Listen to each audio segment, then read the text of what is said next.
Good morning, Slush. Welcome back for day 2. Welcome. Did everyone have a good night last night? How are you feeling? Sounds like some of us might need some coffee. Especially in the front row. Yeah. We're your hosts, Sara and Oona. We both have deep roots in the Finnish startup ecosystem. My journey started here at Slush, and Oona's at Supercell. Yep. And we're still loving it. That's why we're so excited to be here with you today. We do have a very jam-packed day ahead of us, so why don't we get started? Let's get started. Going global is always a challenge, but doing that during a downturn is even more challenging. But however, as we'll hear from our next guests, it's not only possible, but it can lead to extraordinary success. Celonis is a pioneer and global leader in process mining. The company's platform has been adopted by the majority of the world's companies, making Celonis one of the most valuable European companies of all time. Joining us today is the CTO and co-founder Martin Klenk. Martin leads Celonis' development and innovation department, and he will share the story of how Celonis bootstrapped for its first 5 years and used its first external investment in 2016 to fuel global expansion. Alongside Martin, we have the fantastic Harry Nellis, partner at Excel and one of the first members of the London office.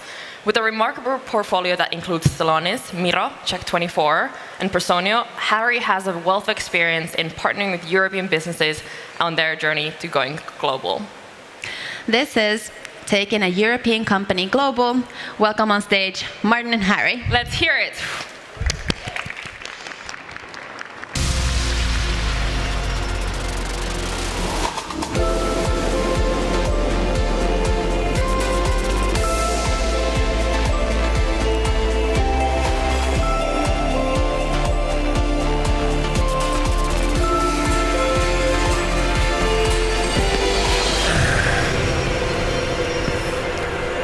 Good morning, Martin, and good morning, everybody.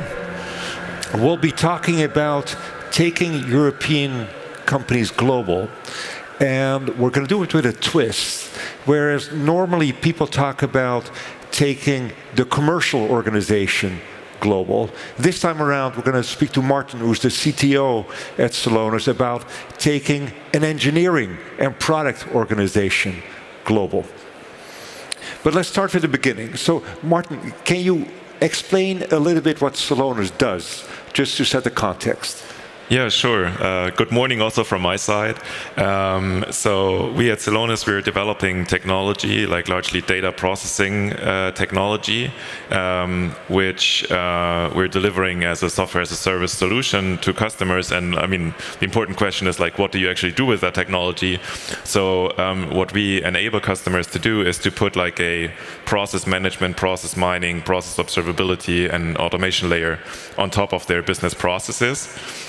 That's a little bit abstract. So you take an ERP system. Inside of the ERP system, you're running your purchasing, you're running your order management, and so on and so forth. You put Celonis on top, and then you can exercise much better control over what's actually happening inside of your business. Yeah. Sometimes I explain it as it's like waving an X-ray over a company, and then seeing what kind of processes a company follows, and then giving recommendations and actually actions to automate some of those processes. Yes. Yeah. So, Martin, Celonis was started in Munich. How did you build the product organization and the engineering organization in the early days? Yeah, so it was mentioned like also at the beginning. So we ran the company in a bootstrap fashion for the first 5 years. And this is also how we built the organization. So we grew the organization very organically. We brought in people. We grew talent internally. Very tight-knit organization. But then as the company grew, we had to bring certain levels of structure to the organization, like just to make sure that we're able to manage. So I think this is kind of similar to what most companies at that stage would experience is what we did is like taking the key leaders from the organization, turning them into managers, broadening the organization, and being bootstrapped, like using opportunistically ways to just get people interested in Celonis, because I mean, as most of you probably know, it's very hard to hire good engineers. So we had a lot of homegrown talent who were building the product and the platform in these days. It's already problematic in a way, right? Because you take your best engineers, you're going to say, don't build product anymore, now become a manager. And then sometimes it turns out that these great engineers aren't actually the best managers. So how did you deal with that? So that was a big challenge, because the people who knew the software the best, who knew the code the best, were also the people who kind of had the natural leadership skills. But I think what we saw is that, and we learned that also along the way, is that like leadership and management is not the same thing, and we have to be careful that we putting people into the position where they can exercise leadership the best way. And for technical leaders, that might be an individual contributor role, where it's also a lot more fun for them. So like I'm personally an engineer, and what I always say is like I love solving technical problems. I don't love so much solving people problems or working on these management topics. So I think it's like back in the days, it was the natural thing to do. Also because we didn't have a brand yet. We had like also in Munich like fierce competition in the market, so there were not a lot of other options what we could actually do. But it has been like one thing as the organization scaled up. We consciously did was seeing that like we create IC tracks, we make IC successful, we allow people to step from management roles back into IC roles to make sure that our most valuable engineers can actually work on engineering and in driving the product forward. So it's not unusual in the sense that many organizations have a management track and an individual contributor track, and you can get rewarded on both tracks. You don't necessarily have to become a manager in order to get paid more or to have more influence in the organization. I think a twist of that is, like as an engineer, sometimes we're like, okay, we can build everything and we can self-organize and so on and so forth. But like the flip side of that is that as the organization grows and is becoming bigger and then also becoming distributed, is that you need good management as well. So you don't just need good engineers, but you also need good management, because you have to establish processes, you have to establish an accountability structure. You have to make sure that people work on the most important stuff for the company and not just the things which they are like most excited about. So I think both is like very important. I think from what I have learned is that like management is something which is easier to import into the company. Engineering culture and engineering skills and context of the technology and so on and so forth is something which is much harder to bring in externally into the company. Correct. Just to set a bit of context, so Celonis now has 3,000 employees. 650 in product and engineering, so it's a sizable organization. When you start to grow your organization in Munich, you mentioned earlier in the day that you actually were competing for engineers with a number of incumbents, right? How did it go? So like in Munich over the last years, like a lot of like large also US companies established a presence, and especially for engineers, like there was a pretty fierce competition. So there's Google, there is Amazon, there is Microsoft, and like these companies also, at least to some extent, imported Silicon Valley salary bands to Munich, which is quite difficult for a bootstrap company to match. And so we just had to be creative. we were like forced to like foster and home grow our talent, but we like at the same time we had to build a brand and trust in the community for being able to attract like high-profile engineers and people with more experience. Because I think one thing which I've learned over the years is like when you want to attract senior engineers who are interested in building like an individual contributor career, or who have like very special skills in a certain domain which you need, then you have to take the position of them. So why would they want to join your company? And especially for these engineering careers, I think big companies, big tech companies, provide a very, let's say, relatively low-risk path of building such a career, and they have people in technical roles who people want to work with.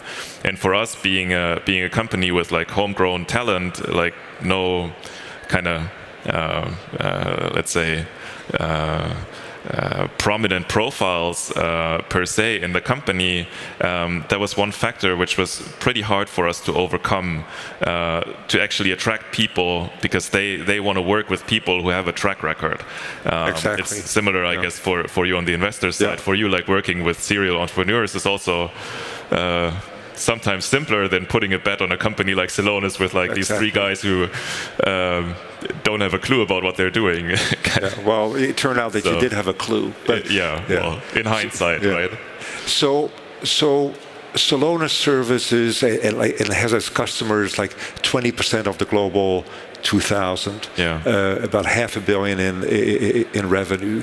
So the company ended up going global commercially.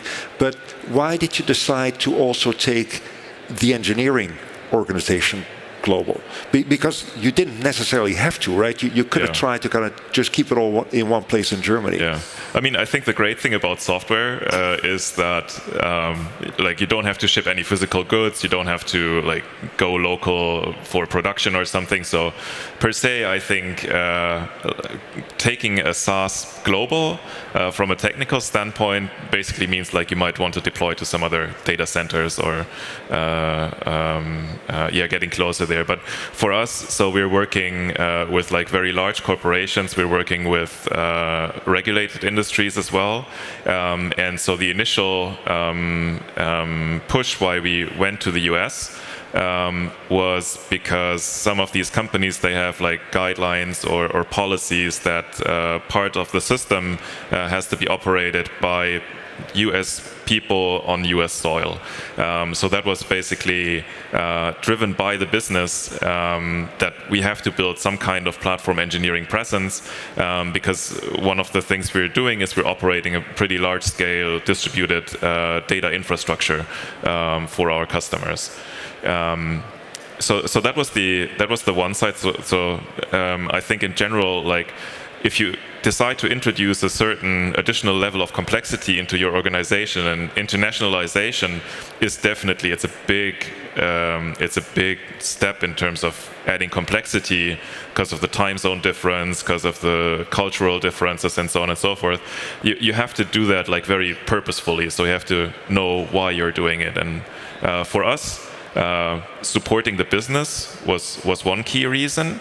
The second one is that like when we started Celonis, like cloud and cloud infrastructure wasn't really a thing which these customers or our customer groups would accept as an operating model. So initially Celonis was like an on-prem product which you went out and deployed to your customer. And we did a very big transformation where we essentially redeveloped a large part of the stack, built a cloud native platform, but that also introduces a lot of additional duties because like now it's you operating the service. It's you not like just shipping an install or a software package to customers and they run it, but like it's software as a service.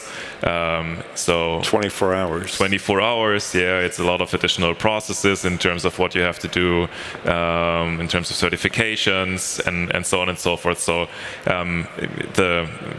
the fact that we had to internationalize our business because the US is the biggest software market in the world, combined with us like offering a software as a service solution, combined with the additional certifications, in the end, like plus the access to a bigger talent pool, were I think the main reasons for us for thinking about going international, or almost forcing us to go international. Yeah. So if you have a whole team of people on the West Coast in the US. Yeah. You have a team in Madrid, if I'm not mistaken. Yes. And a team in Kosovo. Yes. Amongst others. Yeah. And one in Prague. One in Prague as well, of course, yes. So tell me how things changed when suddenly you were recruiting engineers in Silicon Valley and managers in Silicon Valley. There must have been a certain kind of culture clash between the new people coming on board from the outside, and the existing people who had grown with Celonis over a number of years. How did you manage to integrate those two different kind of groups of people? Yeah, that was probably the most difficult challenge which we had when scaling, was that it's like onboarding people to code and so on and so forth. Like this is all doable, but making sure that we're like also able to establish the culture or to export the culture, which I think makes our company unique, has been quite challenging, especially as we did this like during the Corona phase, where it was just very hard to travel and so on.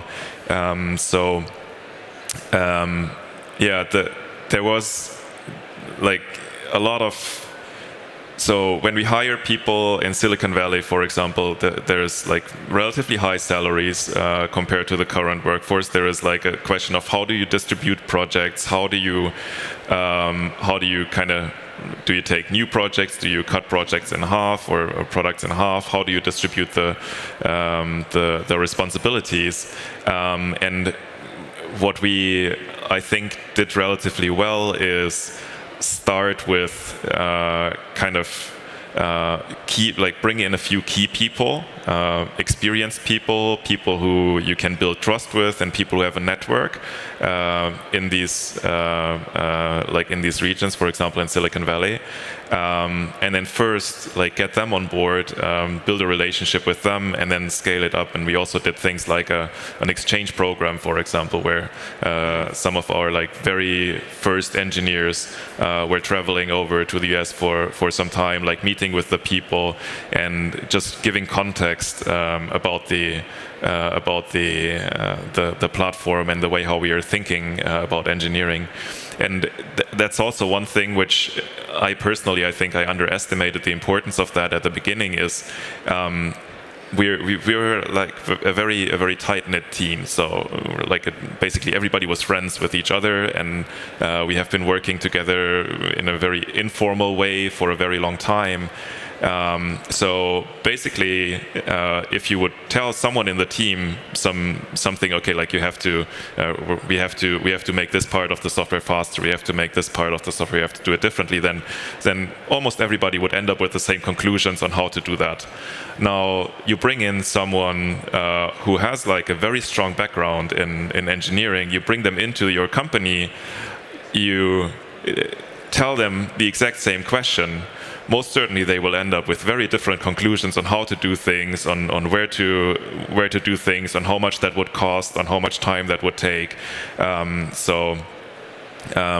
That I think was the biggest challenge there, was to establish the accountability, to establish the trust, which I think is the basis for almost all work, like not just within the company, but also between the employees, and then to bring the context so that we can create alignment within the organization and have everybody run into the same direction. Yeah. without like just like micromanaging every task, because then you don't need experienced people. I think in the process, your own role ended up changing as well, right? So you ended up hiring a chief engineering officer. Yes. Tell us a bit how that went. Yeah, so I mentioned that earlier, like when we started, like basically putting people who were individual contributors and kind of our best engineers into management roles. And I wouldn't say that I'm the best engineer in the company, but I also went through this process of, okay, like at the beginning it was the 3 of us, then we added some more people, but I was still like doing a lot of work on the actual technology. But eventually, our organization grew to a size where I couldn't spend time anymore on thinking about the technology, but I had to spend a lot of time thinking about how do we structure, how do we hire, like basically what I would say from a product standpoint or from a technology standpoint are non-core topics. So that came to the point where it was very hard for me to actually drive the technology direction of the company, and we figured out that it's probably not the best use of my time. So I did this, I wouldn't say like step down, or like I basically just stepped out of the management job and went into an IC role essentially. I have some people who are supporting me, but I don't manage a large organization anymore, and that just increased, I think, my efficiency and my impact I could have, like for the company and for and also for our customers, a lot. And then we hired Vaish, a lady who is now running our engineering organization, and she's doing a fantastic job in that. So she introduced very good accountability structures, very structured system for how people get rewarded. We have I think a very good system now for promotions, and she also managed to attract some like really key people, key engineers, key ICs into the company. So she was also great help on hiring and building the team there. So yeah, it's I think overall it just increased the clarity we have in the organization, like who's doing what, and it just freed up a lot of minds for working on actual problem solving, as opposed to like just managing organization. And the results speak for themselves, right? Because our product is arguably the industry leading product. It's scalable. It has massive stability and is really a leading product. When we spoke a bit earlier today, you said you have a number of learnings from this journey that went all the way back from, what was it, 2010? Yeah. So a 13-year journey about your learnings about how to run an organization and how to take an engineering and product organizationally global.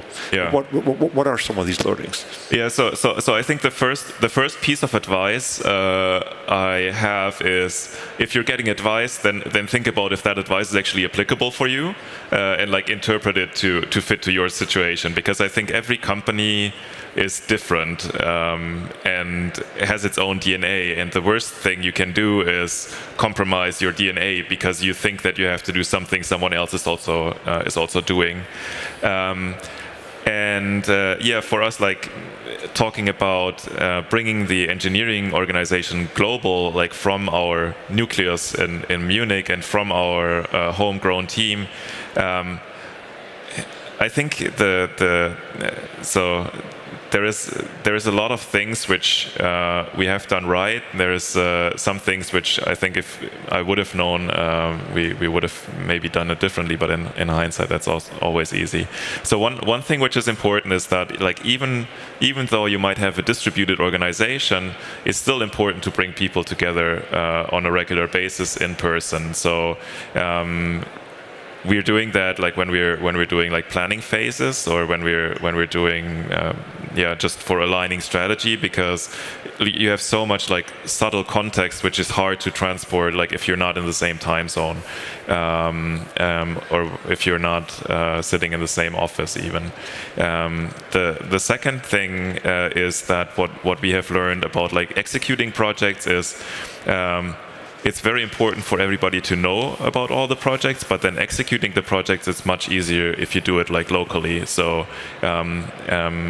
we have different areas where we are basically defining, is that something which we have to run globally because we need skills from all parts of the organization, or is that something which we can run locally? And running local is always preferable because you don't have these time zone handovers. You have a team which can kind of push itself much better.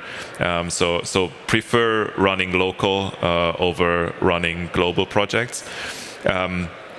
Then one topic which we have covered already a little bit in the conversations is make sure that you are creating tracks for your key contributors, which allow them to be successful, because they're very, very important assets for the company. So if you don't have people who in the end like are actually designing the system and writing the code and doing this, then you can have the best management you want. Like in the end, the product won't do anything meaningful.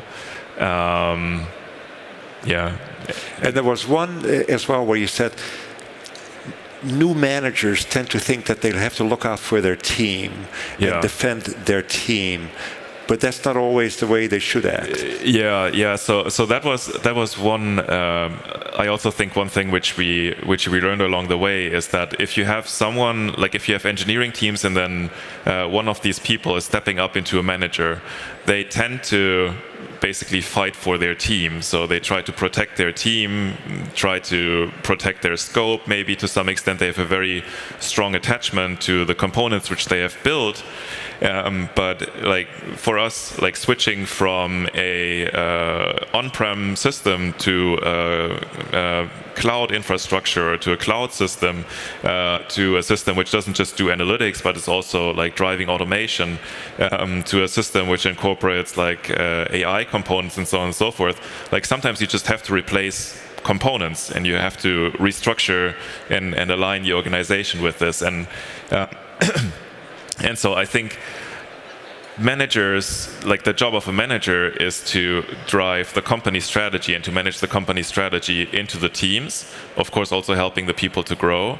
But with these like internal, like promoting people from inside out, I think that sometimes led to a situation where they were just like protecting their work or their baby, so to say, instead of like doing what is the most important thing from a company strategy standpoint. Martin, this was incredibly fun and I hope helpful to talk about taking an engineering organization from one person to 650 people around the globe, and we hope to many, many more over time. So thank you so much for taking the time to speak to us this morning, and thank you for your attention. Yeah, thank you for your attention.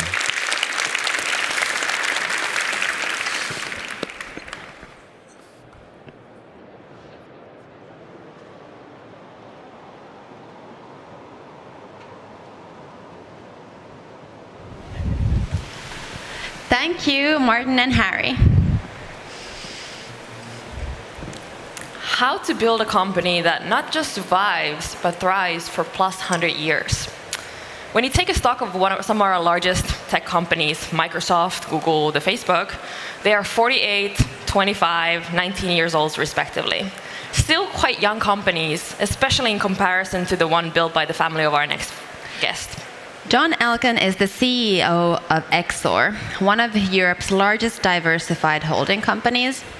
They have varied interests in companies such as Philips, football teams like Juventus, as well as very many early-stage companies. John took the helm of his family's Italian automotive group Fiat in 2010 and has since contributed to the creation of Stellantis and the growth of Ferrari. Next, we'll hear from John on what it actually takes to innovate at a legacy industrial group and startups alike. Moderating this conversation, we have Marianne Vilkkula. Marianne is the COO of Wolt, overseeing operations and strategy of one of the fastest growing local commerce platforms in Europe. She's also the chair of our very own Slush board. That's right. This is how to make your company last 100 years. Let's give a very warm welcome to our next speakers. Benvenuto, John, Marianne. Woo!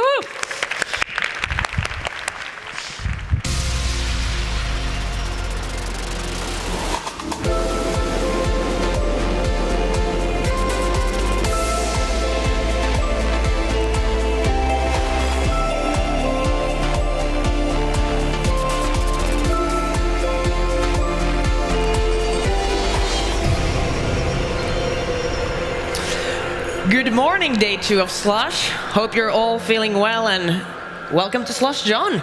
Thank you. What's the first Slush impression like? Good. It's good to be here. It's good to be in Helsinki. It's good to have snow and to have such a big audience. So I'm very happy to be here. Thank you.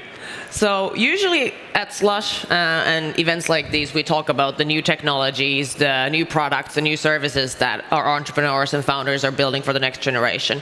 But I think we're not that good as a community talking about what makes companies last, what happens after founding them and after becoming a success story. How do you make a company, an organization last for 100 years and more?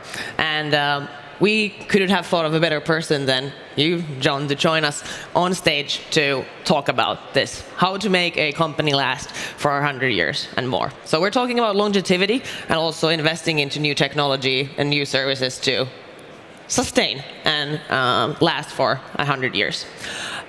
Last night when we met, you went through a bit of the history and the founding years of a lot of the companies that are part of Exor. And I thought that would be a good starting point for the audience to share the same context. So maybe you walk through a bit of kind of when were the companies founded that you were working with every day? Yeah.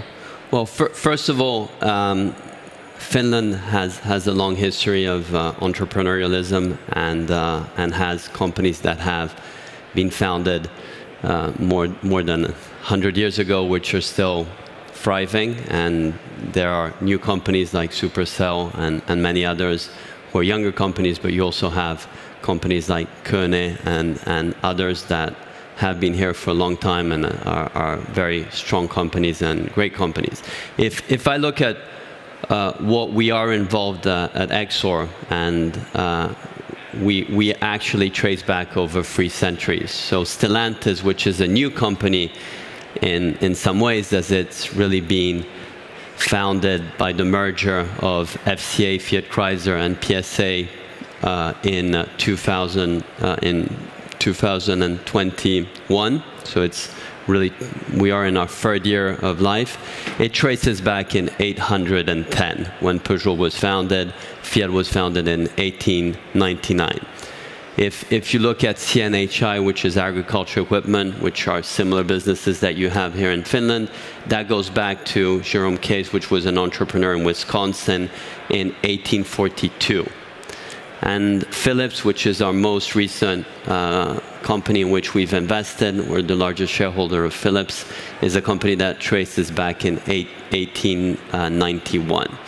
So these are all companies that have been founded, 3 centuries ago, and each in its own way is still in business, competing globally, and creating huge amount of innovation. Ferrari is the most recent one of them. It was created the actual team, sports team, and I want to end with Ferrari because there's a very strong affinity between Finland and Ferrari. We were world champions the last time, thanks to an incredible pilot, Kimi, and Finland, as maybe not all of you know, who are not Finnish, has an incredible amount of world champions in Formula One, but not only, in motorsports in general.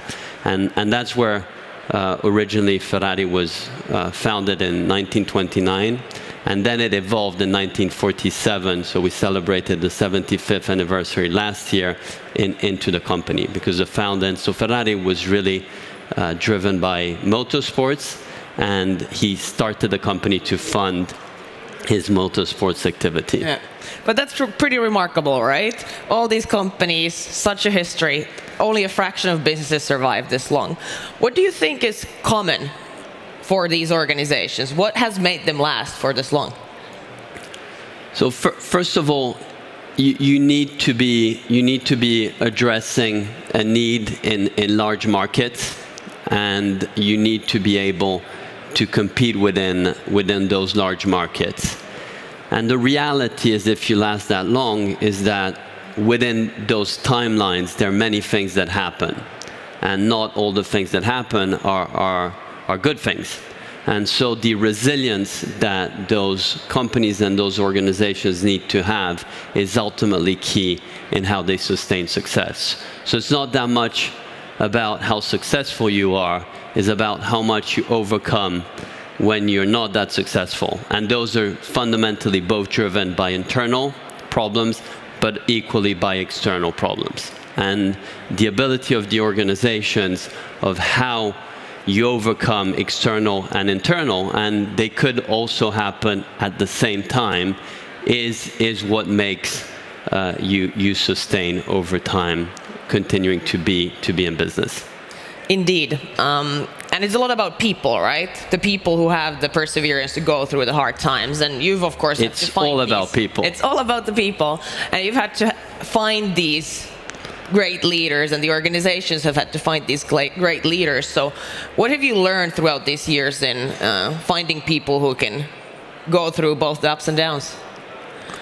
Well, I truly believe, as you do, and Slush is a perfect example of what people are able to do, and organizations are made of people, and you really need to make sure that the very frail moment is successions, and how you're able to go through these succession processes and sustain that a new group of leadership is able to be up for the challenges and the opportunities.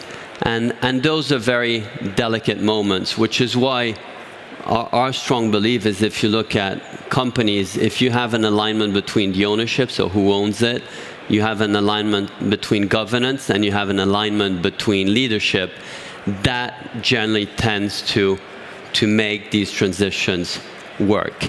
Founders who operate their companies generally tend to be the three together. So they're the owners, they run the board, and they run the company. So the ownership, the governance, leadership is combined in one person, which makes it effective. But as it evolves, and my great-great-grandfather, the founder of Fiat, used to say that a perfect board had to be an uneven number, and 3 was too much.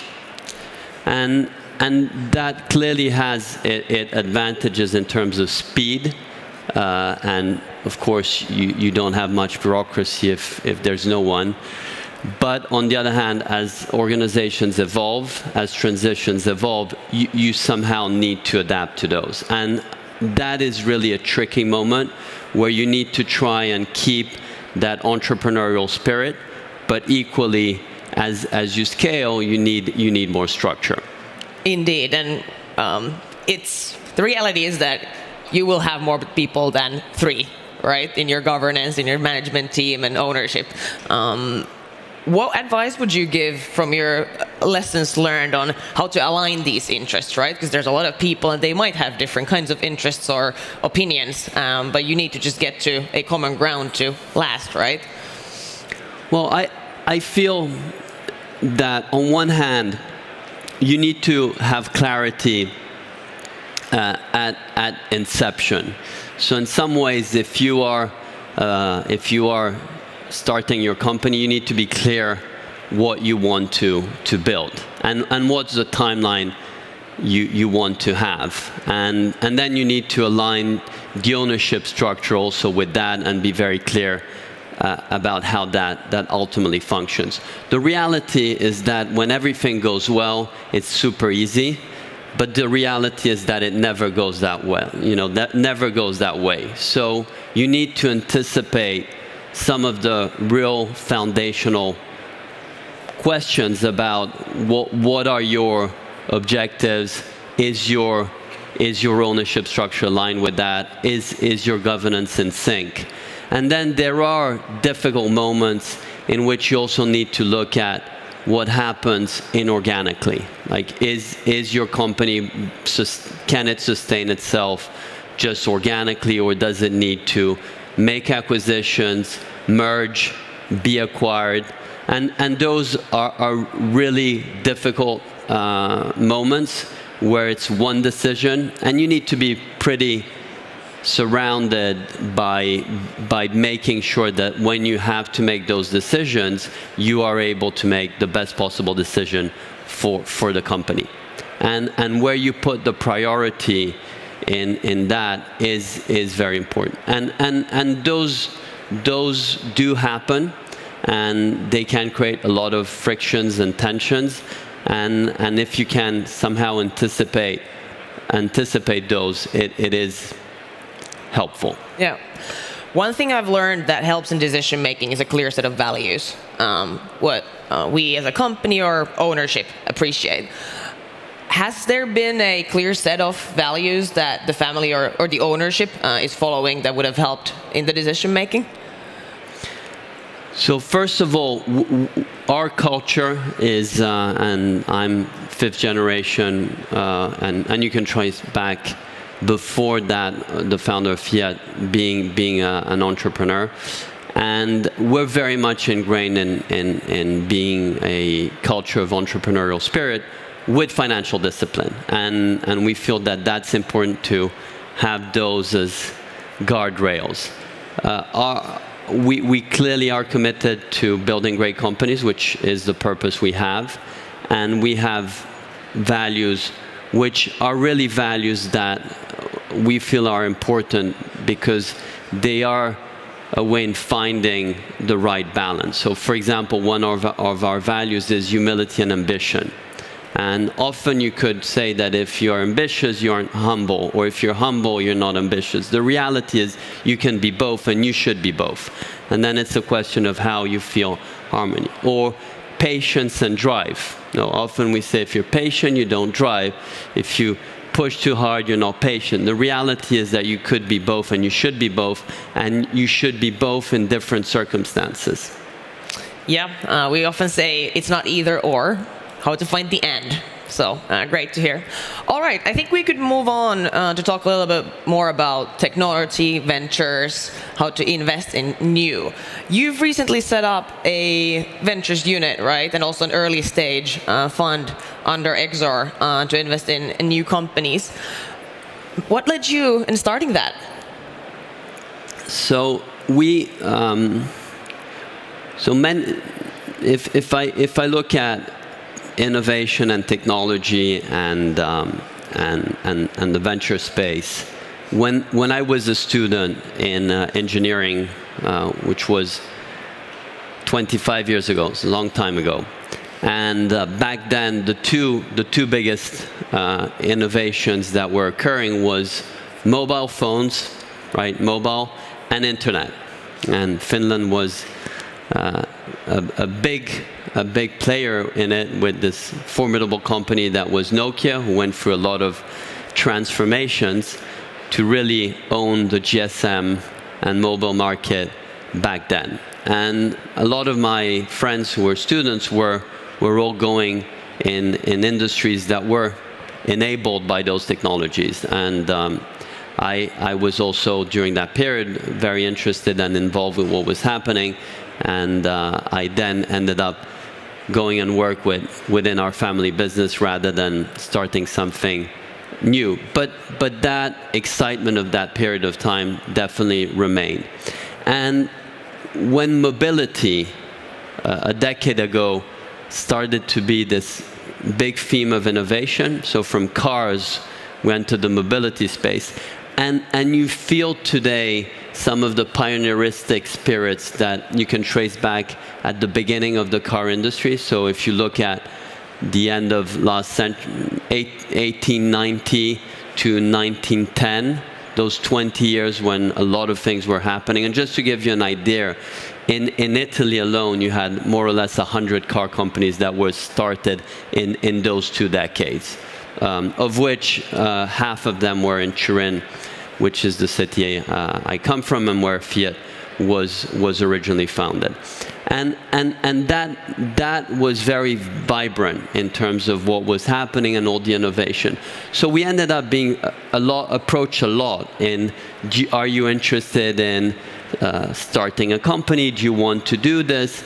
And so we said to ourselves, maybe it's worthwhile being more systematic and trying to see how we actually can understand this. Problem is that corporate ventures have historically been not performing that well. So we clearly did not want to be a corporate venture, and that's what really people were somehow approaching us, like dumb money or like the opportunity of having a market. On the other hand, if you look at venture capital as an asset class, is not a great asset class in aggregate. What is really good within venture capital is the top performers in venture capital. So when you look at the distribution of returns, what you see is that if you are in the top performers, that's where you do very well. So the question is, we don't want to be a corporate venture. We don't want to be in venture capital, but what we'd want to be is really to be, if we actually are going to do this in the top at least in the top quartile. And so we started speaking with venture funds who were in the top quartile and just trying to see in which ways we could participate and invest alongside. And they gave us the right advice, saying, why would you do that? Just give us the money. It's going to be much more simpler. And then if there are interesting things, we're happy to have like strategic conversations. And we felt that made sense, but on the other hand, there were so many things that were coming our way. And so with our colleague of mine, Noam, we decided, and one of our directors then was a venture capitalist called Mike Volpe, who's one of the leaders of Index, and he felt we should really do that. And so we decided to start, and we started with humility, and back then we started as a seed activity, X4 Seeds. And since then, it has developed, and we've been able to form a real organization. Some of my colleagues are here also today, and we have now been investing in different companies, very much linked to the topics we're interested in: mobility, healthcare. We've also created last year, and Diala is here, a program in Italy called Vento, and Vento has now become the largest investor in early stage in Italy and in Italian founders. And it really has 2 components of it: early stage investing and also a venture building activity. And we're seeing a lot of traction there. And the good news is that within what happened in the industry with a very difficult 2022, it gave us more courage. So in 23, we really decided to double down because we felt the unicity of us being an entrepreneurial organization and not being a venture capital fund, and neither a corporate venture capital fund, was really complementary to what was needed in the market, and also that founders really felt that what we were providing, not only more duration in terms of our capital, but real alignment in what they wanted to do, that goes back to what we were discussing, was interesting. And also finding founders that actually were interested in building companies that would last more than 100 years. Exactly. Sounds like that soul searching and research period is paying off, so congrats for that. Also, we don't know yet. Well, at least the seeds are planted. Venture right? capital is a long duration. It is. But you're also in the businesses, of course, doing research and development within the organizations. And the business go through changes like in the automobile industry. Electrical vehicles have become the thing of the decade, I would say. How did the businesses approach this change, or these kinds of changes in general? So the good thing about change is that it forces you really to rethink what you do. And you generally have different changes. You have technology changes, internet or AI. You have market changes like customer preference change, and you have regulation changes. And somehow within the car industry, now with a bigger definition, the mobility industry, you basically had the three coming together, right? You have technology changes where electronics is a bigger part of cars. You have a customer preference change. They want different experiences within the car. And then you have a regulation change, which are regulating towards electrification, which is really at the premise of why we ended up creating Stellantis. Stellantis today has 15 brands. So the brands go from Jeep to Peugeot to Fiat to Maserati and more recently Leap Motors in China. So that's our 15th brand. So we've actually this year announced that we are investing in one of the largest EV companies in China. So we're going to be with the founders of the company, their partner, and we will also be exporting those vehicles. So not only will compete in China, which is the largest electric vehicle market, but we also will be able to export.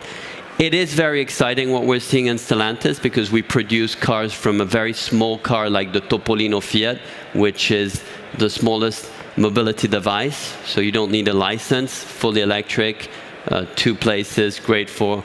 But we also have the Alfa Romeo 33, incredible sports car. And we also have eVTOLs with our partnership with Archer, so what is more known as flying cars. The possibilities we see in Stellantis as the mobility space grows is incredible. And the scale we were able to obtain through consolidating the market is one that today we can put to use with the actual financial means and the talent and the capabilities to really capture exciting opportunities. There are new competitors, and the biggest ones are Tesla in the Western world and BYD in China. And they both are bringing incredible knowledge, incredible capabilities, and are making our industry very exciting. So today, if I speak with young engineers or students of engineering where I used to study, like when I was studying, coming to work for a car company was really not that exciting. And today I'd say that top of what the choices are really to come and join us and join other car companies in the industry. So that's a big premise, that if you have talented people wanting to work in an industry, that there are interesting things that will happen. That's amazing. So if I'm hearing you right, you're approaching this change both through having your own teams build new technologies and hiring also new talent, but then from top down seeing what technologies and new companies are being built and then working with the portfolio. I think the interesting part is really for us that we have two sides. So we have most of what we do is involved in companies that are evolving, transforming, and then we're also participating in the creation and formation of 21st century companies. By the way, one of our companies is also an investment management company that we founded this year called Lingotto. Lingotto is a gigafactory that was created 100 years ago. So 1923, this year is the centennial. And within Lingotto, we have very talented investment management colleagues. And within Lingotto, we have also the Innovation Fund. And the Innovation Fund is run by James Anderson, who is a legend in investing in technology and innovation. And he has also a very good team. And by the way, they're here with Morgan, who works with him. So there's a lot of innovation that we end up doing in Exor and our related companies. And we feel that, going back to what you were mentioning about culture, there is a cultural alignment. So the fact that we have a scale and scope which is complex and getting more complex is one that you can actually achieve in being involved in if you do have clear cultural alignment. Because the real risk around all of this is, and you all know that, is if you expand too broad, the risk is becoming masters of mediocrity. So you really need to be forcing yourselves and trying to really make sure that what you end up doing is really worthwhile. Great. So if I'm hearing right, it feels like a big part of the Exor team is also here today, and to learn, but also to meet. So if you're keen to meet the team, do reach out. Thanks so much for traveling all the way and spending the time with us here at Slush. Thank you, and have fun tonight. There's a big party here with a big rock star, right? That's it. Thanks all. Thank you.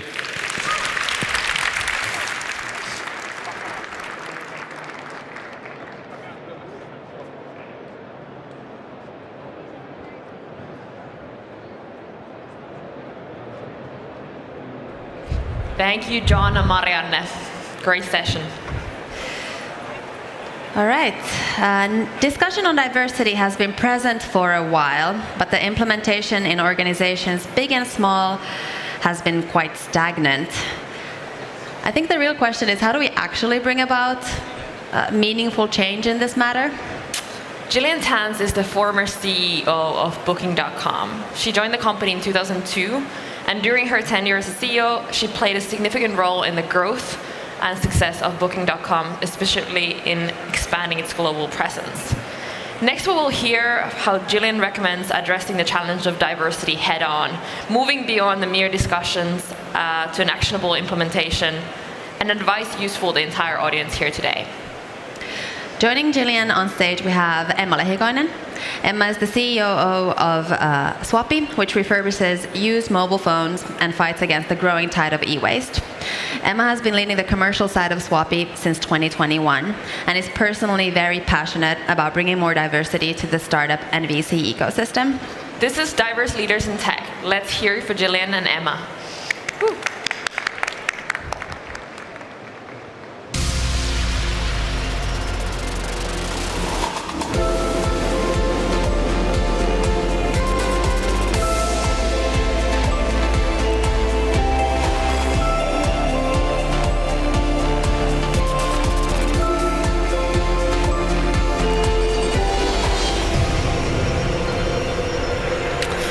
Okay, exciting to be here.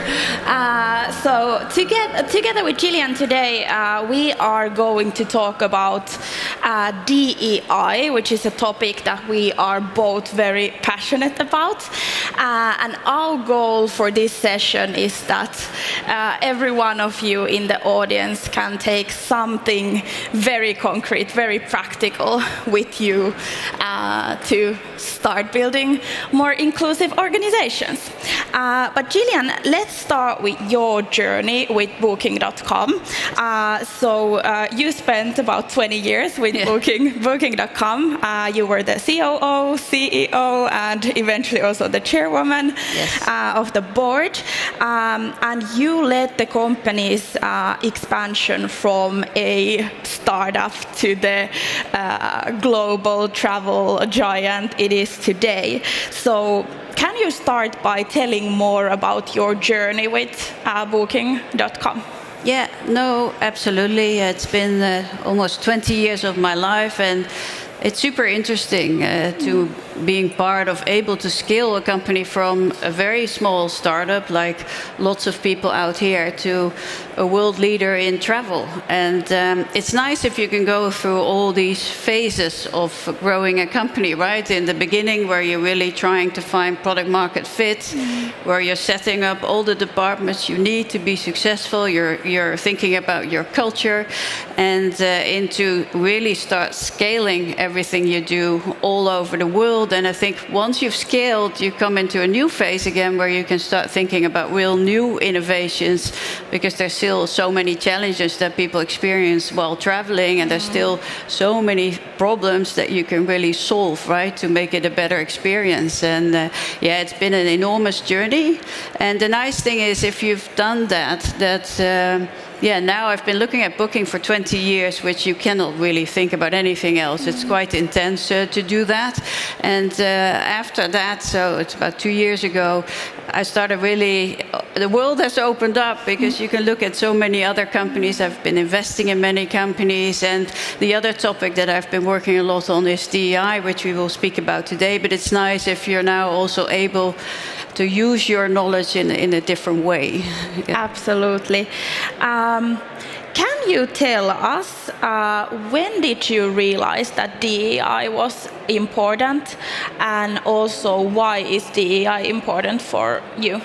Yes. Yeah, so if you look at my own journey, in the beginning, I never realized that, or I never realized that as a woman in what I was doing, that I was kind of an exception. And there was actually 2 moments when I started realizing, okay, within booking, this is something that really needs attention. The first moment was when I was pregnant of my first child, because that's when you feel you're a woman, right? Because you feel kind of the elephant in the room, and everybody was looking at me like, oh, what's going to happen now? Is she still going to be so dedicated, work hard, etc.?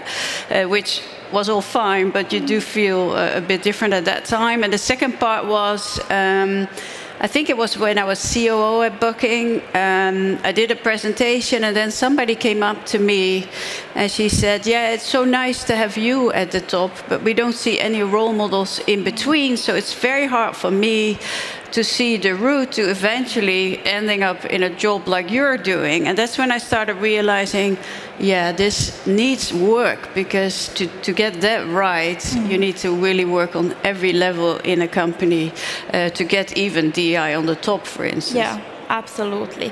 And what would you say, for example, now you, for example, have invested in several companies and are working with several companies? What do you tell them when they ask you, like, why is DEI important? Why does it matter? Yeah, and that's also a good title of this session, right? I don't think we need to talk anymore about why it's important. I think everybody knows that you get better cultures in companies, you get more creativity, better innovation. It's proven that companies have better results. So I think that the business case for DEI is quite clear.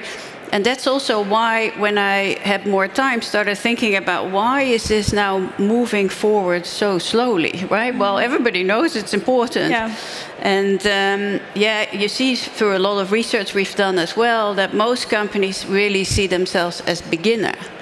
And companies want to be inclusive, right? That's not the problem, I think, but they often also don't know how. So there's still a lot of work to do to think through how do you then do that. And I've learned that at Booking as well, that I always say it's hard work. It's really hard work. And at Booking, we really started looking at the whole funnel to think through, okay, where is it now breaking? And what can we do as a company to really improve every step, from recruitment to when people get promoted, to how we develop talent, until you have the leadership team, right? So every step requires so many actions. And I've also learned at Booking that this is a topic you cannot address top down. Specifically when you have, like you have 800 people, I think, then it becomes really difficult. So you need to do a bottom up. And when you do a bottom up, you need data. So I realized, yeah, if you don't have data, and I was so surprised because tech companies, and I know within Booking as well, you don't make any decision without data. And then if you look on the people part, there's hardly any data, right? And I think with DEI, this could really help companies to see, are we making progress, but also what we're doing, does that actually have the impact that we need?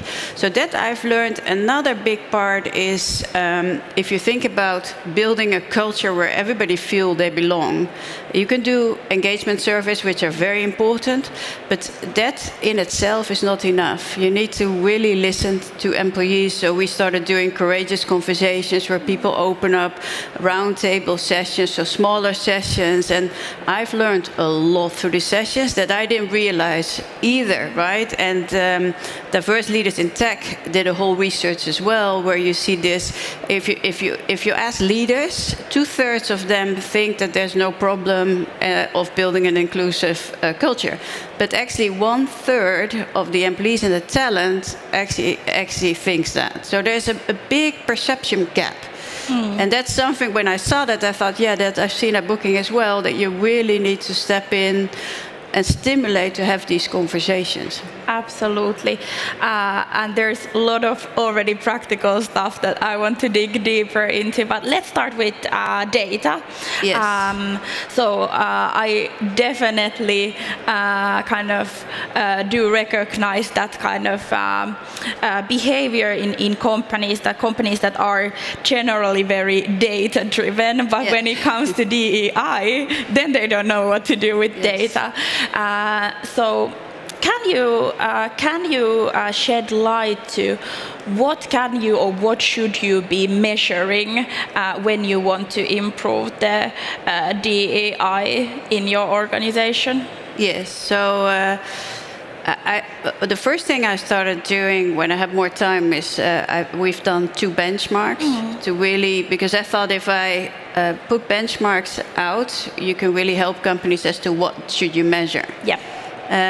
Which was good to do, but you do see that companies are not ready because they just don't have the data. So now we're actually seeing, okay, we need to do it one step ahead and to really see it's a maturity level, where do companies sit and how can they make the next step to make these improvements. But companies really can start looking at data, right? There's a lot you can measure, and there's a lot you can see, right, in recruitment. There's a lot you can see in promotions. You know, that's what we've done at Booking as well. So the data that you can put in place, you should put in place. In your engagement survey, make sure you ask questions around DEI, right? So, and these type of, it's qualitative and quantitative data that you should slowly start to gather.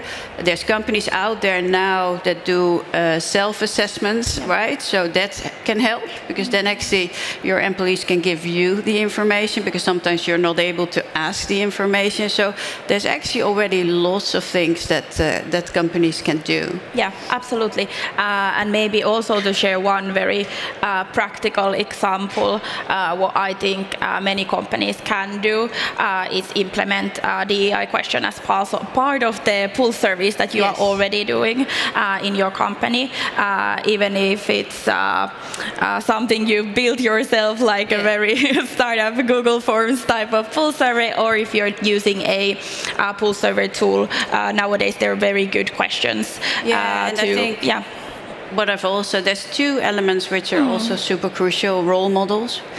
So, and if you're a very small company, that's sometimes more difficult, but role models are super crucial. I think as a company, to make sure that these role models are visible, that you give them a stage as well, right? So, and mentorship sessions is something that you can implement. So there's lots of things that companies can already do. Yeah, absolutely. And maybe let's talk about that next. So I want to talk about recruiting, which I think also for many startups here in the audience is a very hot topic. How do you bring that top talent?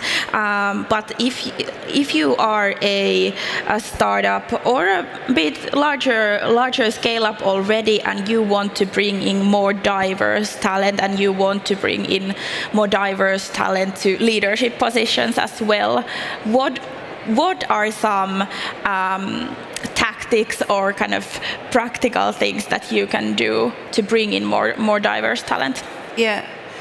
Yeah, so it starts with making sure there's no biases, right, in how you recruit, information about the company, etc. So that, I think, is step number 1 in the job profile that you're putting out. So, but these are things that there's tools to do that very well today. Then I think it's very important to really stimulate to get a diverse pool of candidates to choose from, and that often takes more time. And I see that as well with companies I invest in that at the moment they need an urgent hire, that's the moment they start thinking about it and then think, oh, it's not that they don't want to hire diverse candidates, but then there's a time element, they get pressure on making sure they make progress, and then it's just very difficult to accomplish that. So I think building a diverse talent pipeline, so to speak, is something you should be working on all year. And once you have connections with these communities, with these talent pools, actually at time you need, it's easier to find them. They are out there, but you just need to do a bit more effort. So I think that is something that really helps. Absolutely. For instance. And then I've learned many things at Booking as well. Once actually candidates come to interview, I've learned as well, if they come on the floor, if you think about all the in technology, for instance, they see only men, then for instance, that's also a problem, right? So you do need to think a little bit on how you deal, or people that are interviewing should be diverse, right? Because also then you get a diverse perspective of if the candidate is suitable or not. So there's so many little things, I always say, but if you put your effort to it, it's something that can be accomplished. Absolutely. So sourcing, taking the time to source more candidates, not just relying on your personal network or friends, and really think about like how do you structure the interview process. So for example, making sure that people from a bit more diverse backgrounds are interviewing candidates. I think those are some great tips that it's very easy to implement in like company of any size.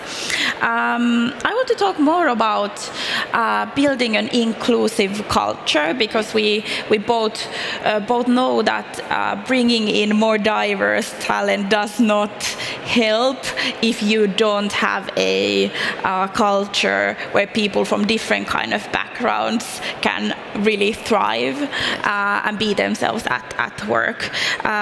So what can startups do to build and scale more inclusive cultures? Yeah, with Booking, this has always been part of our DNA. And I think if you think about the Netherlands, it's a very small country, right? Yep. So, I mean, with Booking, when we started to grow, we had to cross borders very early on. And when you cross borders very early on, you're straight going to deal with different culture, different backgrounds of people, right? But also currency. There's all kinds of elements as to scaling into different countries.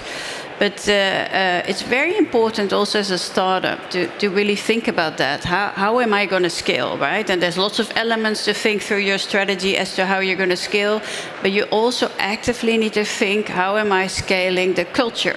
And how do I make sure that the culture is similar everywhere, right? So that's another part of it. But if you think about building a workplace where everybody feels they belong, that's something you actively need to think about.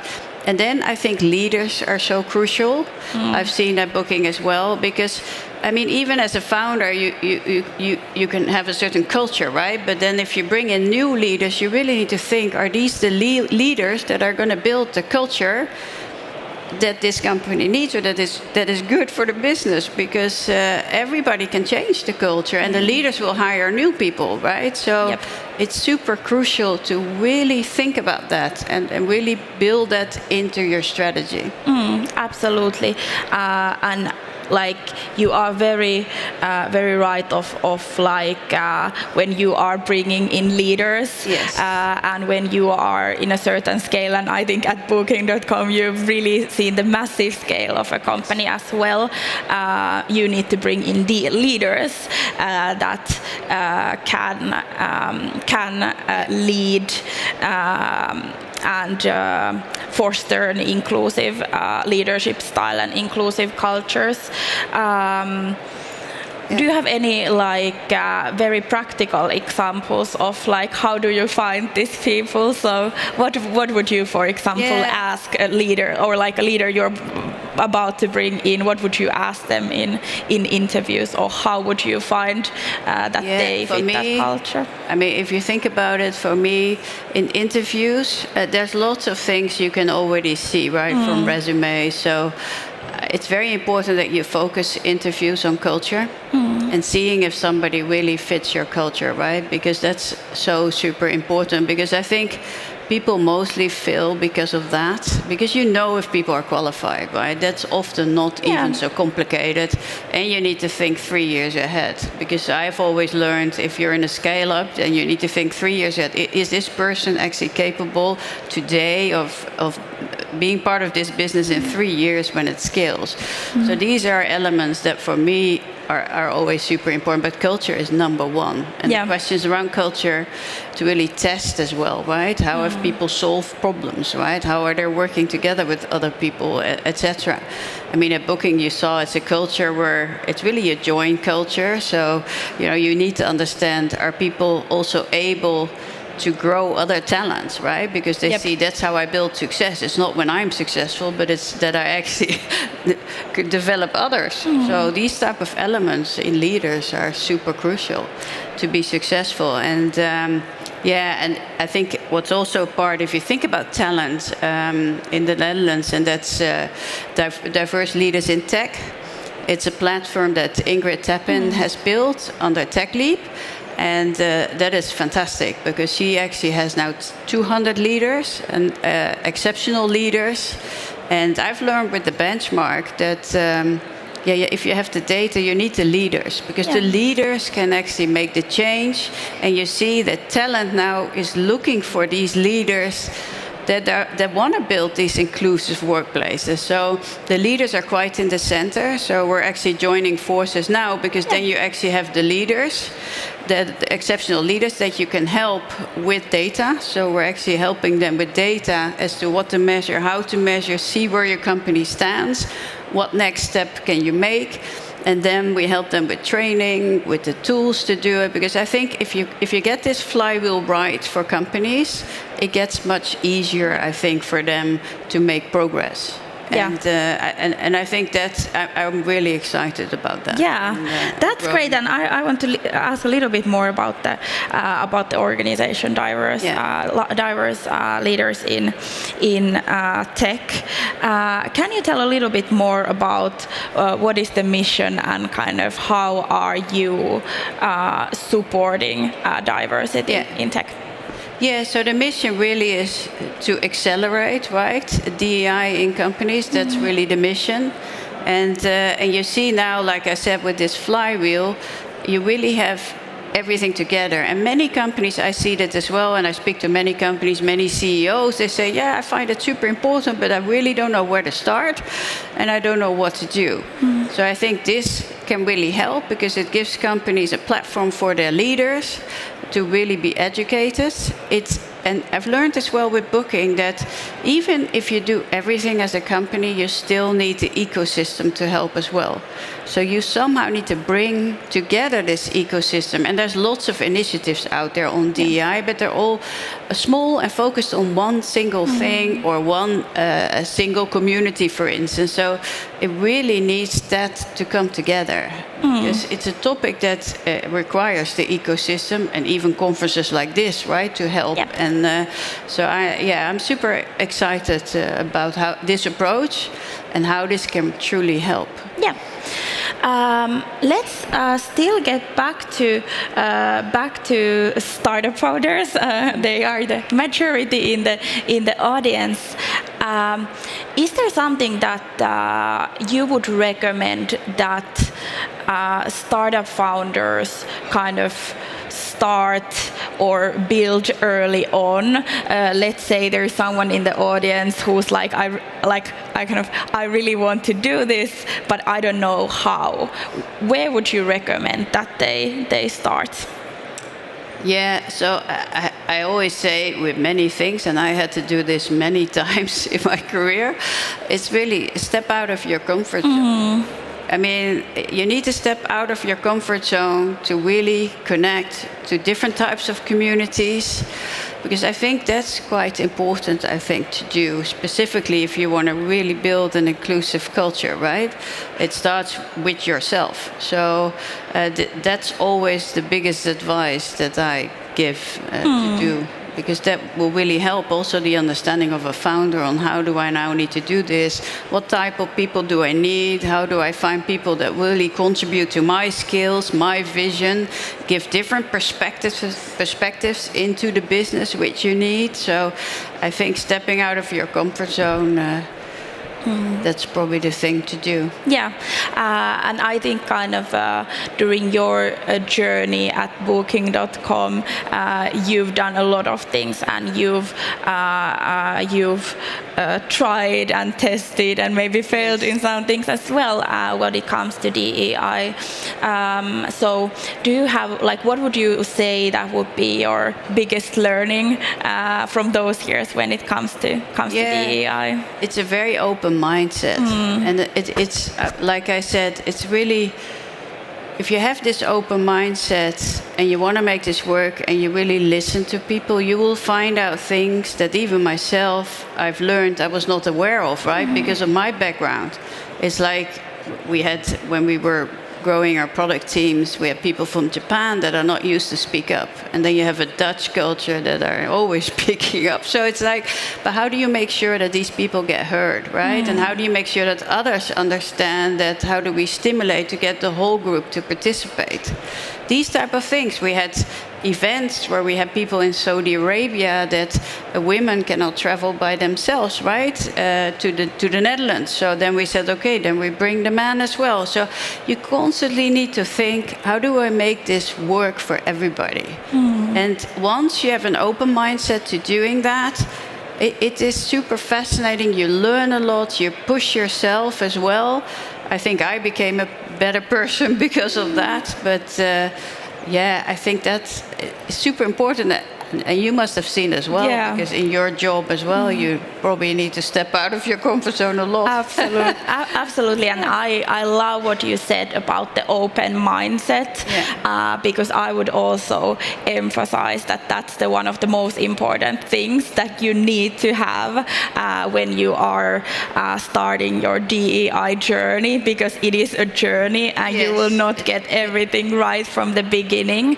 And there might be even situation where you will fail, but as long as you have that kind of open mindset or growth mindset to always committing, doing things better and learning, I think that's the really useful mindset to have. Well, I mean, in business in general, but when it comes to DEI. What I see happening with companies as well, that ownership often sits with HR or a DEI department in bigger companies, and I think, it's everybody should take ownership of that in the company, and that is something that really needs to change. I mean, and that's why the leaders are so important, because they're actually the ones that can make that change. Absolutely. I think that's something that I personally believe, and we at Swappy believe a lot as well, that DEI can't be something that would be kind of like outsourced to someone, but it needs to be something that it's responsibility for everyone, and especially all leaders in the organization, to really build that as a part of your culture, and not some nice to have you have on the side. So I really believe in that. But I think we're running out of time. This was such a nice chat. Thanks for finding the time to share your learnings, Gillian. And thank you, everyone who came to listen. Thank you, and thank you for doing the interview. Okay. Go here.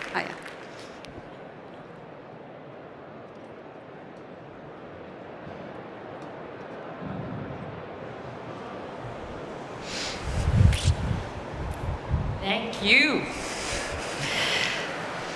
Just go into competition with Google. That hardly sounds like good advice to early stage startups. Yet, when an upcoming natural language translator tool, DeepL, launched in 2017, that's exactly the Goliath they were taking on.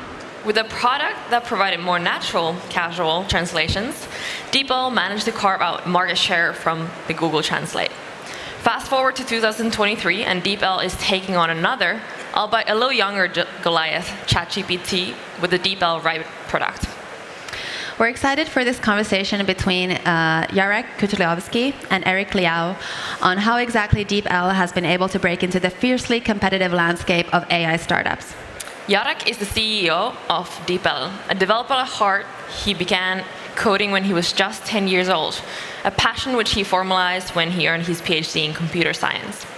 And joining him is Eric, who is a general partner at IVP. Eric has invested in some of the leading enterprises, fintech, gaming, and consumer startups such as our very own Supercell, Datadog, GitHub, and UiPath. Over the years, he has become known as the hands-on advisor, counseling startups as they get ready for IPO and beyond. This is DeepL versus Goliath. Welcome on stage.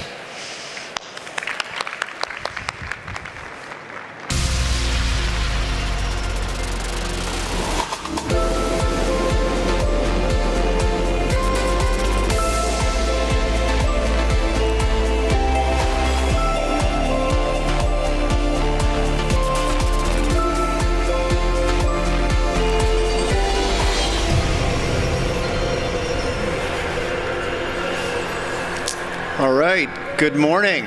And I'm glad we have this 11:21 time slot so that hopefully everyone has recovered from whatever it is that you were doing last night. And I guess Slush is a little bit like Vegas. What happens here stays here. But it's great to be back at Slush. This is actually the 10th anniversary of my first Slush. And before we get into it, I just want to make sure we recognize all the volunteers that make this happen. It's my favorite conference of the year. And to think that college students are doing all this on their own is really something special. But we are here today to talk, and I'm pleased to introduce you to Jarek Kutuliowski, the CEO of DeepL. I need to refer to my notes because he's a very accomplished person, and the company that he's built is doing some amazing things. So, as our host mentioned, Jarek holds a PhD in computer science, and if that wasn't difficult enough, he picked an emphasis in math to go with that. He's clearly too modest to brag, so I will do it for him. And DeepL is based in Cologne, Germany.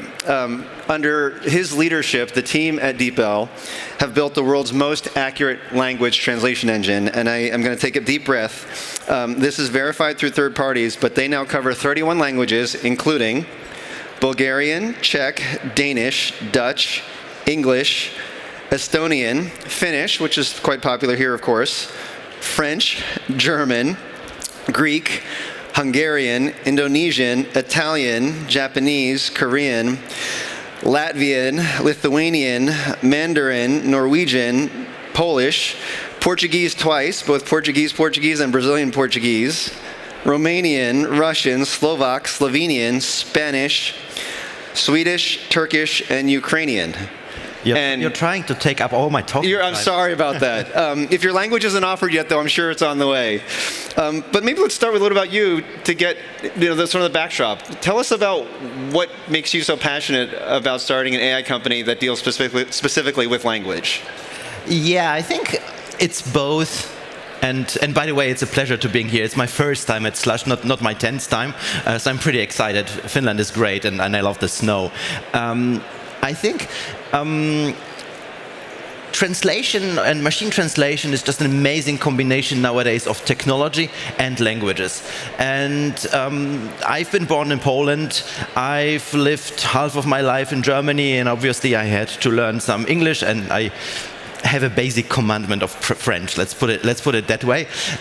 So I've been dealing quite a lot with languages. Actually, when I came to Germany at an age of 12, I think, I was being thrown into the school, and I didn't know a word in German. I had to. The teacher asked me to spell my name, and I could not spell my own last name, which is not very easy, but I could not spell it in German properly. So that was kind of the moment when I definitely realized languages are important, but also really tricky. So that probably has set me up for understanding the problem itself. And after that, in like the time when we've been starting working on DeepL, when we're starting launching that there was just those signs that there is amazing breakthroughs coming in with neural networks and how those can be applied to this problem and how we can actually, through technology, solve this huge problem that is really a big one for humanity, and that we, especially here in Europe, really see each and every day, even when we come to Finland. Right, right. So without getting too technical, I do think it's worth diving in, because I think your background makes you the perfect leader for this company. The computer science background, the math background, but also the very personal experience about learning a new language under the gun, so to speak. What is the linkage, for AI to make translation more effective and more powerful? Because the Rosetta Stone was doing translation, thousands of years ago. What's evolved in AI to make this something so powerful today? Yeah, I mean. First and foremost, I think neural networks and the AI as we know it right now is just an amazing and beautiful combination of math and computer science. It's just like really on the edge of both of those. If you and I had the honor to kind of go to a university that was really very theoretical, where a lot of emphasis was put on kind of the theoretical foundations of how things work, and not only kind of the applied how to code in Java. And I think that's really important. I think if you want to do cutting edge research or cutting edge products, I would kind of advise it to everybody in the room here to go for that. You won't learn how to code in Java, and therefore you might need like 2 years more to get into your job. But at the end, you're gonna understand how these things work and how they're really built. And neural networks, like if you think of those constructs a little bit like of brains that are not made up from chemical components like ours are, but are really built from mathematical building blocks, then you really have to, in order to improve those, in order to make sure that those work even more efficiently, and in our case produce better translations, you have to take a look at how those are trained, how really the math works inside, and how you make sure that those train even more efficiently, or that they can kind of grasp the problems or the intricacies of language much better. And then this is combined also really with computer science, because you're really trying to make AI work on, a few years ago at least, on GPUs that have been built for gaming and not for AI. So you're trying to put that computation over there, do that in parallel, like with thousands of those GPUs, which fail like after a few hours of operations, and you got to restart them and make it work. So there's a lot of really intricate engineering going around the mathematical part. Got it. So let's take some of that theory into practice. Mm-hmm. And so personally, I've been making investments on behalf of my firm in Europe for many years now, and while I do speak a little Spanish, hablo un poco de español, 而且也会讲一点国语. I actually really appreciate that in Europe, in the tech ecosystem, people are speaking English. It makes me very comfortable. And language, of course, is key to communication, personally, for business, etc.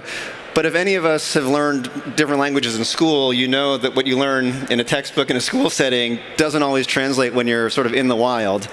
And I guess I'll give you an example, because the nuance and even small words can make a big difference. So, pardon my language for a moment, but if I say to someone, hey, you're the shit, I'm actually giving them a big compliment, right?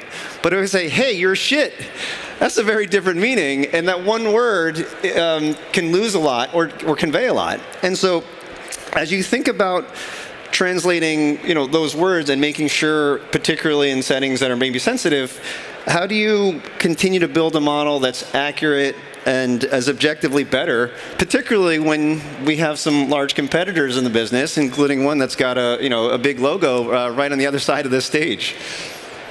Yeah, I think there's tons of factors that go into a great neural network that is built for translation, and that starts maybe even with the balance of how accurately do you want to translate versus how fluent you want to be in the target language. And there's obvious trade-offs there. Like if you're translating a technical document, then you are caring far more about the accuracy. It's got to really convey 100% the same meaning. On the other hand, if you're translating in marketing, marketing text for a website, it just needs to be fluent in the other language. So kind of getting that trade-off right and getting the training data right for those different cases is important. I think what is really important in general in neural networks and AI training is usually when we're training those models, we're training them on tons of data, and mostly it's internet crawled data because this is humanity's largest database. And those networks kind of consume everything that we've written, so they tend to kind of put out the average of that, and that's really not great. So after that, you have to really focus those models on making sure that they are actually producing what they need. And we know reinforcement learning, we know a lot of other methods that are kind of showing those models, hey, you've seen now all of that, you know how to do bad translation, you know how to do good translation, you know how to do great translation, and now I'm asking you, please do great translation, don't do those bad ones. So there's a lot of work in terms of how we are training, what we are training, but also really in the architectures of those models, how they're able to read the text and consume and put out something new. Got it. So let's translate that to the business for a second, and I'm going to eventually ask a provocative question here. But if you're a consumer, it's pretty easy to go to deepl.com or download the app, and you can translate what you might need in your daily life. And that's free. But there are also other free alternatives out there, like Google Translate and others. So why should someone pay for DeepL? And along those lines, what has helped you build actually a very healthy and impressive enterprise business? Yeah, I think we have tons of free users. I mean, let's first acknowledge that, and this is great. For a company like ours, over the first years, we really didn't spend any money at marketing. We just had a great free service that was kind of, everybody was telling their friends that DeepL is around and that just making their lives easier. So that was a great opportunity for us to get market reach, and we've used that, and we're still using that, and we're kind of still joking that our free service, our biggest competitor, it's not Google Translate, it's actually our free service, because there's probably quite a few people over here who are using the free translator, and I don't know how many of you are paying for that. That's fine. That's good. But then, when I'm looking back, we've been always pretty particular about making sure that we know that this product really works in a commercial setting, that we can sell it.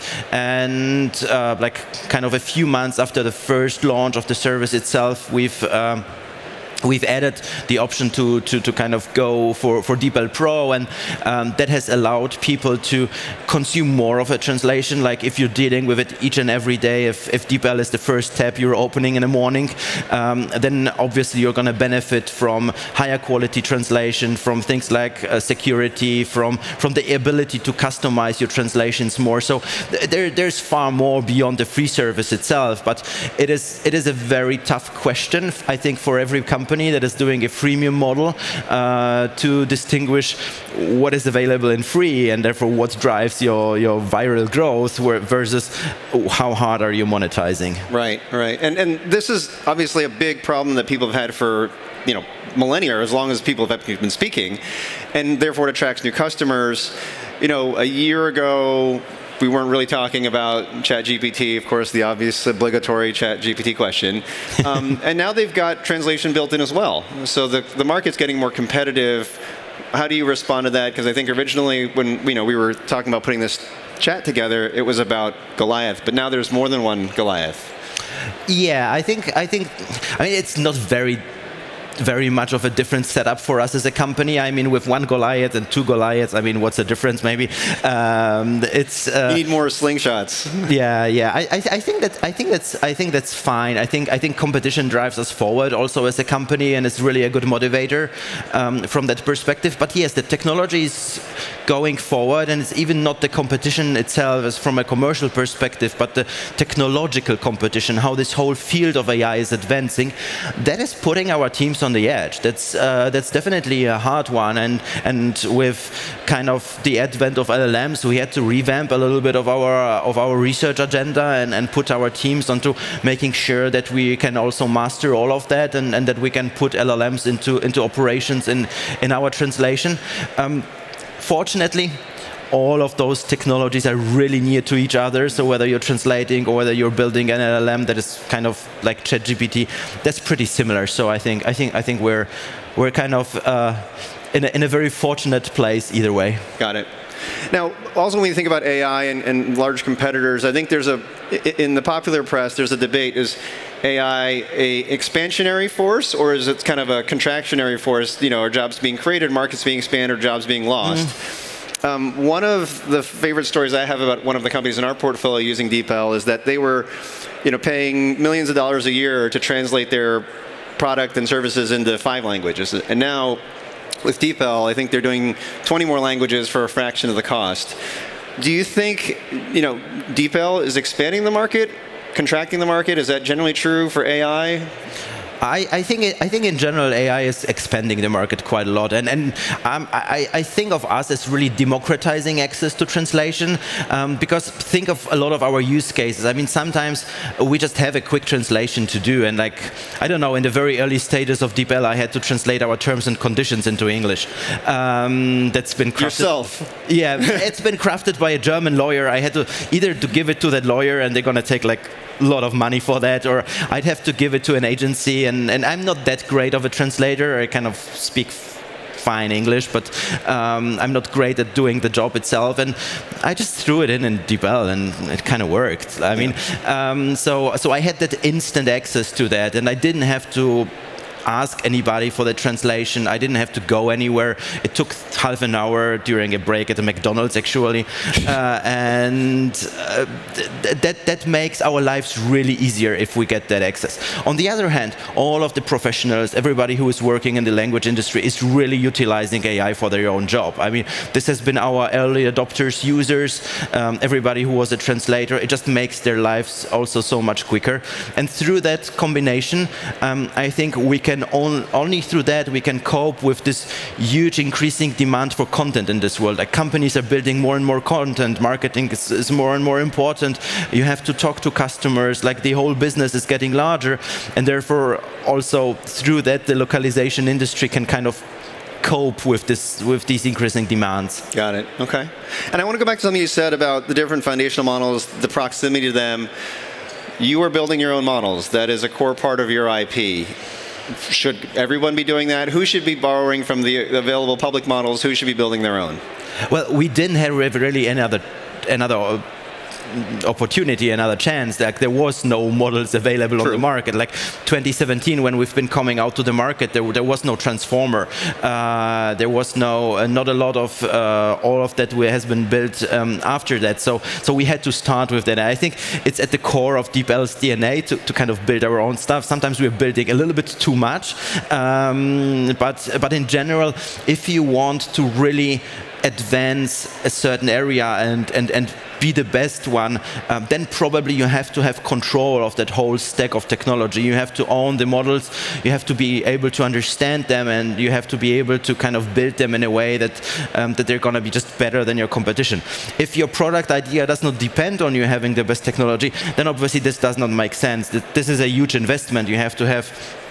We are running kind of an academic research team within the company, so that doesn't make sense if your strengths lie in product and go to market. But for us, this technology is kind of at the core of the company, and therefore for us that was never a question of whether we want to build it or not. Yeah. Got it. Well, let's talk about that point, because in order to build, and you have this research team, you have to recruit. And maybe another way to think about this sort of David versus Goliath theme, and we talked about this a little bit, is the perception around where leadership in AI is coming from. Is it coming from San Francisco or the States? There are clearly some companies, DeepL amongst them, in Europe that are receiving a lot of funding and attention. What is your view on that sort of the geographic balance between the two? Well, I mean, we have to admit the fact that there's more technological companies and also more AI companies in the US. That's just a statistic, I think. And that does not mean that great companies cannot come out of Europe, and that does not mean that AI companies cannot challenge the big players like the Googles of this world. I mean, OpenAI has been a small company. I mean, it's in the US, yes, but it's been a small company. It's growing very quickly now. But they have taken up and challenged a Goliath too, in a sense. So definitely there's ways of new companies coming up, and I think Europe has a chance doing that. I think in general, just due to the fact that we have a slightly smaller ecosystem over here, which is on a great trajectory, but it's still slightly smaller. We have to work a little bit harder to accomplish what we need. We just don't have that much of experience in tech that has grown in Silicon Valley since like decades, and we are a little bit more geographically distributed all over Europe, which does not help in kind of networking effects. So to a large extent we can, but we have to put some work into that, and we also have to stay patient. I mean, it's going to take a few years more until we're there. Mm-hmm. And same vein, you know, maybe this is a question that the other founders and entrepreneurs in the room can take advice from in your answer. So you're recruiting, you know, the talented PhDs that are helping to build the model are in high demand at other companies too. What is it that you're looking for? What is it that resonates when you're trying to say, hey, instead of going to a Google, come join us at DeepL? What is it that clicks? What is it that they look for? What is it that you look for? I think we're building something that is just great in terms of the mission. I think connecting people and making them understand each other is just a really nice purpose, honestly. And this is also why I'm at DeepL and why I want to be at DeepL. And this is important for a lot of researchers, and this is important for a lot of the. In general, our employees, they want to make the world a little bit of a better place. We can't solve all of the problems, but at least we can get you a good coffee in Finland. So I think that's really helpful. And I think Europe has a lot of talent in terms of that. I mean, I've been asked yesterday, why is there so many Polish names in AI nowadays? And apparently, yes, there's a lot of Poles. I was not aware of that. I'll take a look. There is a lot of Poles there, and also at OpenAI and at Google, honestly. And I think that boils down to this kind of theoretically founded education to a large extent. That was my answer to that question back then.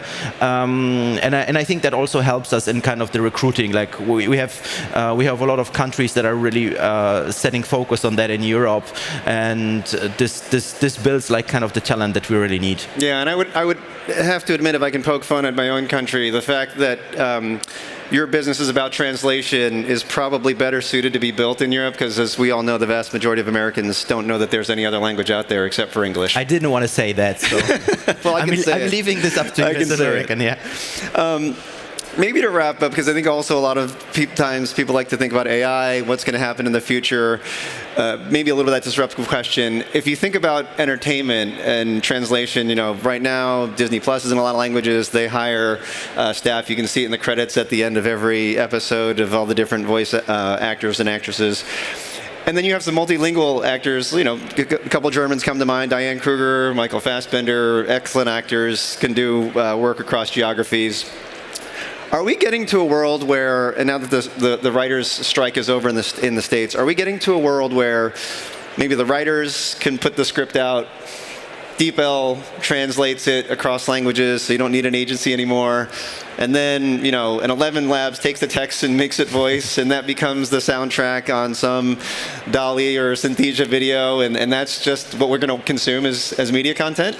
I think the world is probably moving quite strongly into that direction. I don't want to say that this is going to be there in the next year.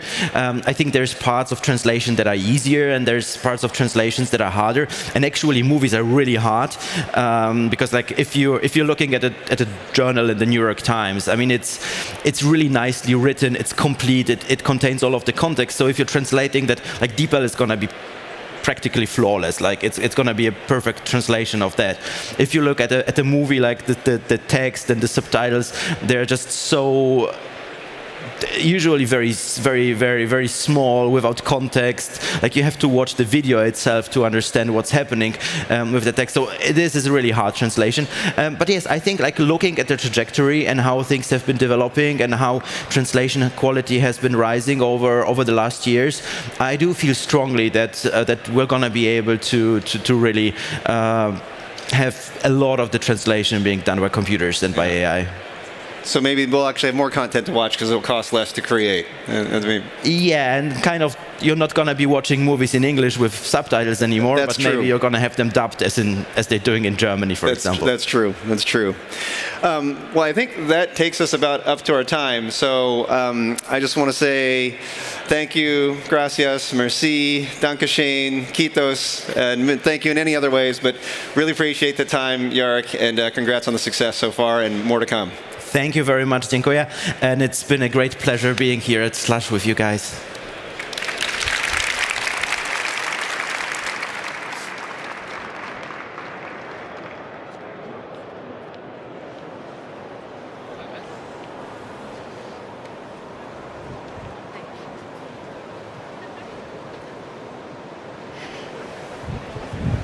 Thank you, Jarek and Eric. That was a great session. We've all seen how AI can make workflows more efficient, but its impact on creative fields is particularly fascinating. Next, we're fortunate to hear from a founder paving the way on this front, sharing how his company is using AI to enhance their user experience. Saba Kiniyat is the co-founder and CEO of Veed, a browser-based video creation and editing tool with over 7 million active monthly users. Veed's user-friendly interface caters to a diverse range of video editing skills, from prosumers to SMEs to enterprise consumers. Facilitating the conversation is Luciana Alexandru, partner at Sequoia, where she focuses on enterprise investments. Luciana co-leads Sequoia's early-stage investment business in the US and Europe, and has a rich background in backing companies like Miro, UiPath, and Deliveroo. This is Unleashing Creative Thinkers. Welcome on stage, Saba and Luciana. Woohoo!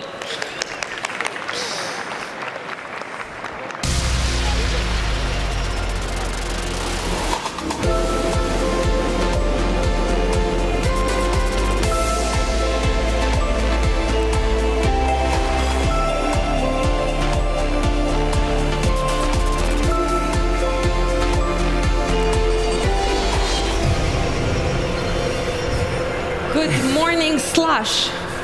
I am so happy to be here again. I think I said this yesterday, Slush is my favorite conference, and in fact, the only conference I've been going to in the last couple of years. So delighted to be back here, and really delighted to be back here with a wonderful founder, Saba at Veed. We were actually going to have two wonderful founders on stage. Andre from Miro was going to join us as well, but unfortunately he's unwell and wasn't able to travel. But we will make sure to edit a video with Veed and send him a nice version. And the topic for today is right up your alley. We're going to talk about AI and creativity. But first of all, maybe we can share a couple of sentences on Veed and your journey. We partnered with Saba a couple of years ago, and the company got really, really far since. Veed builds an in-browser AI-first video editor, and it's used by consumers like myself when I want to make a social media video, or SMEs, especially when they want to use it for marketing purposes. And then many teams within businesses and enterprises. So use cases in enterprises are internal communication, training, marketing, sales demos, product demos. It's really endless. Any sort of video that you want to create and make really beautiful and really, really easy to understand, Veed comes in. And there are 7 million people every month that go to the Veed platform now, which is growing really nicely, definitely since we partnered. And my two favorite stats, every single second there is a video created with Veed, which Saba told me yesterday. I actually hadn't even realized that stat, and I got really excited. And then every other second there is a video created with AI features and AI tools within Veed, which is obviously our topic for today. So, Saba, maybe we can start by talking about AI, creativity, and Veed, and then we'll talk a little bit about your journey as a founder and how you started the company. But tell us a bit about how you think about AI. Is this something new at Veed, or what's the history there?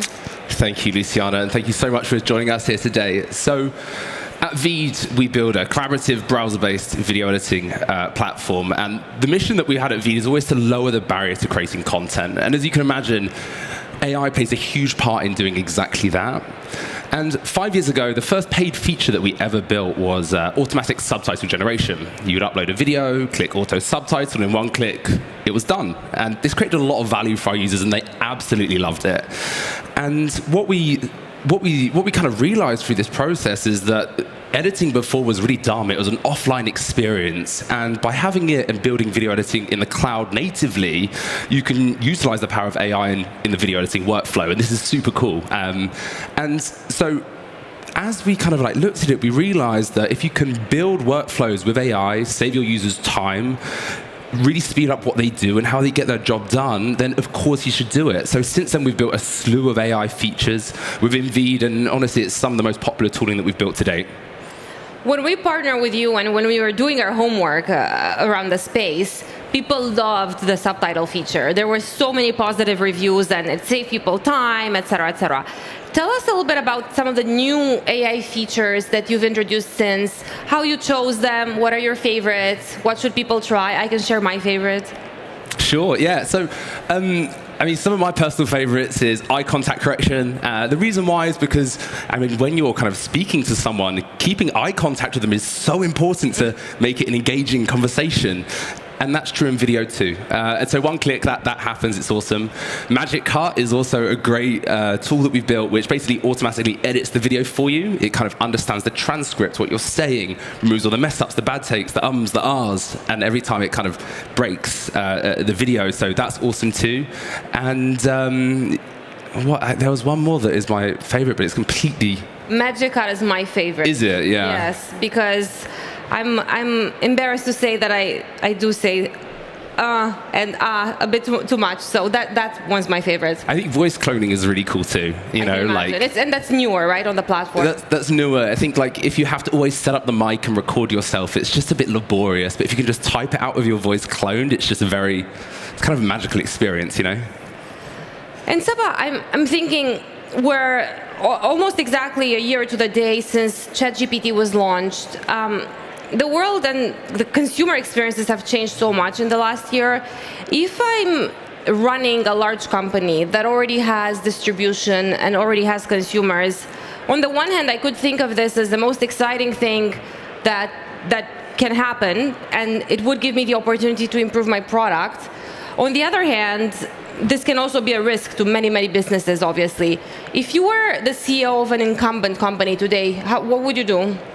Yeah, it's interesting. I think that's more of a cultural question. Like, do you have a culture of allowing innovation within your company? I think if you don't, then like potentially the answer here is giving your teams and your employees the ability to fail, to make mistakes, to try things that might not work, and that being okay. I mean, a lot of the teams that we have within Vida, they have a lot of autonomy, and I love that because, you turn up and you see what people are working on. It surprises you. It's exciting to see what people are building. It's like, I get a lot of energy from that. It's really cool. Is it okay to fail at Veed? Yeah, good question. This question is coming from your investor, remember? Yeah. So the answer is no to Luciana. The answer to everyone else is yes, of course it is. And I think that's important, Yeah, that makes a lot of sense. Tell us a little bit, the speed of change, as I mentioned before, is just at a pace that I certainly haven't seen in my venture career. Does that create opportunities? Is that scary from where you're sitting? Yeah, so I think it's like really exciting, but I'm not going to lie, it's quite overwhelming. There's a lot going on. So, the speed of change, we definitely feel it. I think the opportunity here and what we all need to be doing in our companies is kind of like, understanding what's possible, what's coming out, what great technology can we leverage to make our products better for our users, but at the same time, deeply understand the user's problem and what they do. And, I kind of mentioned voice cloning earlier, but like, no one's ever asked for that. But what they have said to us is it's really annoying to re-record audio or video if I forgot to do it earlier. So that's an example of connecting those problems.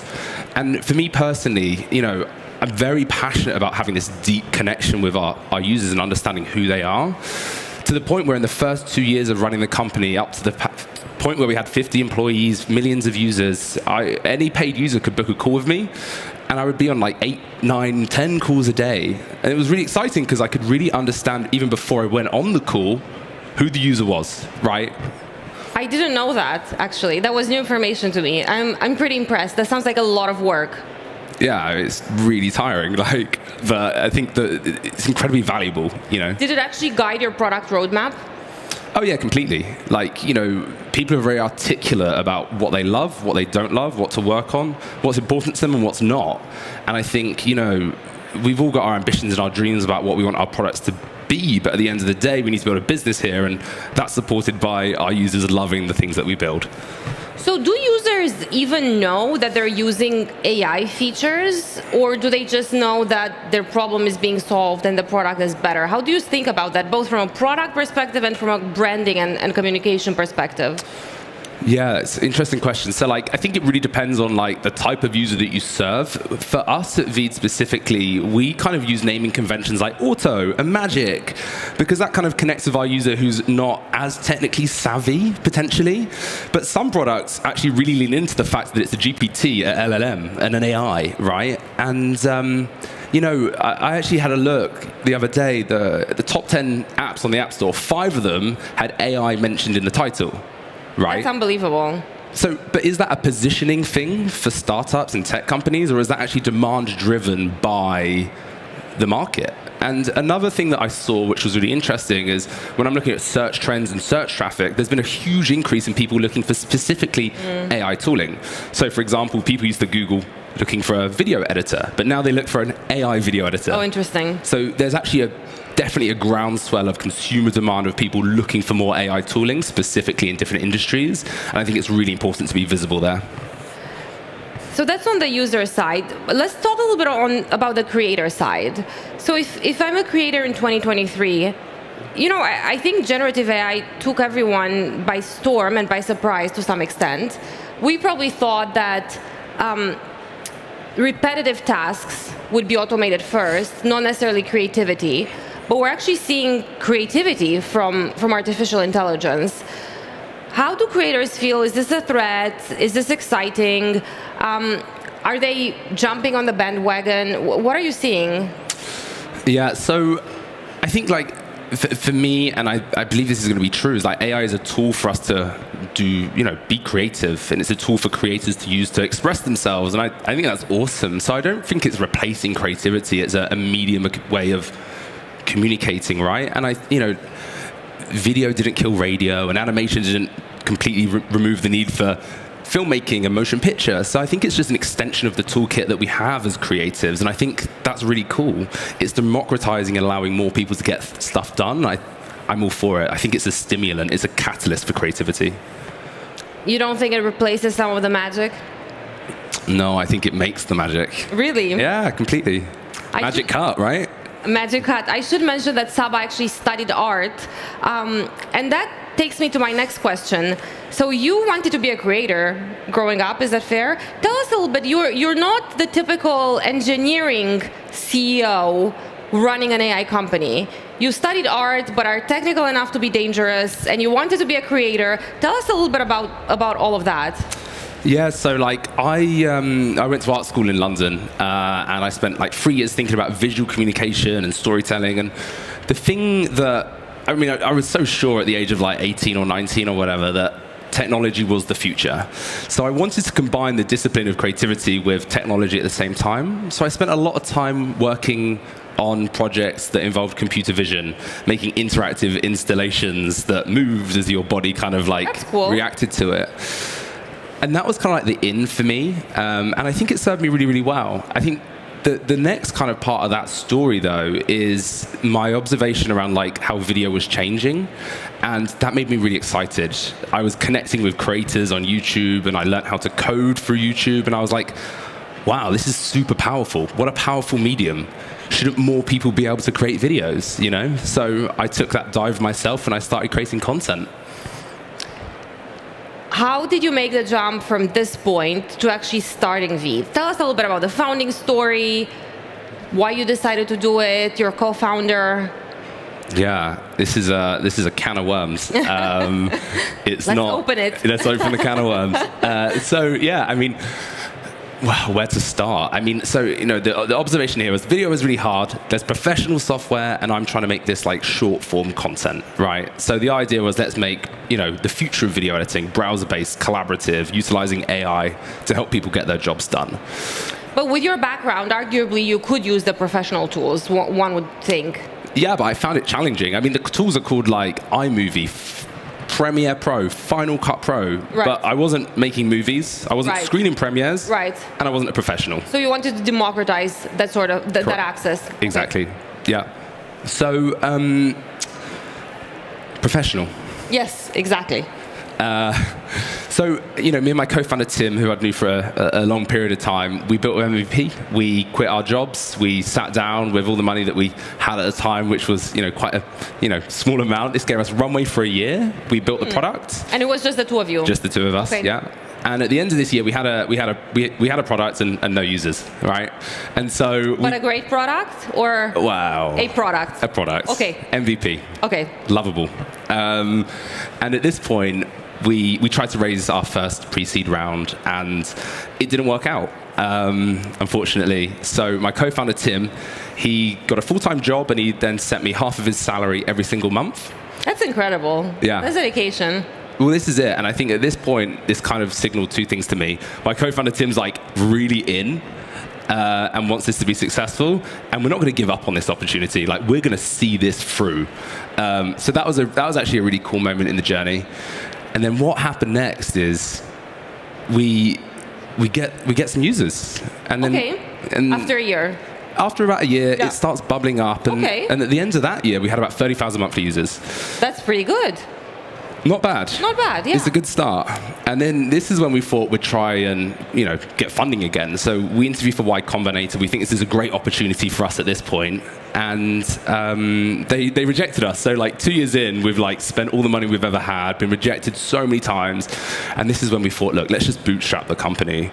And so we just turned on the paywall. The first $5 came in, and then, you know, 2 years later, it was 6 million ARR. And that's when we met. Yes, and it took a little bit of convincing to get Saba and Tim to want to partner with us, but maybe that's for another time or for later.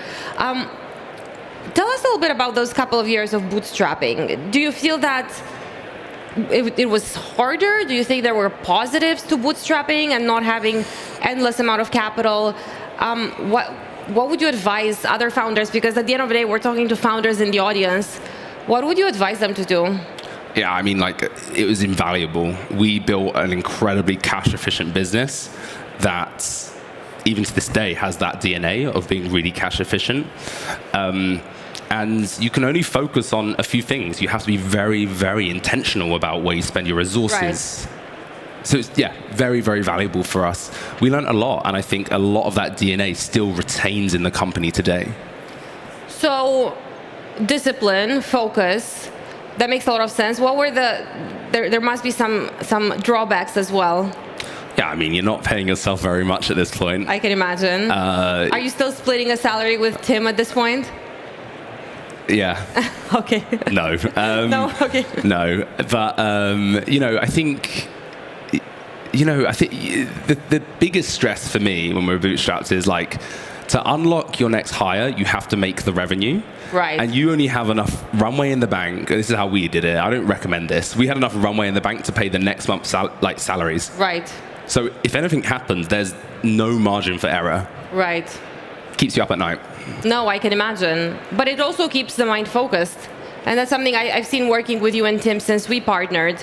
Just picking a few things that really matter and really executing. And it's one of those few occasions where, as an investor, I have to push you to spend a little bit more in certain areas. That's not normally the case. Yeah, I mean, I think the other thing that was probably one of the most valuable things about being the bootstrapped company is we had to grow in the most capital efficient way possible. Mm-hmm. And even like when we partnered, we were probably doing 2 million monthly users. And that's amazing. And I think it really forces you to be creative. I think it's a bad trap to like raise your first round, spend it on marketing, spend it on advertising, but actually finding that grassroots, organic growth, customer love, you have to do it, you know? And again, like this culture retains with us. And even now, like the vast majority of our users, like 7 million users, like so many of them are like organic through word of mouth. It's incredible.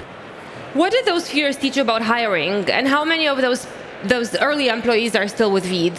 Yeah, like most of them are still with us. They are... Lifers? Lifers. No. I've never heard that term before. Yeah, I mean, like, hiring is, I mean, you can't hire anyone with a logo. If you've got, like, Facebook or anything on your CV, like, there's no chance you're going to work at my bootstraps company. I remember everyone, like, those kind of, like, early employees, they've kind of, like, they want to take risk, like, they're in it. Like, they want to join the mission. They want it to grow, and everyone's so incentivized to all pull in the same direction. So, again, like, the energy that we had was super special. And so you're hiring people that don't have an obvious background. They don't have an obvious CV. How do you figure out if they have the right level of drive, hunger? How do you interview? Did you learn anything that you're still applying today? Yeah, so I think the DNA that we had was kind of like, back then was just like young, hungry people that just really wanted to prove themselves. They might not be in London or New York or San Francisco. Instead, they might be somewhere else in Europe and not have the same opportunities that potentially you do geographically. And I think for them, like, they wanted to be part of this mythical startup adventure that we all hear about. And, you know, they saw that in us, and we saw the fact that they wanted to engage in that and contribute. And that's what made it special, you know, really special. Any interview questions or anything about your interviewing process that you still use today that helped you in the early years? There was one funny thing that we used to do. If there was something that we really, really liked, we used to, and like they were a bit unsure. This definitely happened with Sam, our VP of product, and actually quite a few of them. We'd have a chat with them, and they were like, yeah, I like the company, but you guys are quite early, it's quite high risk. So what I'd do is I'd take their email address, I'd add them to Stripe, I'd add them to Profitwell, and I'd add them to Slack. And naturally, they'd then join Slack and see our communication and how we're talking. They'd then go into Stripe and see that we're growing incredibly fast. I like that. And Profitwell would automatically send them emails like every day about how much we grew. That was the tipping point for, well, definitely Sam and a lot of the early team. That's really smart. And Sam is still our VP of product and runs that team beautifully. So now you raise some money. You can hire people from more established companies, from other scale-ups, from big tech companies.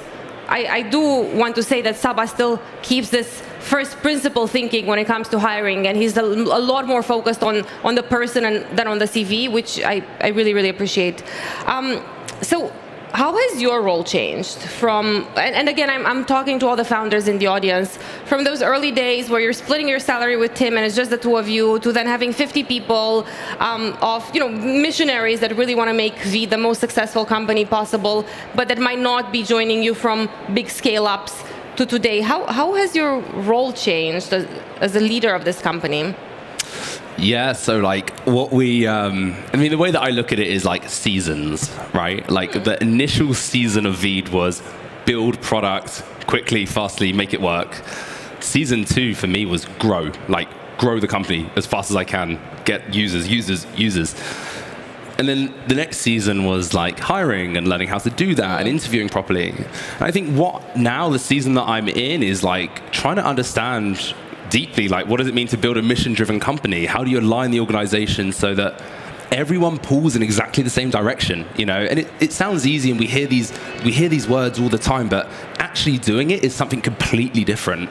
Defining what your values are as a company and actually living those values. It sounds easy, but it's actually incredibly challenging. So that's the season that I'm in right now. Well, we're very happy to be part of these seasons with you and the team at Veed. So we learned about AI and creativity and how creators feel about all these changes through Saba's lens, who wanted to be a creator himself, actually, but ended up building a company that builds tools for creators. And then we learned about Veed's early years of bootstrapping and growing fast and efficiently and hacking to a certain extent, but now growing very sustainably and building the right infrastructure for the future. I want to ask you 2 final questions. Yes. Okay. So firstly, again, we have a lot of founders in the audience. What would be your one piece of advice to yourself 5 years ago? God. What would I say to myself? We didn't prep this question, Luciana. I know. I took you off piste. I'm sorry, but it's totally fine. No, I've got it. So my piece of advice is just, it sounds really dumb, but like early stage founders, I see it so often. They love building product. And I'm not surprised, it's amazing. You get to make pixels look lovely and make incredible code that makes things work. But growing a company is completely different, and it takes a completely different set of skills. And normally it's not in the founding team of the company. So, my experience was, we need to grow this so we can get a salary next month. Therefore, if you find the lever of growth, you keep pushing that lever and pulling that lever until it stops working. So that's the main bit of feedback. So think about the commercial muscle as well. Think about monetization as well, not just about building building the best product too, but also thinking about the commercial part. I think for most talented founders, building a product is actually relatively easy. I think that growing it and getting people to use it and love it is actually the hard bit. Yeah, I have to say, I was talking to another founder yesterday, and she mentioned exactly the same thing in terms of what she would change if she would go back to the first years. Final question about AI to wrap it up, since we are here to talk about AI and creativity. Okay, if there's one thing that you hope that AI will unlock in the medium term, what would that be? So I'm going to answer this question slightly differently. Okay. And I took a flight here, and next to me was this lovely lady, a self-declared boomer. Okay. And she said to me, she was like, "What are you working on?" And I was like, "Oh, I'm doing a talk at Slush." She was like, "Oh, great. Can you send me the talk? I'd love to watch it." So I'm going to send this talk to her. That's nice. And this is her request. Yes. She said she's got a Roomba at home and it cleans the floor, but she's worried as she gets older, there's not going to be enough people to look after her.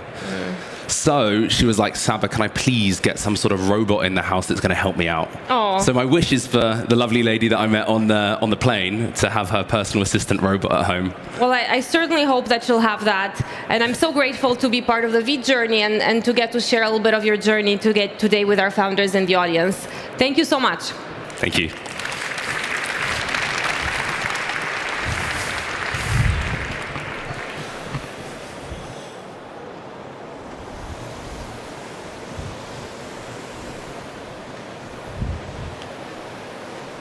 Thank you, Saba and Luciana.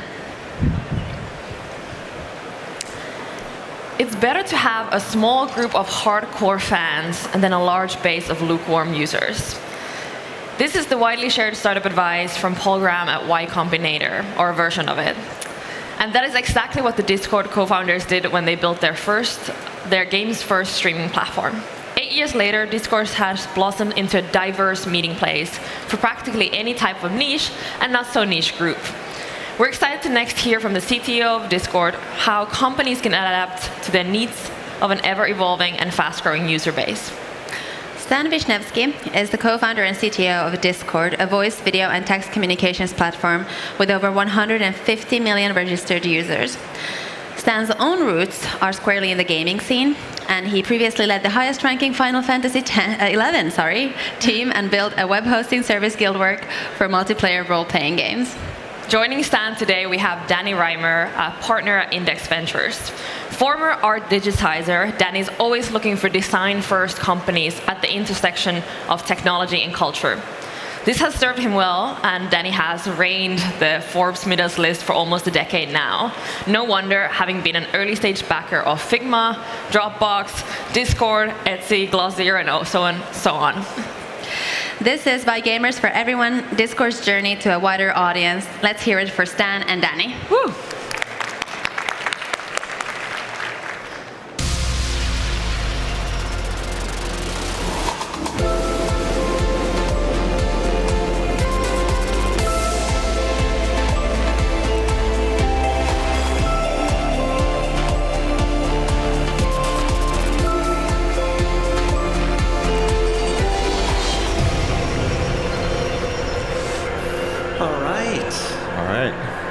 Welcome, Stan. Thank you for having me. This is wild. This is so great. I'm so delighted that Slush enabled me to convince Stan to leave the Bay Area and join us here in Helsinki on stage to chat about the journey of being the co-founder of Discord.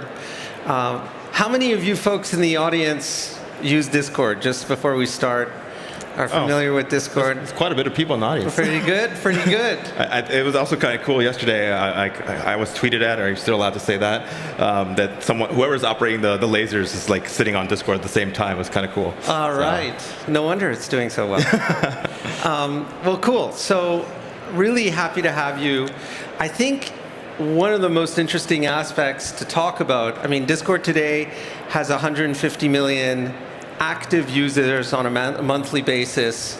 It has 900 folks working there. I think 75% plus of the folks are overseas who use Discord. Yeah. It was a journey to get to Discord. Yeah. So it would be great to start off with how you became co-founder of Discord, how this all came about. Yeah, it's kind of a wild journey. Like some of you may not know this, but Discord is a culmination of pivots, to be honest. Yeah. And originally, Discord came out of a company called Hammer and Chisel, which was actually originally founded by my co-founder, Jason. And it was originally set up as like right when the iPad came out. And the thesis was, like, how do we connect more people around games, and like how do we bring like PC quality games to the iPad? And I was introduced to Jason through like a mutual friend, and they showed me what they were working on, and it was kind of really impressive what they got done on an iPad with a very tiny team. And I just joined the company because it was kind of similar to my mission, like playing games with people and connecting is like really core to my life and like how I grew up. And I've always been trying to make that easier for people, so I joined. The game was extremely fun to work on, and like all the challenges of getting all that working on an iPad. When you joined Hammer and Chisel, did you think that the iPad was a very good platform for gaming, or was it more the challenge that, I'll be honest, you were into? I was skeptical, but the team was really cool and it was really impressive, and like the mission really is what, really when people joining early, you care more about the mission than the individuals and the exact thing, because it's a windy road to success, right? But yeah, like we worked on the game. It was a critical success, but a commercial failure. Making hit games is hard. And the company's thesis was build this really successful game that has really social, and then take that social layer and like use it to build more games and distribute more games. And sorry, Stan, I'm not going to let you go just yet. So you said it was critically acclaimed, but not a success. Why wasn't it a success? What were the reasons that you think it failed from a commercial standpoint? Yeah, I mean, there's probably a lot of reasons. One, it was an iPad game, not an iPhone game. But I think it was also like ahead of its time on some level. Today, you see similar games. Like the game was originally like a MOBA, kind of like League of Legends for iPad. You've seen some of those games be successful, but really they started being successful more like in 2018 as more kind of hardcore games became more viable on mobile. So maybe we're just ahead of our time. Okay. So doesn't help. Timing is so helpful that you just got to nail that. Okay, sorry for the interruption. Please carry on. Yeah. So the thesis was we could do this and build a social layer. And as we were trying to figure out what to do next, like different types of games or what else, I like kind of took that moment. I'm gonna be honest, to like shoot my shot basically, because like I've been really obsessed with building social products for people who play games and connecting them. And I kind of went to Jason and I kind of pitched him on like, hey, we could probably skip building this game, because if the thing is like build like a social platform that for people who play games, there's an opportunity here, but there's a catch. I was like, it's 2015, it's probably going to be desktop first to start, and like it was kind of like, what are you saying in 2015? Everything is mobile. But like the reality is like as someone who used these products for a long time myself, it was like really clear like there was like something missing. The products haven't really been updated in like almost 15 years. Like no one's really making them better. Like you have to go and like people were like having to go and like rent like servers and sharing IP addresses. And this art was just inaccessible. This type of hanging out was just inaccessible and organizing. And then people were like sharing their SMS numbers with people online, and like in 2015, that felt unacceptable. And the other observation was like WebRTC at the time was really taking its stride and becoming viable to build on top of. And I was like, and you could just make it work everywhere. You can make it one click on a browser. Like that would be magical. Like it's like it was this unique opportunity to effectively disrupt a very saturated market just by actually being able to 10x and make this really like a cohesive, beautiful experience. Yeah, and I mean, talking to Jason and talking to you, a lot of the youth fun parts, developing the best relationships that you had were online playing games. So the social component of gameplay around it wasn't that wasn't that different from the actual playing of the game. It was totally integrated. Yeah, I mean, because like people play games to, like, a lot of people just to, like, some just to unwind, but a lot to build relationships. Like I grew up in LA, in Los Angeles, in the valley, far away from all my friends, and like getting online very young, like getting on IRC, getting on like MMORPGs was just a way to connect with people that I couldn't, and that like really built like really long-term relationships for me. Some of those people literally work at Discord today, just that I met like 25 years ago on these online games. Like making that easier for everyone, because it's just the place to hang out, and games are just a vehicle for that. So. And how was it pitching Jason that this should be a radically different pivot? Yeah. Well, the beauty was it was still aligned to the mission. It was the same, connecting people through games. Yeah. You could still potentially distribute. That didn't really work out with us later, so that's like a different pivot. But yes, we'll get to that. we can get to that. But at the end of the day, like the real tricky part was, okay, like he had to go and like do his own research to really validate what I was kind of telling him. But the tricky part was like it's desktop, and like we had to convince ourselves like how it'd also work on mobile, and like to really honestly even tell the board this is what we want to do. But luckily the board invested in the people, not the idea, because like there's so many pivots along the way. But he did come back like after a couple of days, I think, of researching. He's like, this just feels like, if you ask yourself, does this need to exist? Like, it feels like it has to exist. And he's like, okay, just go start working on it. So cool.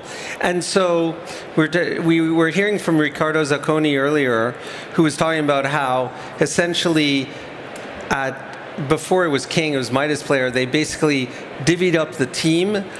Part of the team was doing the sort of tactical stuff to stay alive, and then there were all these SWAT teams working on new ventures, which ended up being Candy Crush. Is that akin to what happened, or you weren't in that position, like you needed a radical pivot no matter what? Yeah, we needed a radical pivot, but it was hard to make that decision. We were a company making games. We had employees dedicated to the craft of making games. Yeah. And I think that at first the company tried to do two things at once. And when you're a startup, you kind of don't want, and you haven't found what you were going to be successful at, you kind of don't want to do that with limited resources. So we were like working on a new iPhone game this time.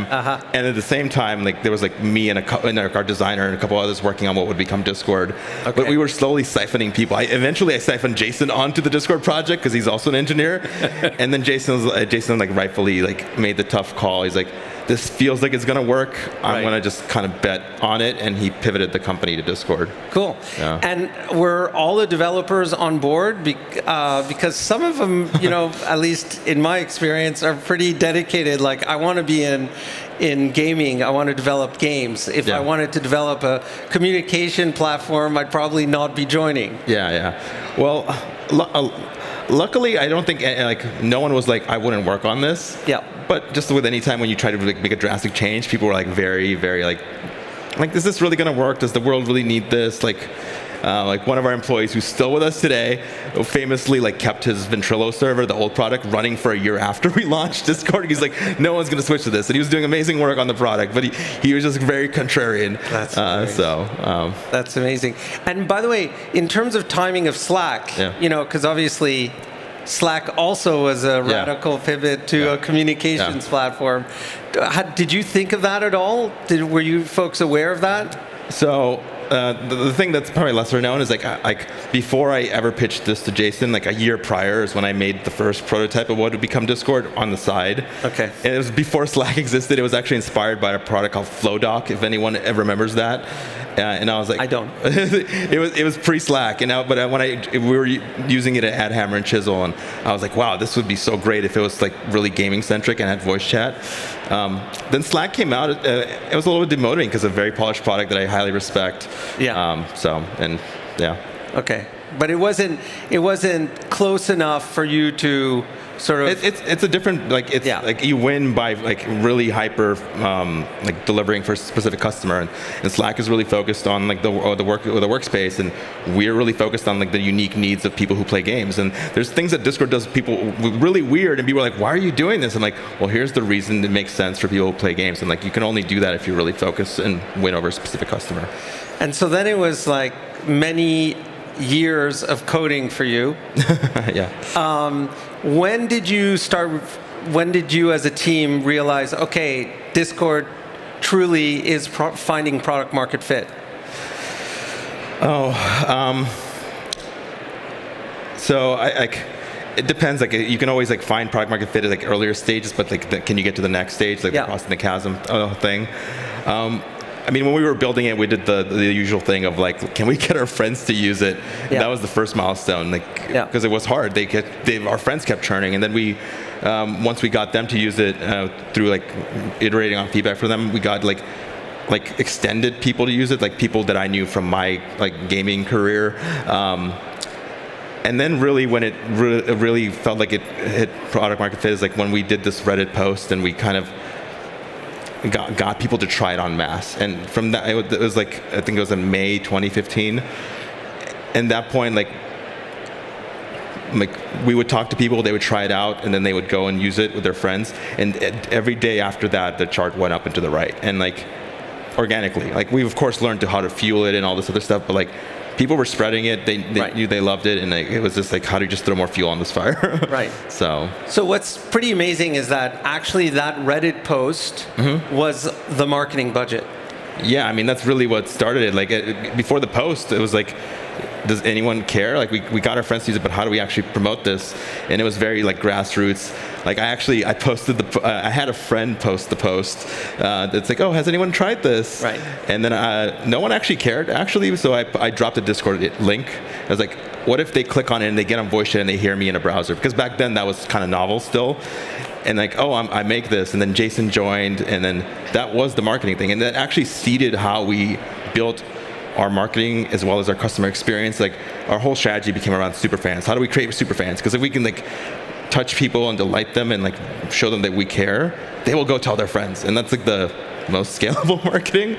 So, yeah, I mean, what's always been so cool about working with you folks is the things that you intuitively do turn out to be the things that, you know, most companies through a lot of analysis realize that they need to do. So like the Reddit post, and then wait, how do we make it magical once you land on this novel thing? Yeah. My next question would be, what demonstrated superfan value? Like, was it the number of hours or the number of friends that they brought? You had early. Yeah. And then I'll talk about like how Index decided to invest. Okay. So for that one, I think early on, before we had our own fancy analytics systems that we ended up building, we were using Mixpanel at the time, and one metric we would just log is how many people, for each user we had in analytics, how many invites generated registration for those users. And we would basically just like track, like, were we generating more users that were like virally adding more users? We internally we used to call them super nodes, like because like if we get someone who's like a tastemaker to like invite a group or two groups, those groups eventually invite more groups, so you get this kind of spread factor. So right. But that wasn't a natural to you because you guys were game developers rather than studying sort of social networks or viral. You know, like how to acquire customers on a viral or users on a viral basis, on a viral loop. Yeah, but like luckily, like when we were starting out at this point, like there's been a lot of social products that have gone, and then luckily in this industry, just this event, people kind of share how they get stuff done, and that's actually the remarkable part. And as long as you go out there and look and even reach out and talk to people, even at competitive companies, they'll talk to you about it. They'll help you, and it's kind of awesome. Had you hired at this stage anyone who had worked for Facebook or for, you know, like some of the more social Skype communication apps? No, I think at this point we didn't have anyone. I mean some of us worked on like social mobile games, and they have very similar dynamics, especially the multiplayer ones. Like the cost of acquisition is always high, so how do you get it down to something like, and usually like the social dynamics are the best way to do that. So. One of the, Discord for us, we met you guys around that time that you're talking about, 2016. So we didn't invest in the first iteration, but had been trying to get in front of you guys, and no surprise that none of the VCs wanted to make any intro. So finally got one of our entrepreneurs who had built Playfish to make the intro, and that's how we got to see you. And I remember meeting you but sitting down with Jason, and it was supposed to be a 15-minute coffee, and it ended up being a 90-minute conversation. Actually, it was an inquisition by him, making me explain why basically one of the worst investments I ever made, Nasty Gal, was a disaster. And at every point, he was asking, so what did you do then? And how did you end up with the team? And did you stay in the game, or did you guys? And it was quite uncomfortable, but he agreed the following day to have dinner with us, and he presented 2 slides. And the 2 slides were around your cohort retention and the amount of time that folks were spending on the platform. And those 2 slides basically made us invest in one of the largest rounds we ever invested in, because we had literally never seen numbers like that. The level of what you're calling super fans, but like the level of commitment, loyalty, and the way that Discord was being viewed as a core part of people's lives was unprecedented from our perspective.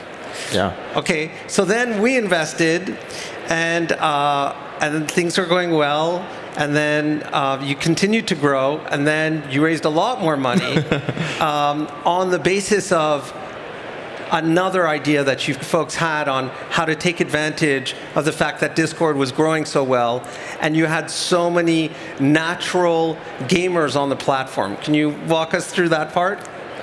Yeah, I mean, it was kind of seeded in almost the beginning of the company, even from the game of like, once you have these people who really love your product and spend all this time on it, like you can help them with the other experiences they want to have, to discover games, buy more games. So that was like our whole thing. Like we could do this. So around like I think the beginning of 2018, we're like, we think we're large enough where we can like compete with the incumbents.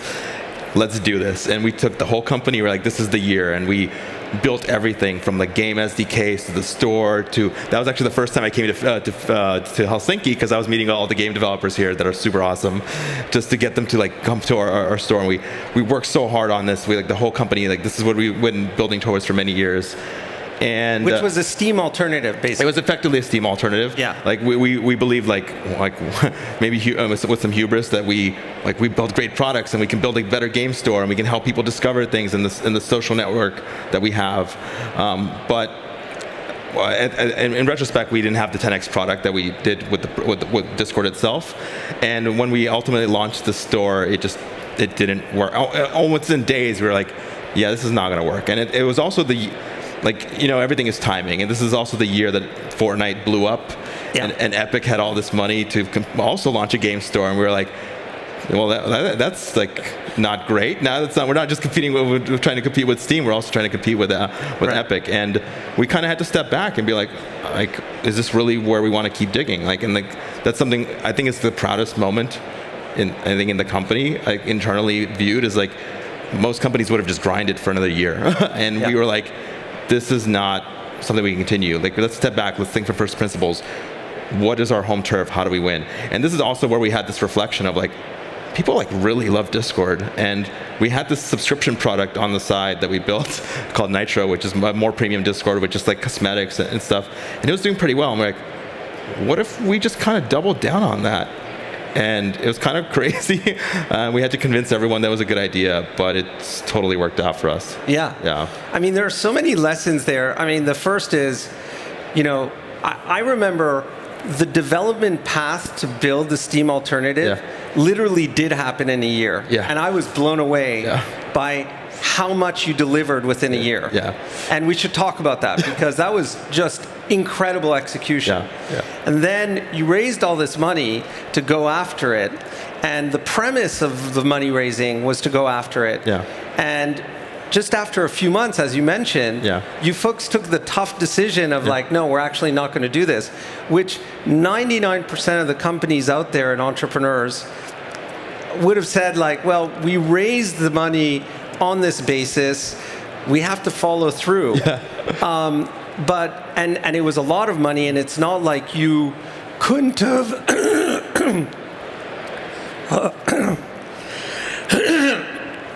sorry, that's embarrassing. It's all good. You couldn't have carried on for at least a little while You had the money to do it. But you folks decided to call the VCs, to call the investors, say, we're not going down this path. We still want your money because we're pivoting again and we're going after something else, which actually made us feel as investors that you were phenomenal stewards of our investment, because you were acting as it was your money, not investor money coming in. And you've always acted that way, which is so appreciated. And I do remember that Nitro was really, it was almost like you guys were shocked at how many people were using Nitro, and then you decided, actually, we should totally commit to that. So anyway, those were my my memories. But I did want to talk about how you've been able to just create this environment of crisis in order to get results in a very short period of time, like very important development, product development, in a very short period of time. How do you build that into the development and engineering culture of the company? Yeah, so there's a couple things that go into this stuff. I will say part of it does come from Jason, like the game store built in the game SDK and everything the Steam Computer built in a year. I remember in January 2018, he's like, we're shipping this by August. I'm like, what? Like, even I thought it was kind of insane.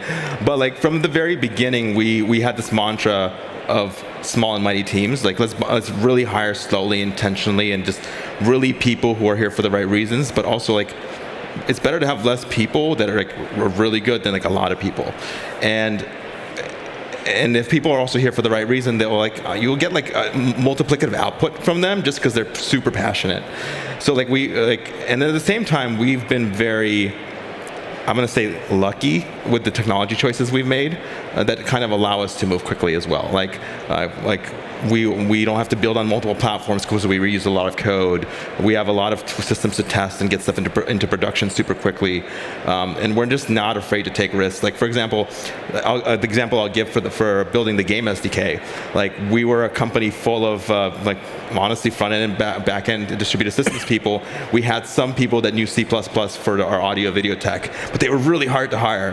And the thing that game developers need in SDK is like it doesn't take any resources, and we're like, well, we don't have enough C++ people to get this done in 9 months. What if we took a risk and on the language Rust, because it seems like it would be much easier to learn for people who are not like really deep in C++, and we just took that risk. And we had front-end engineers like writing Rust, and they were just like, cool, I guess that's what we're doing now, which is very much a very different like mentality. That's what we hired for, like do whatever it takes, so just learn new things, don't be afraid, really growth mindset. So. And how, because you're 900 people now, so like how has it been to maintain that level of urgency and that level of quality as you've grown? I'm going to be honest, it's been a lot harder, and especially happening during the pandemic. Like right before the pandemic, I believe we had about 250 employees, and we're over 900 right now. And like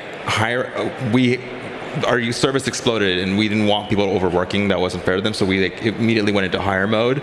But like many companies made the same mistake, even though we said we wouldn't, of really not checking our hires over time and like not doing the due diligence of like, was a successful hire. And we kind of slowed down. We kind of lost a lot of that edge. And about a year ago, we kind of went back to the team and said, look, this is not like what we originally set out to do. This is actually our expectations. We reset them all, and actually told people like, if this is not for you, like it's okay. Like that is totally okay, and just made that people's choice. But and since then the velocity has increased quite a bit. But we've also flattened the company a little bit. We were scaling for the next version when we didn't really need to. Stepping back and like thinking through like what do we actually need, what is most important. Right. So. Just to change the topic a bit, it's been interesting to see how Discord is so culturally relevant for a lot of new themes like web and Midjourney. Why do you think that's the case? Like why is Discord so relevant for those new cultural movements? Yeah, I was like it's a very interesting thing. Like if you step back to like what we built, like we built for people who play games online with people. Yeah. And like there's certain things that they needed, and they needed pseudonymity when you're playing with people online. You usually have a different identity, but it also is a way to keep yourself feel safer and more comfortable. You needed tools to control like who's allowed in your spaces, and you needed it to like work like in a web browser, be super accessible. And there's a couple other things. If you really kind of step back, that's very similar to like organizing online to do something like collaborate on like a Web3 project or collaborate on like a new like AI model or playing with Midjourney. And actually, like we didn't really realize we were doing this when we were building Discord. And the other part was we made our platform extensible because people who play games typically need very specific needs for their gaming groups, and they usually have someone that knows code in their group. So Discord is extensible. So like if you take all that, it's like it's like the same need. And the other thing is that a lot of the people that love these things and spring up, guess what they do in their spare time? They play games. Right. And what we found with our users overall is they play games on Discord, but they love other things. Right. And they just kind of take Discord to those things. So Discord, like where else online can you really get to a place with a couple hundred people and talk in real time? Like just in a moment, like in real time chat and really have a conversation. I remember when I was back before the world of Discord, I would get on IRC to ask a programming question, and like people would reply like a day later. Like it was not great, but because people are always on Discord and you ask a question in one of these communities, there's always someone to reply. It's kind of magical, and sometimes you can even find like the person who created the thing. So I waited for time's up to make sure that it's a short question, a short answer, because this could last a long time. But I would love to get your sense of AI and games and how you think about that. Like how important is that going to be in game creation? I'm super excited about this. Like I've met with a bunch of people already working on this. Like the velocity for concepting and like creating a lot more content, creating a dynamic content is just going to be. It's really going to create experiences like we've never seen before.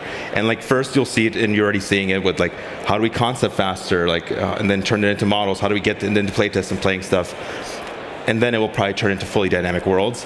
Some of them are a little cringe right now, but if you think about it, it's the worst it's ever going to be at this very moment. Nice. And it's already impressive. So awesome. Great way to end. Yeah. Thank you so much, Stan, for making the trip and for sharing all this with us. No problem. Thank you all. Thank you. Thank you, sir. That was awesome.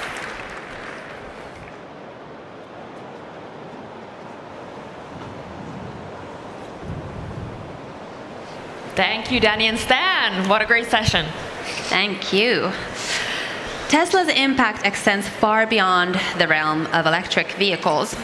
With a relentless pursuit of cutting-edge technology, they've not only disrupted the traditional automotive models, but have also set a new benchmark for energy solutions. Mark Tarpening is a co-founder of Tesla. In the early years, Mark ran the electric engineering team and served as the acting CFO. After leaving the company, Mark has taken advisory roles for multiple startups, and most recently, the UC Berkeley's Sutarda Center for Technology and Entrepreneurship. He also leads sustainable investments at Sparrow Ventures. In conversation with emerging entrepreneur Exxon Delaya, Mark will shed light on his ongoing journey to uncover the next wave of impactful and sustainable ventures. This is Beyond Tesla. Welcome on stage, Mark and Exxon. Woohoo!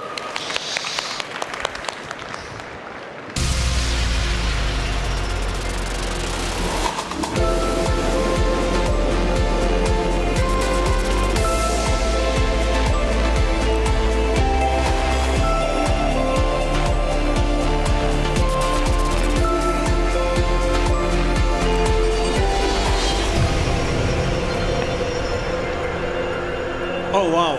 What a crowd. Love it.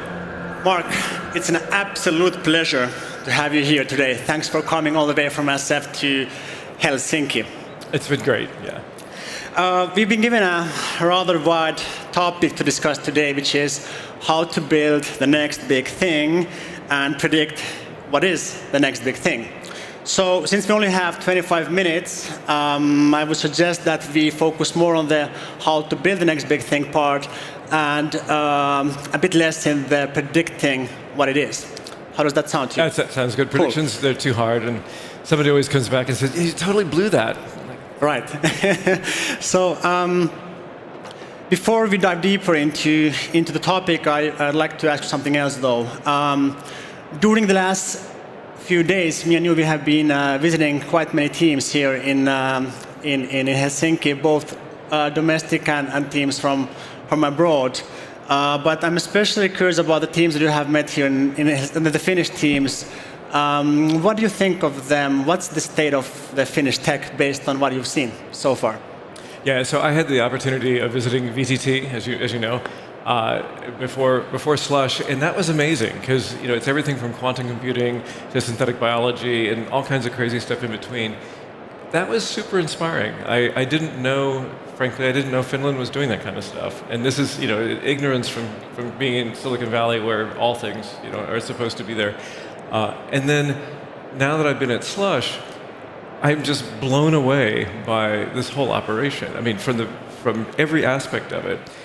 The teams that I've met here are doing everything from, vertical wind turbines that can survive in harsh, cold, frozen environments, which seems like a great place to be testing it, is here, to carbon markets, carbon sequestration, recycling of electronics in marketplaces. I mean, it's fascinating, excellent, all really well done, well thought out. I will say it's a little, but very Silicon Valley caliber, which is super impressive. Happy to hear that. But folks out there, don't get too confident. Keep working hard. Look, I do have tons of questions to ask. Really, we could talk for hours. But I tried to pick the most relevant and the best ones. So to kick off, when you look at those teams, both the ones that you have been meeting here and those that you have got to meet during the recent years, do you think that the founders and the scientists are really looking at the right things, looking at the right problems, and do they even look at, try to identify those, or are they just going after something and hope to end up in building something such as Tesla? Yeah, well, that's one of the purposes of an entrepreneur, or one of the key focus is to figure out how to take a technology that exists, and sometimes the technology gets created first, and then you're looking for the problems that it has to solve, and sometimes you're creating the technology to solve a specific problem, but it really is about the entrepreneur finding that right product market fit, finding exactly the thing that is solving the problem for the customer. And the customer may not really even perceive it as a big problem, but once they see it, they go, oh my gosh, this is making my life so much better. So we see a lot of companies, both in tech, certainly in Silicon Valley, where they have a really neat technology. They've come up with something really clever technically, but they don't know what it's going to solve. And those are difficult. And that's the role of the entrepreneur, is to figure out how to take that technology and make it into something that actually has meaning for people and has real value. Right. So it's no secret to anyone what a success Tesla has really been. It's been 2 decades now since you guys went to found Tesla. Did you reflecting to back then, did you really think that you are at a big problem right now, or was this like some sort of coincidence? Well, we were pretty sure that we were going to have to electrify transportation. That's the big problem. It was really, really clear that that oil was not a good thing for the world. I had lived in Saudi Arabia for years. I had seen what the oil economy was doing there and how much wealth and power was being transferred to the Middle East, and not necessarily stewarded well there. As well as, obviously, the carbon thing, which in 2003 was much less clear. The global warming, if you were a scientist, it was becoming clear. If you were, kind of not in that community, it was much less clear. But we were getting there in 2003. So decarbonizing transportation, and when you talk about transportation, it's really about cars, because that's where most of it comes from. So we had to do something about that. And we realized that the technology was just barely possible. Our background, Martin and I, my co-founder, have a background in consumer electronics, and we saw that batteries getting better every year, a little bit better. And when you do the equations, when you actually work out the math and you say, can you make a compelling car that's electric with these batteries, because batteries are what limits it, that the batteries were just barely good enough in 2003. So it was perfect, because we knew that, oh God, if we could do it now, by the time we get into production, it's going to be even better. And by the time we get big, it's going to be really great. Right. And we're just going to have better margins, better performance. It's just going to, everything is going to be better in the future if we can make it work now. Right. Let's dive a bit deeper now in the building part. I think not many of us can really imagine the endless amount of trade-offs you guys have had to really make in order to get the first car out there and work. Can you describe a bit the path? How does the path look like to get from lab to fab and building something to really last and something great, such as Tesla? Yeah, I mean, there are so many trade-offs along the way, particularly with something as complicated as a car. One thing that we did early on is we did have a North Star. It's, we were talking about this backstage a little bit. A North Star in the U.S. is the star that you navigate by. So when a company has a North Star, they have some statement which keeps everyone aligned. And so Tesla's North Star would have been building an electric car that delights the customer. And 20 years ago, there had never been an electric car that delighted anybody, except maybe a golfer someplace. I mean, it was, like a disaster. So to make one that delighted the customer, that was always our North Star. To do that, we figured out all the pieces of that puzzle to do that, but each one of those technical, challenges had trade-offs. Whether it was we had to make the car a certain width because our manufacturing partner, their machines could only grab cars of a certain width, and we really wanted it to be wider, but we couldn't do that because their manufacturing machines couldn't grab it. All the way to whether we had to redo the chassis to make it easier to get in and out for customers, and that was it was $1 million decision we made. That was a huge trade-off. It was a delay in production. It was a very expensive decision, but we didn't think we could delight the customer if they had to fall into the car. Right? This was not going to work. So we had to redesign part of it to make it easier to get in and out of. Because the original Tesla was a small roadster. It was the best we could do at the time. Right. But so because the industry has been there for quite a long time already when you guys started to work on it on the first car. How did you balance between quick and dirty and perfectionism? So everything is a compromise, right?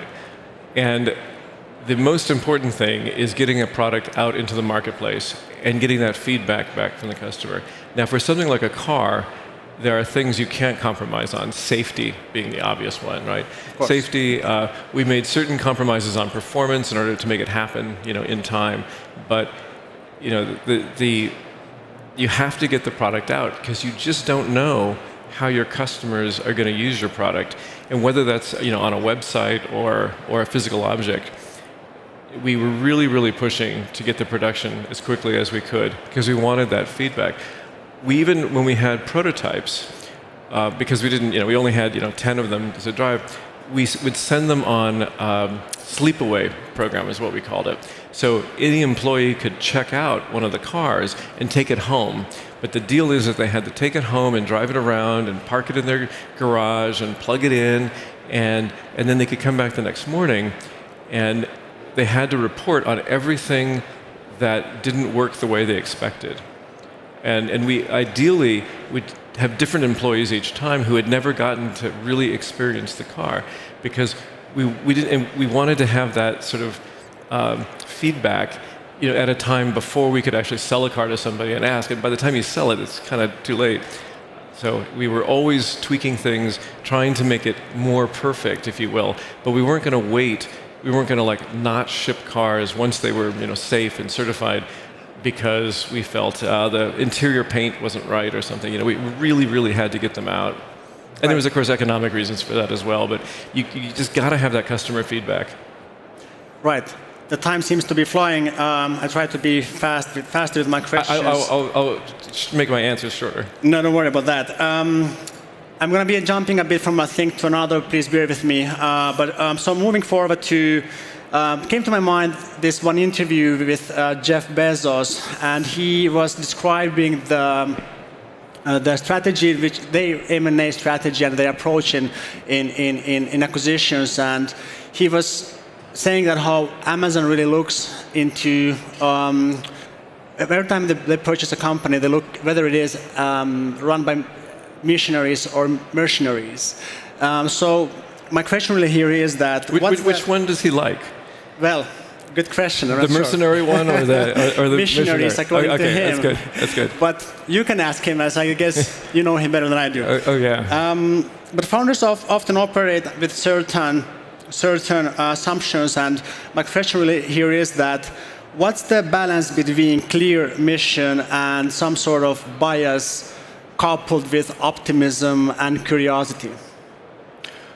Well, so we at Sparrow, the venture firm that I'm with, we really focus on mission-driven founders, and it's a cliche, right? Mission-driven, but we really are looking for people who really believe in their product, whatever that product is. They really like it. They want it to be out in the world. They want to have other people experience that, because we think that that's really how you build strong companies. The mercenary thing doesn't really appeal to us either. The importance of that mission is that you get to. It really keeps the company culture around it. It allows you to recruit easier. Because people like to come to a thing where they feel that they're contributing to something that has meaning. It makes the fundraising, I think, easier as well. The customers, it's a great brand play, and the customers, sense the mission. So, we're really, really into mission. I'm not sure I answered your question, but I don't.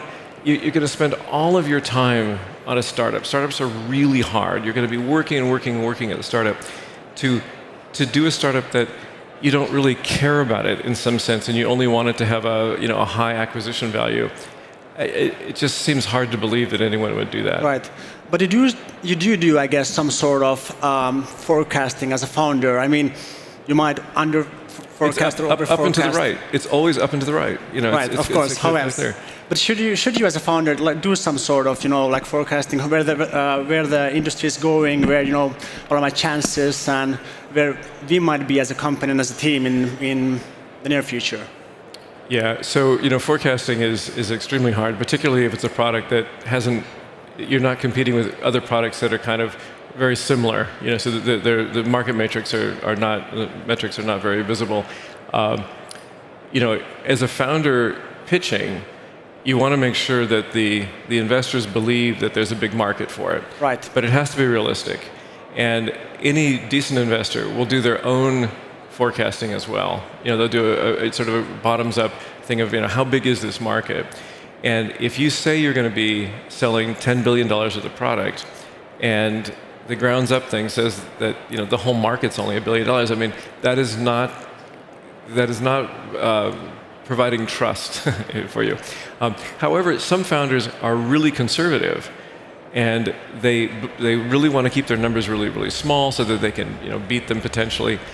And investors have to think that out as well, because you don't know which is the founder making the numbers really, really high, or is the founder sort of sandbagging the numbers, or doesn't think they can get it.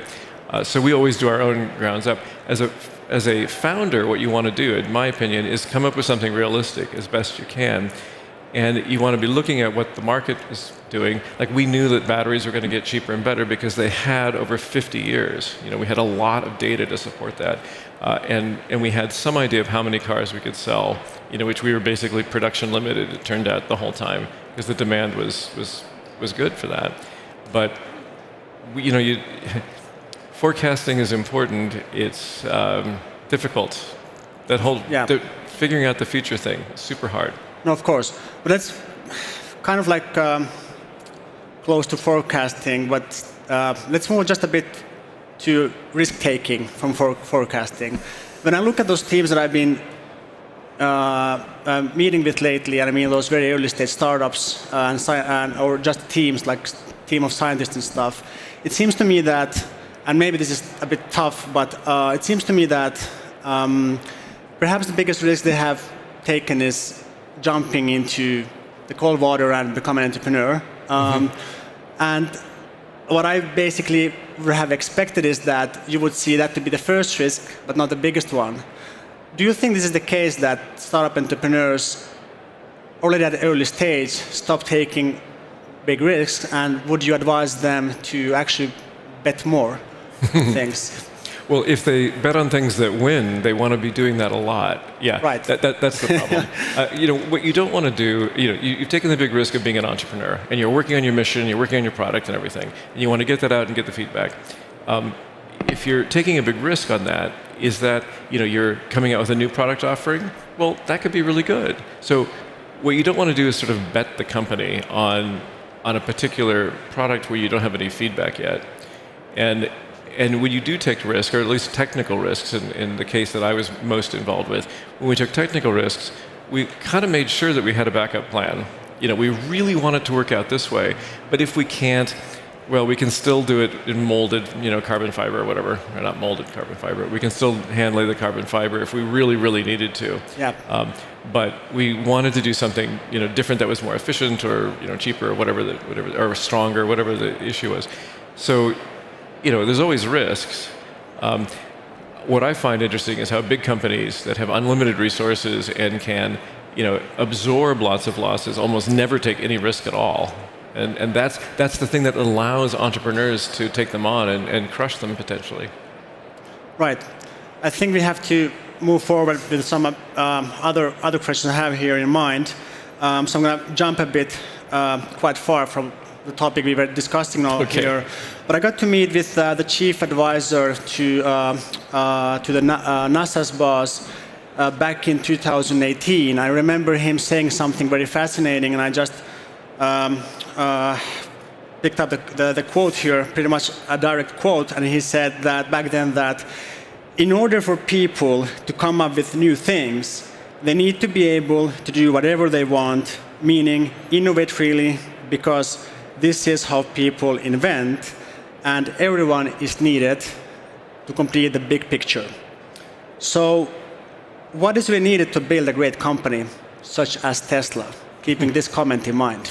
Yeah, well, NASA, it's funny that you picked NASA because they are historically, in the US, the NASA is the space agency, and they did a really great job in the 50s and 60s, and then they stopped taking any risk at all and allowed Elon, our investor now CEO of Tesla, to ultimately completely disrupt the rocket industry, if you will, because they didn't take any risks and they were way too conservative. And I do find it interesting that he says, "Oh, you want the engineers to just do whatever they want." I don't know if you saw the opening keynote by I'm blanking on her name from Swipe from. No, I can't remember. Oh, okay, yeah. Whatever. Yeah. Anyway. Yeah. And she was incredibly good at making things happen, but I'm not sure that you could be very creative when you're doing that, And Claire, thank you. And you want to have everything kind of on tight ropes when you're executing. Now, within the team, they're creating and being innovative, but you really want to keep things rolling along. You can't have them just doing random things. You got to have those goals and you got to have those objectives and keep everything in lockstep, because you have this giant team. You have the puzzle's really complicated. You've got to get all the pieces of the puzzle to come together to make that product. There's a saying in the car industry or in manufacturing that it takes 5,000 parts to make the car, but only one part to not make the car. Everything's got to come together to make that final object. So you got to be careful with being sort of too creative along the way, because if anything slips, everything slips. Right. But do you think that the future companies are going to be a bit more kind of NASA-minded companies? They still need to produce stuff on time. Right. Yeah, but you can do that and be quite creative. I think Tesla does that fairly well. SpaceX certainly does. Lots of companies do. Apple, does it very, very well. Right. And do you have any practical example in mind? How would you advise, founders to balance between freedom and mission? Well, freedom should always be in service of the mission. I mean, having that North Star, having that mission that's very clearly articulated is great because it allows you to get rid of distractions that don't advance the mission. At Tesla, we got many opportunities to do things for other companies for millions and millions of dollars at a time when we didn't have much money. But we were able to always look at the mission and look at our North Star of, does this advance getting a car on the market that's an electric car that delights the customer? Is this directly helping us or not? And if it wasn't, we had to say no, which kept us very focused. But along the way, we're innovating on all kinds of different things, whether it's battery architecture or the inverters that make the car go, for example. And we're redesigning those things because it's always in the service of the mission, right? So you can be very creative that way, but it's always about how are we going to delight the customer? How are we going to make the car better? How are we going to get the thing to market and get that feedback? Right. Let's move from the how to be the next big thing to the predicting the next big thing part. With time, there always seem to be some sort of waves of about tech, and as we all know, there seems to be quite a relatively long AI summer in terms of hype. What do you think is AI here to stay? So, yeah, AI is here. I mean, I don't know what the next big thing really is, because if I could predict that really easily, we would just put all of our money in that and, we'd be done for the day. AI has the feel of something that is like the internet was, and like, frankly, electricity was, 100 years ago, that it is super interesting. People can imagine lots of uses for it. And there's lots of hype around it, but nobody knows exactly what it's going to do. And like the internet before, it ended up being in everything ultimately, but it itself, was only the enabling of an entire ecosystem living on top of it. And I think that AI is that same thing, in that, 10 years from now, AI is going to be in everything. But who gets the value for that? Where the money is, if you will, in AI, to me is very unclear yet. And so we'll see. I think it's incredible, though. I mean, I think we're really at the very beginning of AI, and again, like a lot of things, it's going to get better and better and better, and we're going to be able to use it for more and more things. And some of those things are going to be amazing, whether it's new materials or new plants or food or whatever. Right. As we are running out of time, this is pretty much my very final question. Yeah, I agree. It's quite unfair to ask anyone what's really the next big thing, as we can't just live only with one sector, right? Because we need food industry, and we need the transportation, and the healthcare, and energy, and yada yada. But if you were to found a company today, what would that be? What would it be? And why? Yeah, I think some of the most exciting stuff is in synthetic biology. CRISPR and its ilk are making us the ability to change life itself, which is sounds very grand, but we've been doing it for a long time. So I would do a synthetic biology company focused probably on new agricultural products that are focused on delighting the customer. So they'd be very nutritious, wonderfully tasting, and they happen to grow really well in a changing climate. Right. Well, thanks, Mark. I think you made building Tesla look easy. So thanks for inspiring everyone here, and thanks for coming all the way from SF once again. This was fun and pleasure. Yeah, great fun. Thank you. Thank you.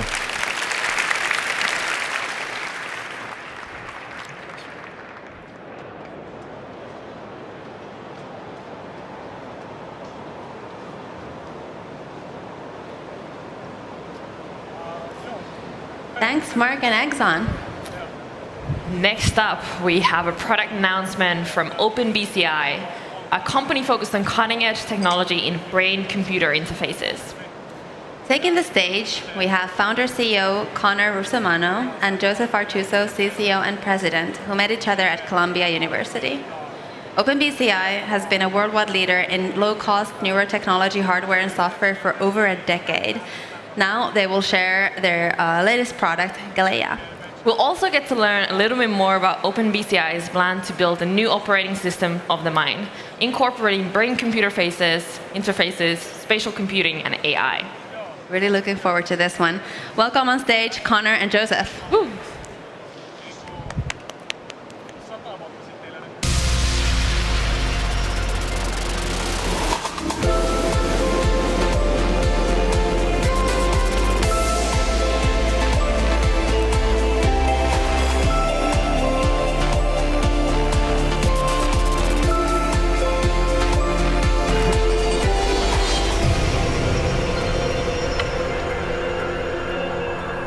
All right. How's everybody doing? Great. All right, it's an honor to be here. In the next 10 minutes, Joe and I are going to show you what the future of computing looks like. But first, I want everybody to just take a second and think about a computer and what comes to mind. I bet many of you were thinking of something like this, or maybe this. Or maybe even this. Maybe some of the elder members of the audience were thinking of an abacus or a TI-83, potentially. Either way, all of these computers are different, but they're similar in some ways. They all have the same basic components. The basic components of a computer are inputs, processing, storage, outputs, and the human. It's important for us to remember that the computer is worthless unless there's somebody to deliver the inputs and receive the outputs, right? And so we have to remember that the human is in the loop with the computer, and let's remember that for the rest of the presentation. Joe, over to you. Thanks. Yeah, so humans are already part of a closed loop with our devices. And today, the way the inputs and feedback come back to us are sort of limited by the technology that we have. We have a very conscious relationship with our computers where through keyboards and mouse, we tell it exactly what we want and it gives us back the information. More recently, there's a subconscious loop that's developed where based on our habits and our dwell time and what we sort of interact with, the information is subtly changed, what's made available through news feeds or other notifications. But still, what the computers today have access to is just the tip of the iceberg. The biosensing technology that OpenBCI has been developing for the last 10 years is going to fundamentally change what our computers have access to in order to optimize the loop that we're a part of. And Connor's going to talk about how that all started. Yeah, so back in around 2012, I became obsessed with this mission of decoding consciousness. I had suffered some concussions playing rugby with Joe in college. Members of my family and friends were suffering from severe mental health issues or spinal cord issues, and I felt that the way to solve these problems was to take the information from the brain, aka brainwaves, and put that information into a computer. I thought that the brain was the seat of the soul, was the key to consciousness. And so we set out on this journey to build a wearable, to take brainwaves and cheaply put them into a computer so they could be expanded into other applications. Robotics, art, entertainment, gaming. And this is what it turned out like. We ended up building the Ultra Cortex and the Cyton, the biosensing amplifier.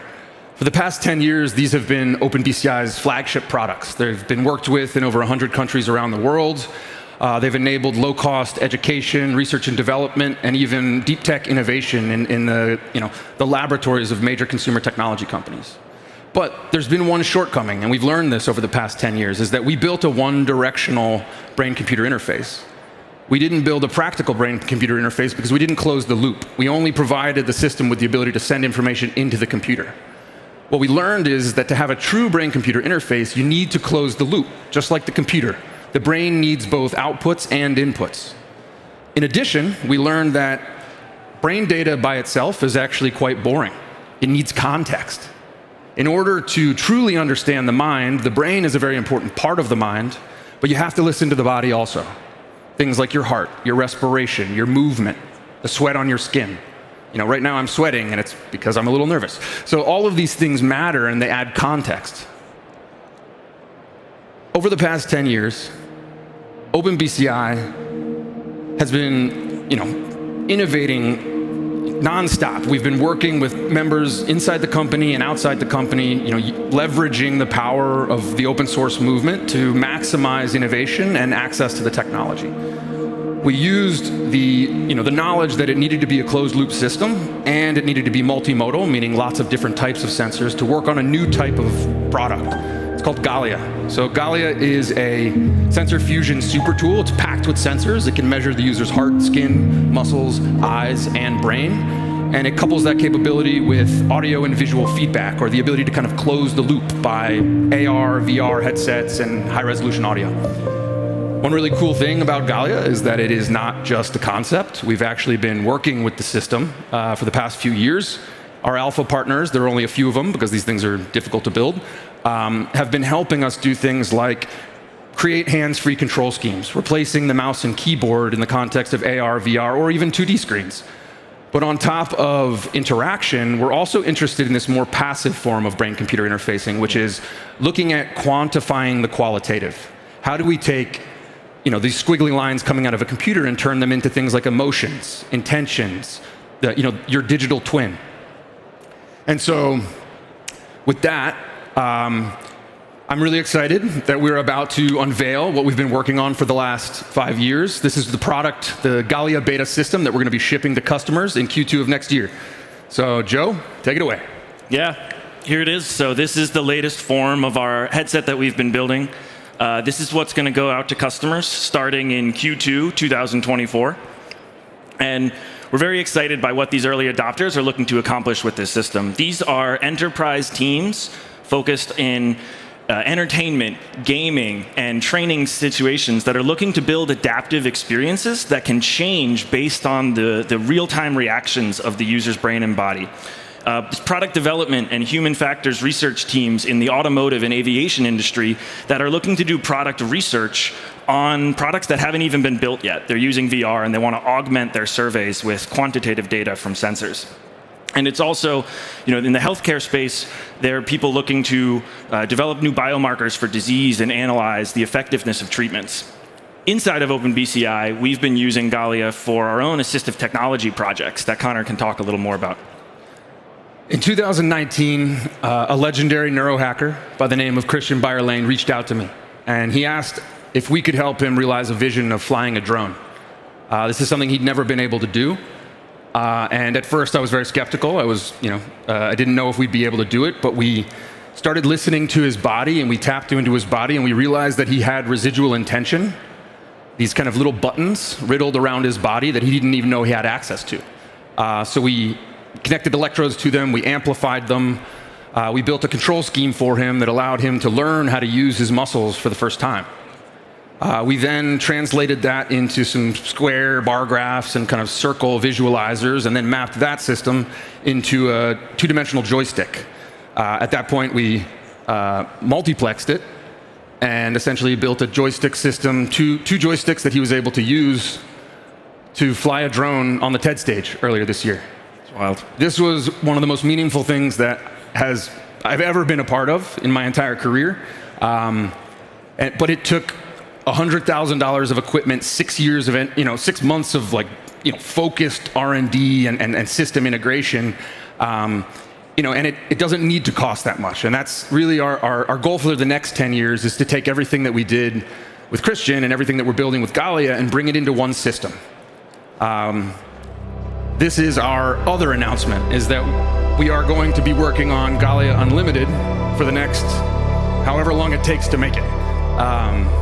So Goliath is everything that you see there, put onto the body.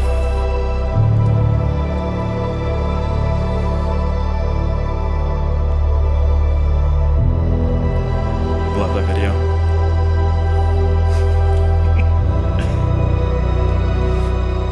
Still gives me goosebumps, and I've watched that video about 200 times. So Goliath Unlimited, let's tear it down. This was one of the first drawings that we did to try and kind of concept it. I'm going to start with layer 7. Layer 7 is what we are dubbing the neck tech at this point, which is where a lot of the hot and heavy parts of the PC are going to be moving onto the body. The top layers are, an exploded version of the headset, starting with the layer in the front, which is an aesthetics visor layer. Then there's a modular optics layer where you can swap in different optical systems for different scenarios. Layer 3 is a kind of inside-out tracking and eye tracking system for both environmental and eye information. And layer 4, physio sensors for the face. So yeah, this is a cool ghost shell wireframe of the concept system at this point.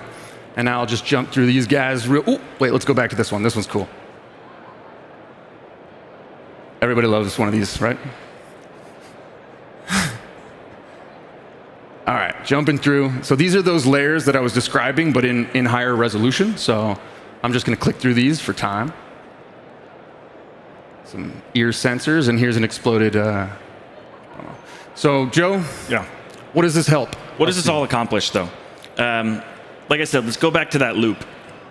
We know from our customers today that the latency and the synchronization of all of these different sensors is a major challenge. By bringing this all into one system and putting it on the body, we are reducing the latency and speeding up this feedback loop.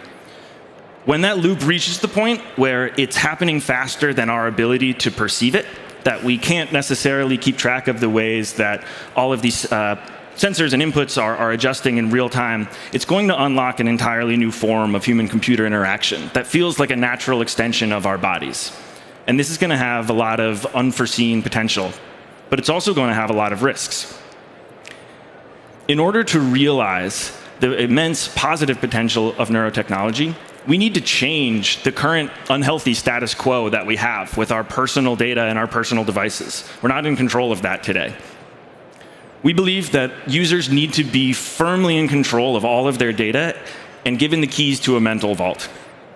OpenBCI is committed to prioritizing users as the #1 stakeholder above all others, including ourselves as the manufacturers. We think this is a key design constraint for any neurotechnology company trying to put these devices into the world in a positive way. And it's something that, in order to make sure that our devices are really our trusted confidants instead of digital saboteurs, we need to change the status quo. At OpenBCI, we have had a vision that has not changed, but only become clearer. To design the next great technology, a turning point in human evolution, and finally merge with our greatest creation. I don't believe that the 21st century will be remembered as the century of artificial intelligence, but rather, I believe it's going to be immortalized as the golden era of human intelligence.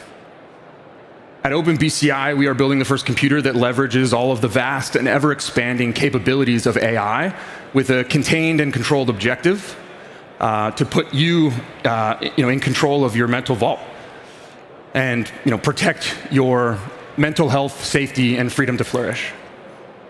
The computer will be a network of discrete wearables and peripherals that are managed by this mental vault to preserve your cognitive liberty.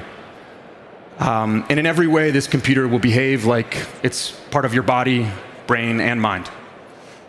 So, with a final announcement, as of today, December 1st, we are launching our Series A. And so if you are interested in helping us accomplish this mission to build the operating system of the mind managed by you and your mental vault, please come find us after the talk, and we would love to chat with you. Thank you. Thank you.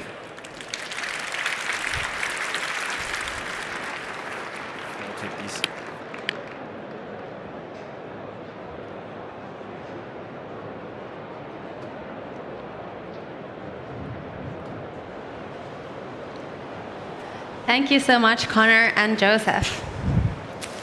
Ooh, we're excited for the next one. Yes, we are.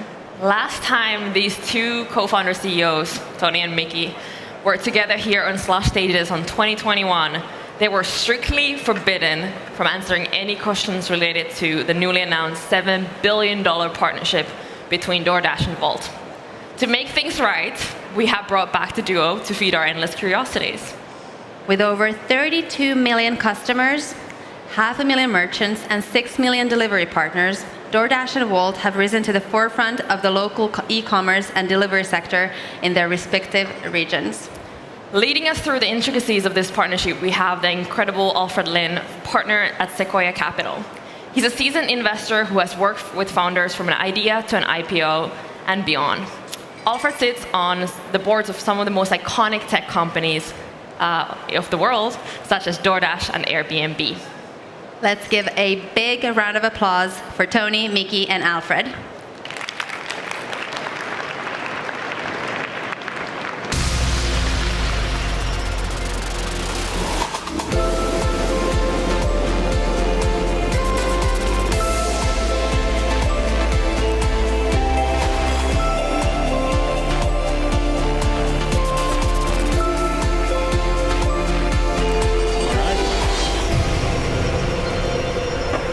Good afternoon, Slush. How are you guys doing today?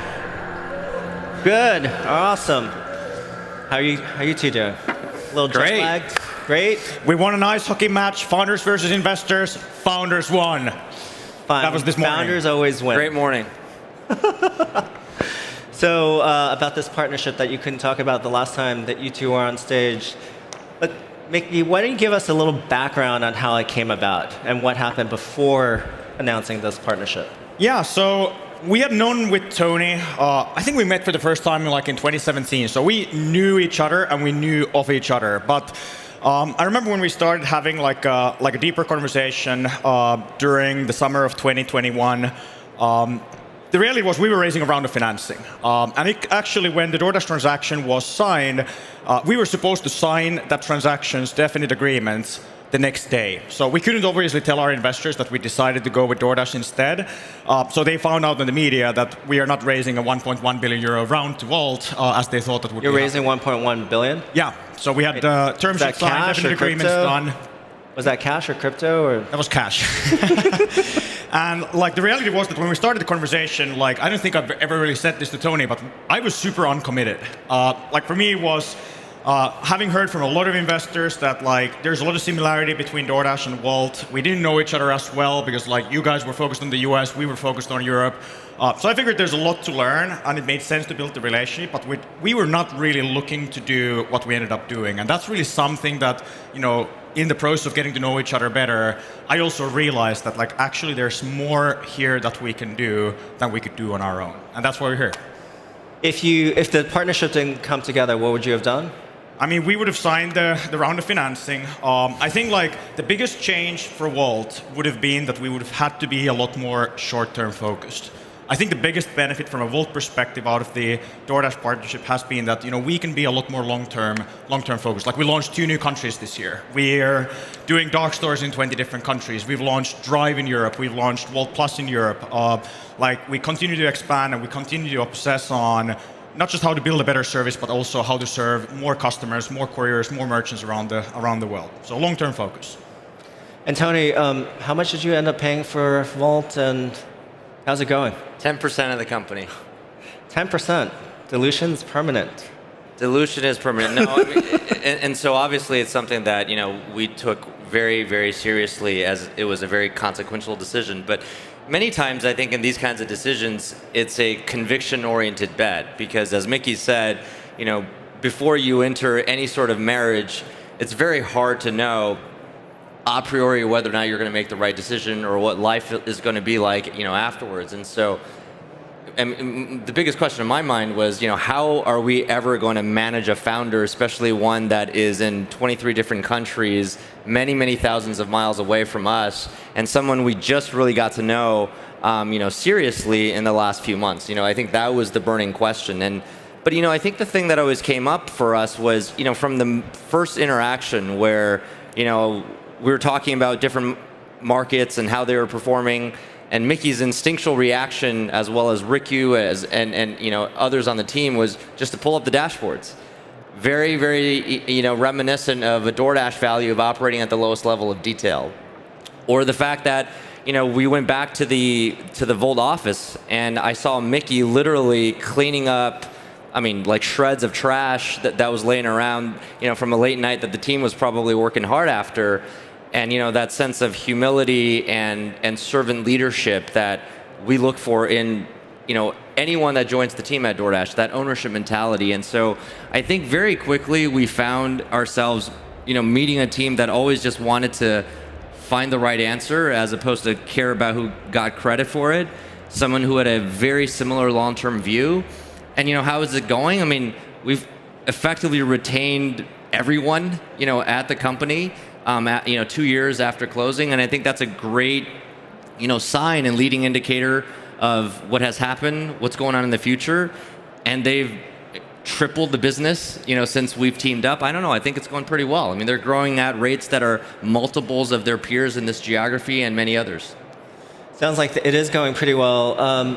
Mickey, this is a question that I think is quite interesting. You could probably sense that you two are very similar in many ways, and you have similar values and culture. It's kind of what Tony talked about, but you're an entrepreneur, which makes you almost unemployable. So how did you decide that you could make this partnership work and work inside of... From a personal perspective, this works for me basically because of Tony. Because we're both entrepreneurs, we're both founders and CEOs of our companies, and we've gone through this close to a decade or over a decade of building a business in this industry, and we share a lot of battle scars and experiences, even as we built these companies on the other sides of the world. From my perspective, I'm still the founder and the CEO of Wolt. I'm still the entrepreneur running and building the business, and now, of course, not just building the Wolt business, but also the DoorDash business outside of the US. So my role hasn't really changed that much, but it's more being that we can have a much bigger ambition and a much longer term perspective than we could have ever have done on our own. So from a personal perspective, I'm here. I'm here because I like what I do. Tony, have you had to change your management and your leadership style to manage a founder? Well, I mean, I think it helps that I kind of know what the end product wants. Having worked as a founder and also having, actually many founders at DoorDash. I mean, there are hundreds of founders that joined DoorDash, as well as hundreds of founders now, who have gone on to raise venture funding from, awesome investors to build their own companies in their own right. And so I think seeing that ecosystem and literally understanding how do you craft that product is very, very helpful. One of the first things to Mickey is, there's the part about being the most patient capital for him, where he doesn't have to make, decisions based on the quarter or based on the next fundraising milestone.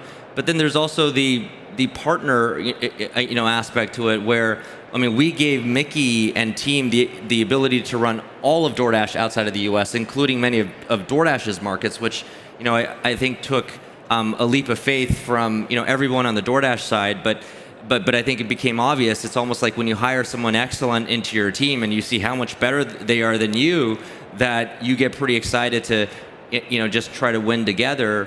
And then I think secondly, just because we want to build the same things in, relatively speaking, the same ways over the same time horizon, I think it was really easy to want to learn from one another. Got it. I don't think the audience quite knows how large your numbers are from a financial standpoint. You just heard the numbers from a delivery standpoint, 6 million deliveries a day. You want to share some of the numbers from the last quarter? Over $2 billion in revenue, $343 million of free cash flow, which... You're doing a good job citing them. So. Which equates to over $1 billion of free cash flow a year if you run rate that. And that's very, very impressive. You talk about unicorns having $1 billion valuation or raising a round that's $1 billion. You guys are generating $1 billion of free cash flow. You always having to be capital disciplined? I'll start with you, Mickey. Did you build a capital intensive business or capital efficient business? So I think building any business is always a balance between growth and profitability. And how do you balance the two? And we are in a very big industry. We are very early in this very big industry. So I think it would be very dangerous for us to be obsessing only about short-term profitability. So I think if I look at what we're doing, we are very much a growth company. We're still very early into that journey. But if I look at Wolt, we were always a capital efficient business from the get-go. The reason we were able to succeed as a company was that we didn't have access to large pools of capital for a very long time. We came from a small home market, and we just needed to be very smart about like choosing our bets and how do we build up the business and how much we invested into it. And that's similar to what DoorDash had to do in the US. Can you expand on that? Because I think we got some Twitter questions from the audience that suggested that today is different. Fundraising is much harder now. What would you be doing differently if you had to fundraise in today's environment versus the time that you were building? This reminds me of 2017. We raised our Series B in 2017. Every investor except one that we spoke with told us that this business doesn't work, the unit economics are never going to make sense, and even if they do, Uber is going to kill everyone. No one wanted to invest into our business. Actually, we were very close to having to sell the business for, I think, over $100 million at the time, because we couldn't get anyone to believe in what we were building. And then finally, we found one investor that led our Series B, that was 83 North and Laurel Bowden, who had been like an early investor in Just Eat. And she recognized what we had done was unique. But a lot of people didn't give us that credit. And if I think about the fundraising environment right now, it reminds me of the fundraising environment back in 2017. Like, most of the time, fundraising is really difficult. Like, it is not something that like just magically happens because the market is great. Like, my assumption is that any round you raise, you should assume it's going to be very, very, very difficult to make it happen and go from there. So the message is not that different today than it was back then. No, these like times go in waves. And then there's a perception that it's easier to raise money in the U.S. versus in Europe.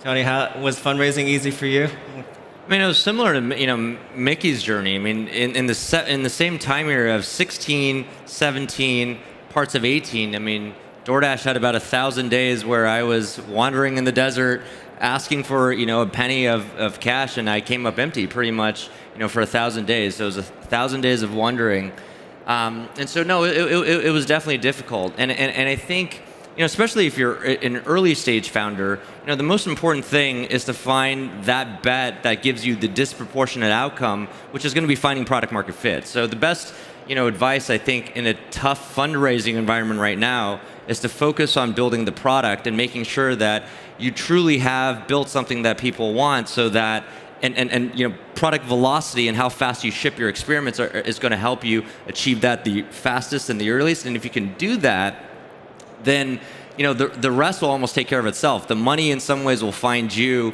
because you will that will be the best formula to achieve this growth and profitability conundrum, which is sometimes hard to do in the same time period. Since you mentioned product velocity, I'm going to ask you this question. How do you measure product velocity inside of DoorDash? And then I'll ask you inside of Wolt. To me, product velocity is really a function of a few things. But I think in the earliest stages, it's really how fast you can understand something and de-risk something. For example, in the case of DoorDash, if we were to add the 13th Japanese restaurant in City A, or if we were to decrease prices by $1, or if we were to reduce delivery times by 1 minute, or increase our customer support generosity by X%, what does that translate into the outcome? That's a very, very hard set of things to actually understand. But if you were to understand it, it's a quite valuable relationship between the inputs and the outcomes, and it makes you a very efficient company that can grow, as well as achieve strong unit economics, so that you can actually build a business over time that gets to profitability. And so to me, it's really about how fast you can understand something so you can de-risk the most important parts of your company. Anything to add, Mickey, on product velocity? Yeah, product velocity is one of the most difficult things to get right. Like, in Wolt, we have around 700 people building, doing product and design and engineering. And the reality is that when you have a small team in a single room, you're building something from scratch, it's a lot easier to have a high level of velocity. But then you come to an environment where you have tens and tens of teams building interconnected things. There are things that you have to refactor. There are things that you have to build on top of other things being built by other teams. And velocity is not an easy topic to get right or even to understand. I think what we've learned at Wolt is that it's just a continuous journey. We try to figure out that what are the things slowing us down? How can we make how we work together more simple? What are the teams that have great velocity? What are we seeing there? How about the places where we're seeing that things take much longer than what we thought? How can we improve there? So it's just this ongoing, continuous process. Now, at Sequoia, we like to use the term crucible moments. There are certain moments along your journey that you have to make the right decision because you're going to veer off on a path. One path is much better than the other. What are some of the crucible moments in your journey, Mickey? Yeah, for Wolt, I remember 2014, we had our 6 founders in a room discussing about Wolt. We hadn't incorporated, we hadn't raised funding, and we had a conversation like, doesn't make sense to do this. And one of my co-founders said that like, if Mickey has a good day, this is happening. If Mickey has a bad day, this is happening. That was the decision process, whether you have a good day or a bad day. And like he said that this is 50-50 whether we're actually going to do this thing. And ultimately, I remember that like we just decided that like, fuck it, like we're just going to do this. And there were a lot of these kind of moments where like competitor X was doing something and like, and times were very difficult. And I think we had 3 times when we had less than 1 month of cash left. There was a time when we had to lay off 1/3 of our employees before our Series B because like even as we had gotten the business to a good place, we had hired too quickly compared to our growth at the time. There was a time when we didn't pay salaries to our founders because we didn't have enough capital in the bank before we raised a new round. So the reality is that like you go through these kind of moments where your resolve that you build as a team in those moments is what really carries you over the next leg of the journey. So for us, it was a lot about like the founding story and each of those like moments where we had to raise a round of capital, and that was kind of a conjuncture of like, is this going to happen or is this not going to happen? How about you, Tony? What are some crucible moments inside of DoorDash's journey? I mean, there's several, but I mean, I think the through line, though, you know, including what Mickey said, is really that I think optionality is very, very expensive, especially if you're a young startup, because time is your most precious resource and it's always running against you. And optionality slows you down, which is, you know, very, very tricky. And so you kind of have to just commit and then almost find out, you know, what happens afterwards. You know, for us, one of the first things that comes to mind was, you know, 3 months into DoorDash's life, we were running out of money, days away of running out of money. We get passed over by an awesome investor, Alfred Lin. And we also, you know, pretty much a week later, run into an outage where every single order is late by over an hour. And to refund every single customer, that would have cost us about 40% of the bank account, leaving even fewer days of cash, you know, remaining. And, you know, the founders, we took 30 seconds to make the decision to refund everyone. And maybe this is survivorship bias, and there's certainly some of that here, but it was this desire that we'd rather live up to our own standards of what we deem to be excellent than to cater towards, you know, staying alive and being mediocre. And, you know, that's what ultimately, you know, penned the value at DoorDash of customer obsession over competitor focus. And I think, you know, these crucible moments tell you a lot about what the thing to do is, because oftentimes you only have one choice. The hard thing you have to do is to fight your own psychology and go for it, because the rest usually does take care of itself. It doesn't always end up in success, but it certainly makes clear for you what to do. Some of the things that you both do really well, I think, is not well understood. You both embrace constraints. And you've had to, partly because it was hard to raise money. How do you think about constraints? Does it motivate you? Does it distract you? How does it crystallize your thinking in this world of operating? Mickey, why don't you go take that? Yeah, like we founded Wolt in 2014, so that's like 9 years ago. And like what's really kept this exciting for me on a personal level is that we've had to go through so many different phases and stages, and what's that required from me as a CEO. Like I remember when EQT Ventures led our Series A case school, and the first CEO of Booking.com told me that, Mickey, the most important thing you need to do is that you have to hire a great recruiter, because that's what growth companies are about. They're about recruiting. You need a great recruiting leader. And I'm like, great. I have never met a recruiter in my life. I have no idea what I'm looking for. And I'm like, you know, trying to figure out like what is a recruiter and what do they look like and what have they done before and how do I know someone is a great recruiter. And it's like these hundreds of these kind of things that I have to do. Like we raised our Series B. I remember we started fundraising. I have no idea how you raise a Series B around the financing, what materials you need, how you do it. And I'm like, we have 4 months to do this. If we don't, the company's going to go bust. And it's like, so these can be very demotivating moments because the obstacle looks so big and insurmountable. But ultimately, you just figure it out. You just learn. You go day by day, and you try to figure out the next step. And that's like what we've done like 100 times in this company, both personally and on a company level. And Tony, one of the things I think one of your superpowers is that you have this ability to think very, very high and strategic and go operate at the lowest level of details. One of your values is to be able to operate at the lowest level of details. How did you learn that? And then how do you make sure that the rest of the organization you hire for that? Well, some of it has to do with what your company needs to be successful. If you're building the next Apple, and where everything is about perfection, and it's maybe less about experimentation and gathering data in a world that you cannot control, some of these things may or may not apply. So at DoorDash, we live in a world where we certainly don't get to control whether or not consumers order or when they order, whether or not dashers, drivers, couriers, accept or reject orders, how long orders take to produce or make, or whether or not the inventory is available. These are the uncontrollable things. And so to be successful in that environment, you need to be very good at measuring things. So recognizing what are the skills of emphasis that you have to design an organization to be very, very world-class in is step number one. Step number two is, how do you actually build the system or the set of mechanisms to reinforce that? So at DoorDash in the early days, I didn't know much about management, but I studied math, and so I was able to teach everybody SQL, especially those who are non-technical or less technical. And so everyone, including our customer support team, probably up to about 500 people, wrote their own queries. And so that had a nice effect that effectively stapled the culture of truth-seeking, while allowing us to have a very fast bias for action.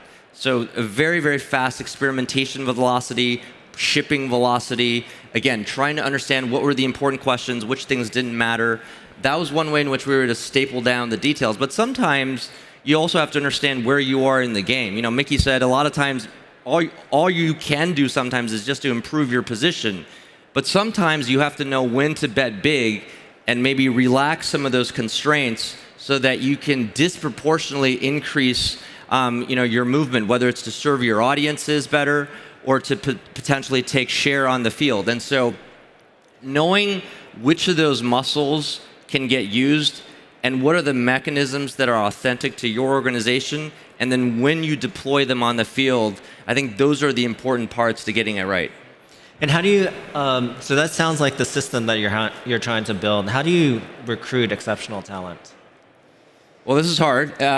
Recruiting exceptional talent, I think, is one where maybe best case you can get right 60 to 70%, or at least that's what I've experienced in meeting thousands or tens of thousands of candidates at this point. I think the first thing is you have to know what exceptional looks like, and it looks like different things in different stages. The person who's going to be the amazing executive or even individual contributor today at DoorDash is not the individual, when DoorDash was founded, in my apartment with 4 of us.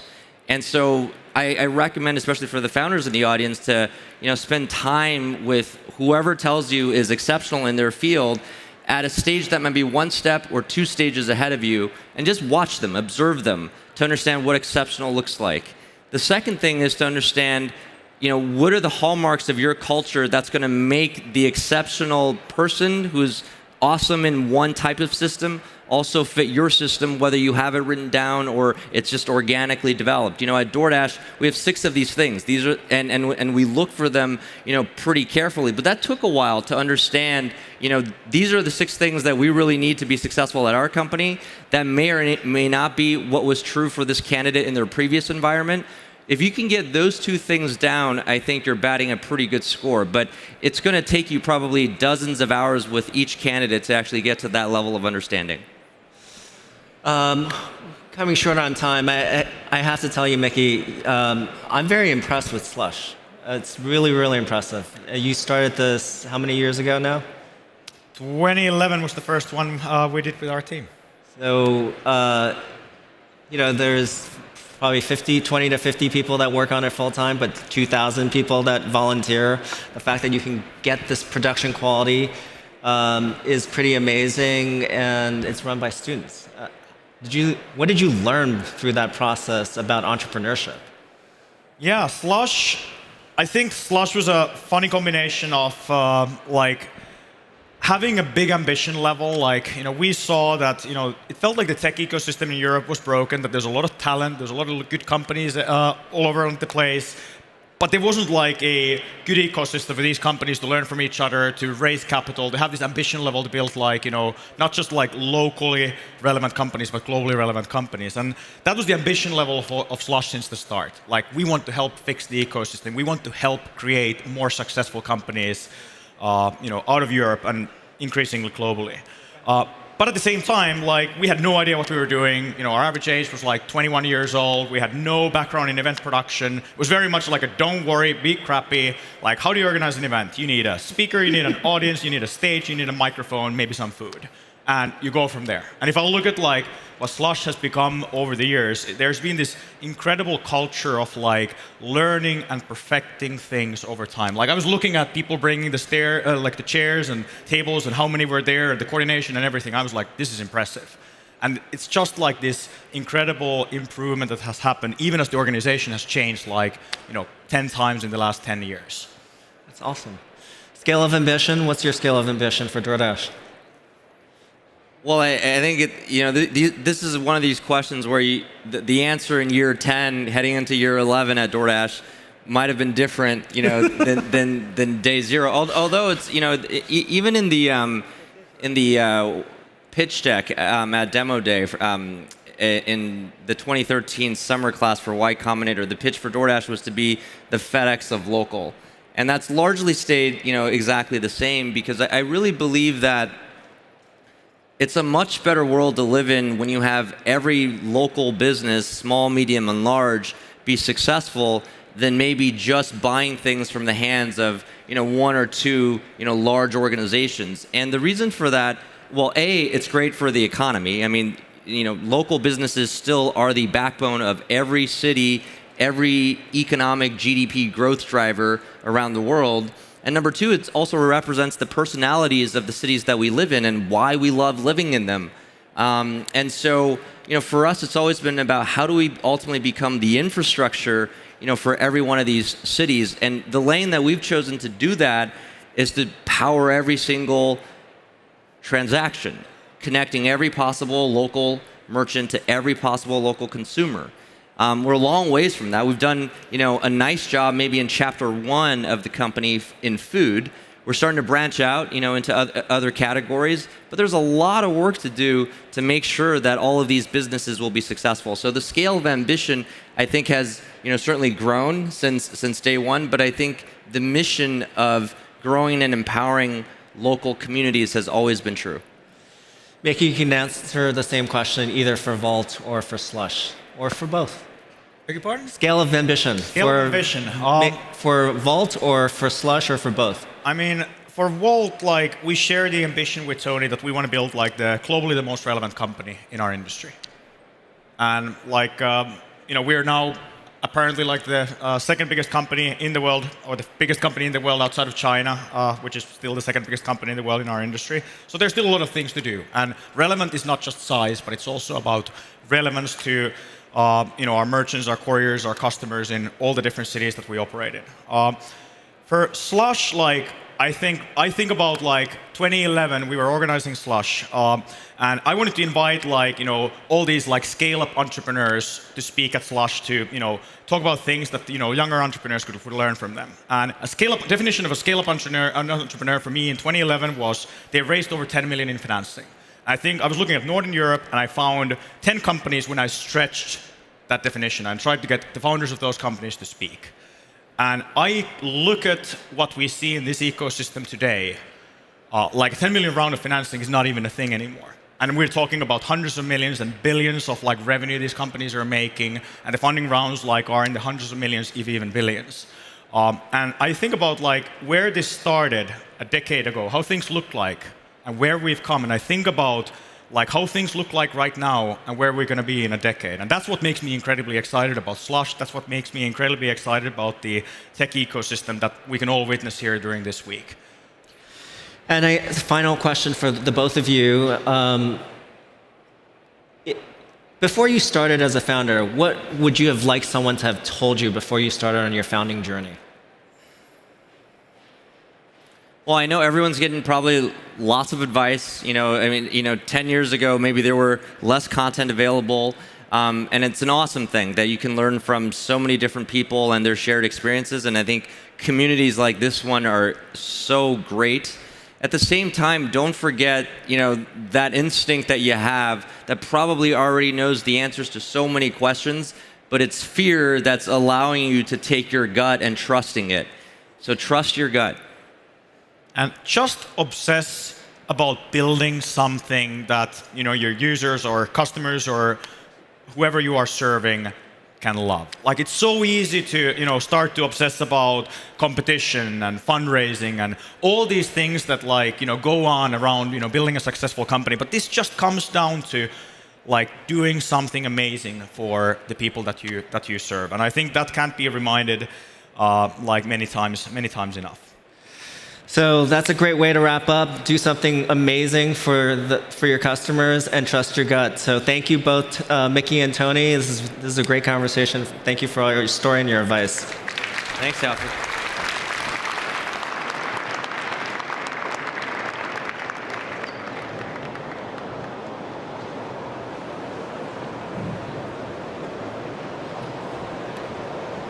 Thank you, Mickey, Tony, and Alfred. Wow.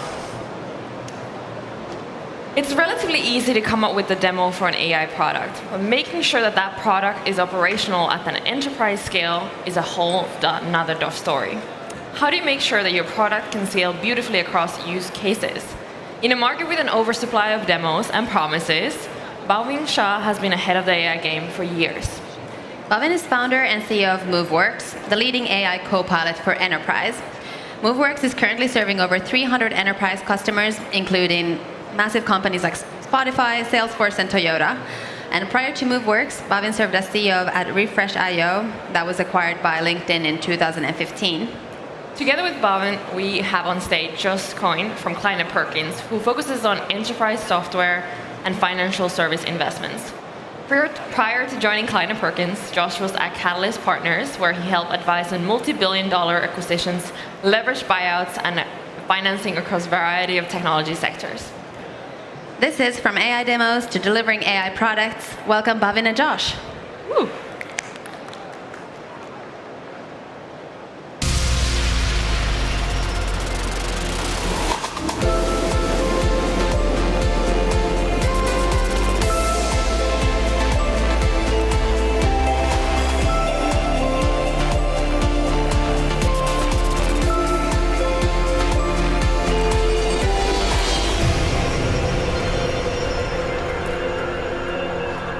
Okay, good afternoon.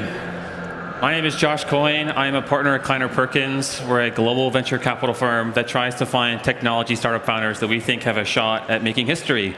And I'm lucky enough to be on stage with one of them, Bhavin Shah, the CEO and co-founder of MoveWorks. So today we have a great conversation planned for you all, really around all things AI and company building. We'll be talking about how MoveWorks incorporates LLMs into its platform, how MoveWorks operates at scale as a generative AI company. But before all of that, I think it's really helpful context to talk about MoveWorks as a company. So maybe, Bhavin, I can turn it over to you. Can you tell the audience about what MoveWorks does? Sure. Well, Josh, thanks for being here with me, and pleasure to meet everyone. MoveWorks, we're a Series C company, raised about $300 million in capital over the last 7 years, about 550 employees across the United States, Canada, London, and India.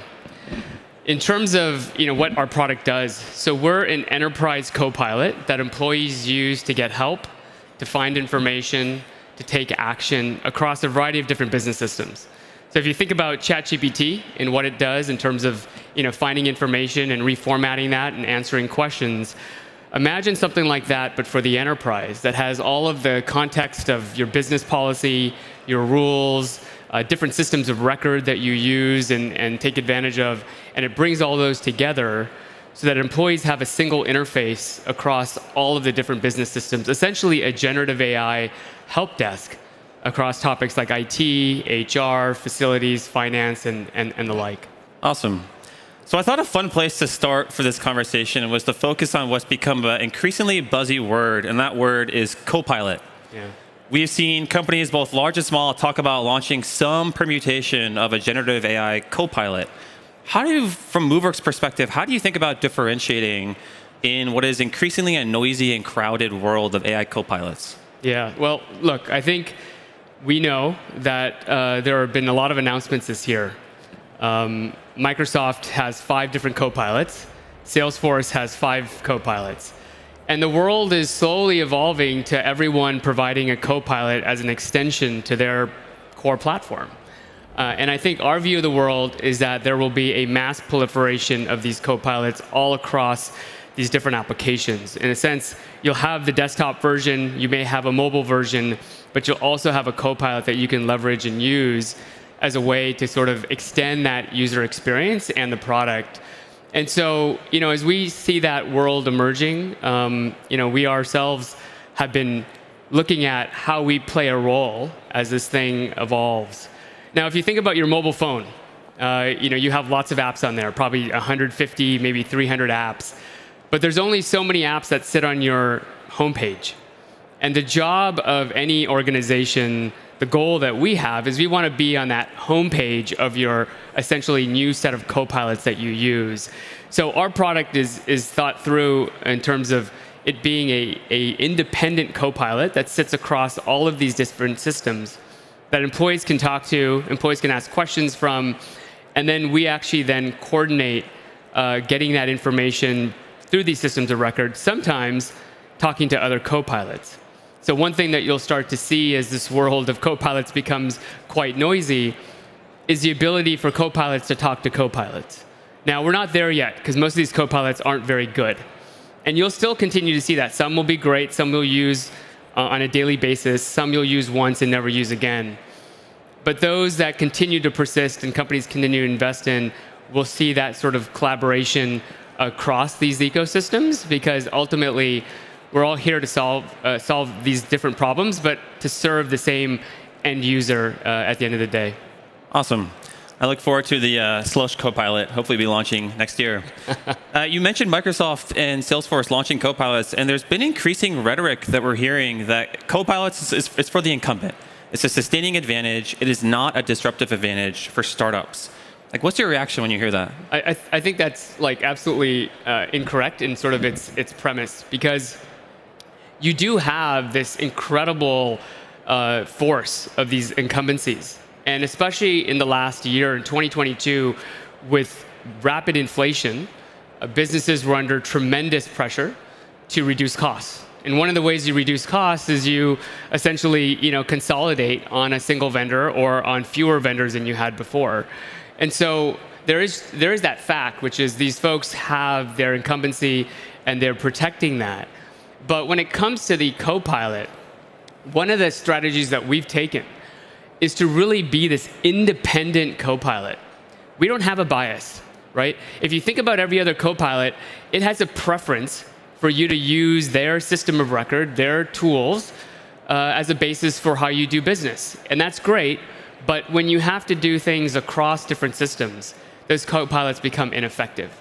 And essentially the role that a startup has is you're not tied to the Microsoft ecosystem. You're not tied to the Workday ecosystem or the Salesforce or the Ariba or the SAP. You can live across these. And this is the role that I think this whole community can play, which is to stitch all of these systems together, to give these systems a uniform interface that employees who really don't know where the information is, they just want the information, they just want the action to be taken, they want access to something, and you can sort of interoperate between these. And I think that's what a lot of vendors and companies are actually looking for startups to do, is to sort of make sense of all of this madness that is sort of coming at them. Yeah, I think that's a really great point, Bhavin. And I actually go so far as to say, I think there are a lot of problems out there that are just inherently cross-disciplinary and cross-system or cross-functions. And really the only way to solve these problems is to have this purview across these many different systems of record. And I think that's just a unique advantage that the startups can take advantage of, and a very powerful position as well, that I think you can even start to parlay some really interesting products when you're kind of slurping up all this data into your own type of model. So maybe last question on the copilots. There's a lot of talk about the future of software UX or user experience or user interfaces. Yeah. Do you think that's going to change with AI and copilots? Well, I think large language models have shown us a new way to interact with computers. But as we've seen over history, we keep adding to the different interfaces. They don't necessarily go and replace other interfaces, right? So you may have had a desktop computer and then you bought a laptop. And then from the laptop, you may have gotten a mobile device. And then you may have gotten an iPad. And then you may have gotten a watch. But these things continue to sort of be a part of your overall workflow and experience. And so with large language models being what they are, our belief is that these things will coexist alongside all of the other great interfaces that you have. So that what that means is if you're a CRO and you manage a large sales team, you're still going to log into Salesforce or any CRM and basically do a lot of very sophisticated work there. But there'll be use cases where you just want to ask a simple question, and that might be where a large language model or a conversational interface is most appropriate. Awesome. So changing topics, let's talk about the enterprise and get a little bit toward the title of our talk here, which is kind of moving from this AI demo to AI product. So what's unique about Moveworks in our perspective is that it's one of the few companies that is really serving the largest enterprises today as an AI company. And I know you talked about some of these customers, Toyota or Honeywell or Broadcom. And the reason why I say that's unique is because when we talk to enterprise executive teams, there's a healthy amount of skepticism around generative AI and LLMs and kind of using it in production and the security concerns, or really how valuable is this for me? Yeah. How have you kind of navigated what I'll call the POC chasm, which is that you see a lot of these really great demos on Twitter, it's really exciting, your mind starts to race, but you rarely see that in production inside of these enterprise products. How have you instilled the buyer trust amongst some of your enterprise customers? Yeah, it's a deep investment that has to begin almost when you're at the early stages of building a company. It starts with security. And I've got the former CEO of Symantec on our board, and we've always really focused on investing in that area. One thing that customers will look at is they'll evaluate your business, and the first thing they'll look for is, do you have a CISO? And maybe your organization is too small, but at some point, if you have 80 employees, 100 employees, and if you don't have a CISO, I don't really believe that your commitment to security is really that strong. And so you'll go through the different investments of getting the attestations and the ISO certifications and C-Star Gold and all of these other different elements that will ensure that you are doing the best that you can with how you're handling data, how you're processing information, how you're securing things. And so I think that's part of it. We, in our case, also went one step further. And in the United States, there's something called FedRAMP. And it's a certification that cloud companies need to have in order to sell to the federal government. And so we've been on that journey. And these are multi-million-dollar investments that we've had to make. But ultimately, they're going to give us access to whole new markets that we wouldn't have otherwise. So I think that is kind of a core area that people need to really think about, because especially with all of this new AI talk and capabilities, enterprises are very, very concerned about what this will mean for their IP and for their data. Now, the second area I'd say is customer success. And for many organizations, customer success feels like an afterthought. It's something that they do after they get to a certain scale, and they underinvest in that. But we took that as a challenge very early on, and we deployed a customer success team that works very closely with each of these large enterprises to ensure that they're not only using our product in the best ways possible, but that we're also delivering on the business case and the business value that was put in front of procurement and the CFO when they acquired our product.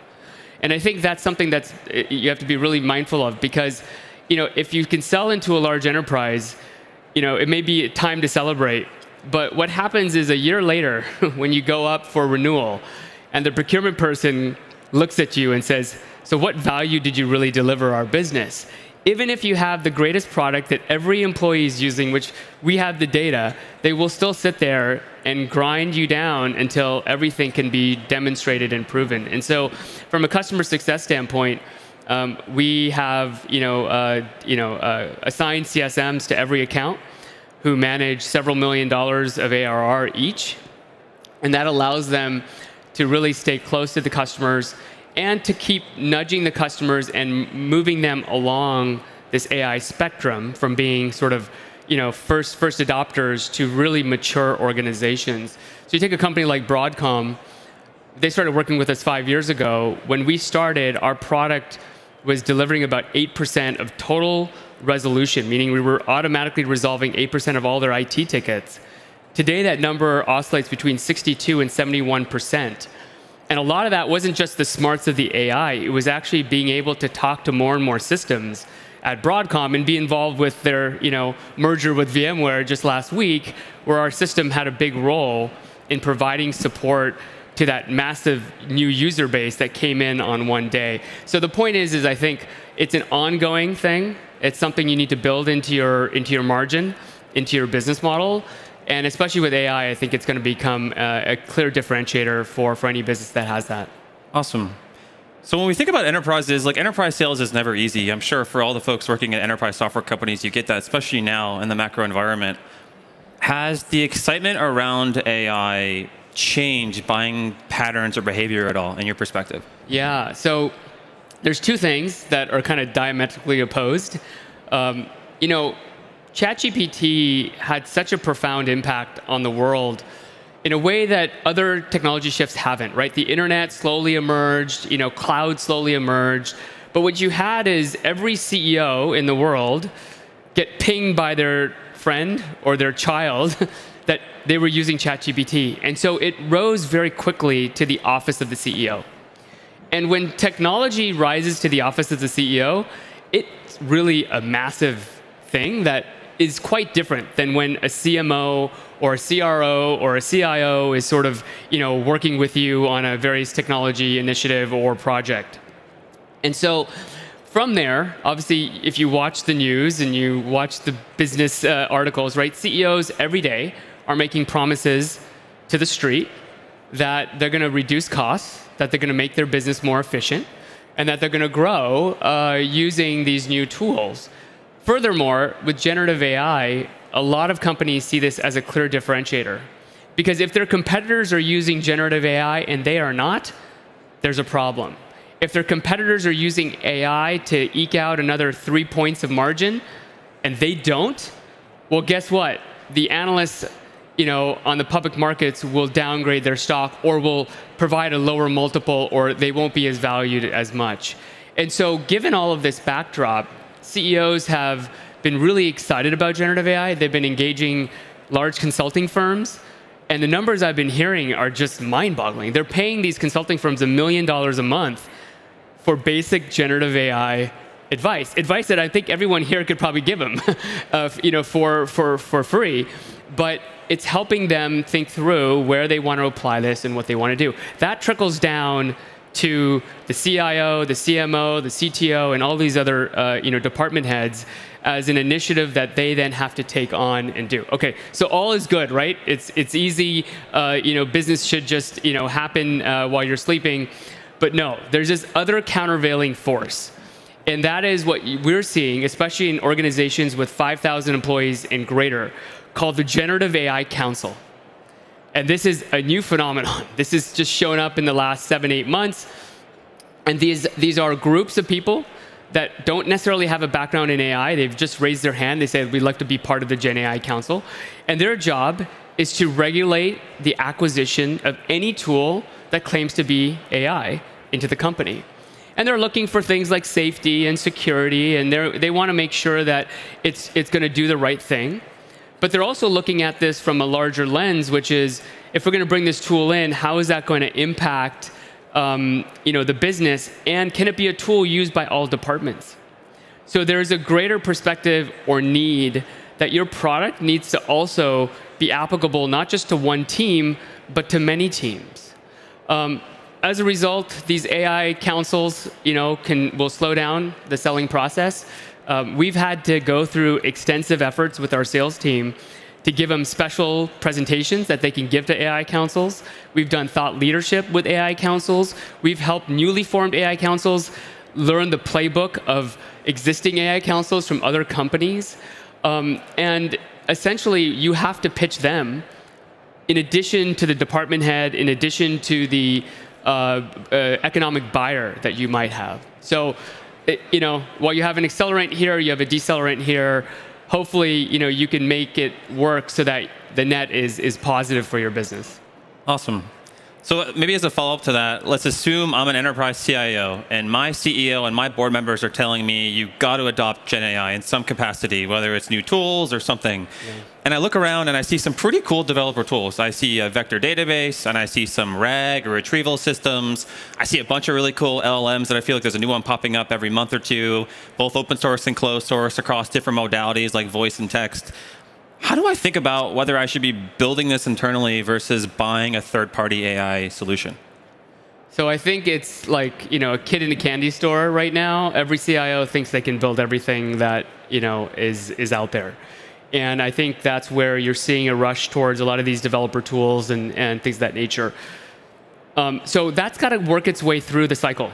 People have to go through that emotional journey. Now, what happens, though, is they start to build these things.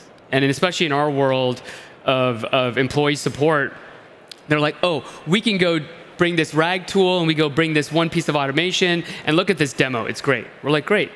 Well, now talk to 100 systems. Now deal with this issue. How do you deal with this factuality issue? Do you have a fact-checking model on top of these other models? No, we don't do that. Well, how do you deal with this hallucination? And you start to run through all the things that you've been building in your product. And the CIO is like, okay, maybe this isn't a build situation. Now, where they should build is for things that are proprietary to their business. Honeywell's the customer. If they're going to use Gen AI to advance, some of the, industrial products that they create, great. But if it comes to something that is undifferentiated, a tool that's being used to support their employees, in our case, well, then in that scenario, it's just much better off for them to partner and to buy than it is to build. But it is a journey, and I would encourage you to talk to lots of people, because there's CIOs who've definitely seen it and now understand the value of partnering, and those that are still kind of tinkering around and seeing what can come of these various tools that they're purchasing. And maybe if I can add a perspective to that, just from like the venture capital perspective, if you look at most of the technological type of cycles, mobile, internet, AI now, what has happened historically is that you've seen this proliferation of applications first. And the reason for that is that you need some type of buyers to help standardize the underlying infrastructure, after which these really great infrastructure tools will pop up. So today, if you talk to a lot of enterprise CIOs, which you do pretty often, they'll tell you it feels like building AI on quicksand, because things just keep changing. And some assumptions you have going in 6 months ago or 12 months ago that you staffed a team of 20 people on becomes obsolete, 6 or 12 months later. So you have to be very careful of where you're spending your time and where you're making your investments. And instead, why not just shoulder that labor to a third-party entity like Moveworks to do that for you, because they'll keep up with all the new kind of applications and AI models coming out. Yeah, if actually I could make a further comment on that, because after the last few weeks of things we've all read in the news, a lot of customers came to us and said, we're so glad that you work across many different LLM providers. We use roughly in the range of 100 to 200 different large language models to power our application. We use them for different purposes, for different reasons. But that sort of, ability to be across different providers is a real value. Whereas in theory, people knew that would be a good thing before. But after the last few weeks, people are like, oh, this is actually a really important feature of your application, because if something is not available, you can switch over without there being any downtime within our experience of your product. And I think that's again what enterprises are looking for, is simplicity, but with also the ability to keep the systems up and running no matter what. Great point. So we don't have much time left. Let's maybe transition to you as a founder and a person. Can you just talk about, so Moveworks has a pretty incredible 7-year journey, starting in 2016 and today operating with hundreds of employees across the world. How has that transformation been for you as a CEO to go from a 4-person startup to hundreds of employees today? I think probably nothing been. I think probably every aspect of my life has changed since those early days, in terms of how I spend my time, where I think about, what I think about, and how I perform. I think it does change a lot. I remember the early days, you'd go to lunch with everyone and you'd have time. Now with my 3 other co-founders, we barely see each other because we're flying all over the world. We're going to different places. We're presenting. We're pitching. We're getting involved with customer needs. And so I think that's been a big change. I think also, for those of you that are CEOs, there's a lot of skills that I've had to learn. Skills that I didn't have when we were a 4-person startup. Part of being in this AI space also means being a thought leader. And CIOs enterprises don't buy software from vendors, they buy from people. And so they need to know who you are. They need to see you do presentations. They need to have you come in and talk to their executive team. So personally, I had to go through a lot of personal development early in my life when I was in K-12. I had a hard time speaking. I had a lot of stuttering, and I didn't raise my hand. I didn't talk because I was just afraid that I would sort of stutter and do that. And it wasn't until I was about 30 some odd years old that went away. But as a result, public speaking was so scary for me. So I ended up hiring a speaking coach. And then, to the suggestion of your other partner, Mamoon, one of our board meetings, I also brought in a CEO coach, which I've never seen a therapist in my life. But it was a really important step in terms of seeing yourself from a different lens, thinking about your strategy with someone who isn't in the team, someone who is somewhat disattached from the team.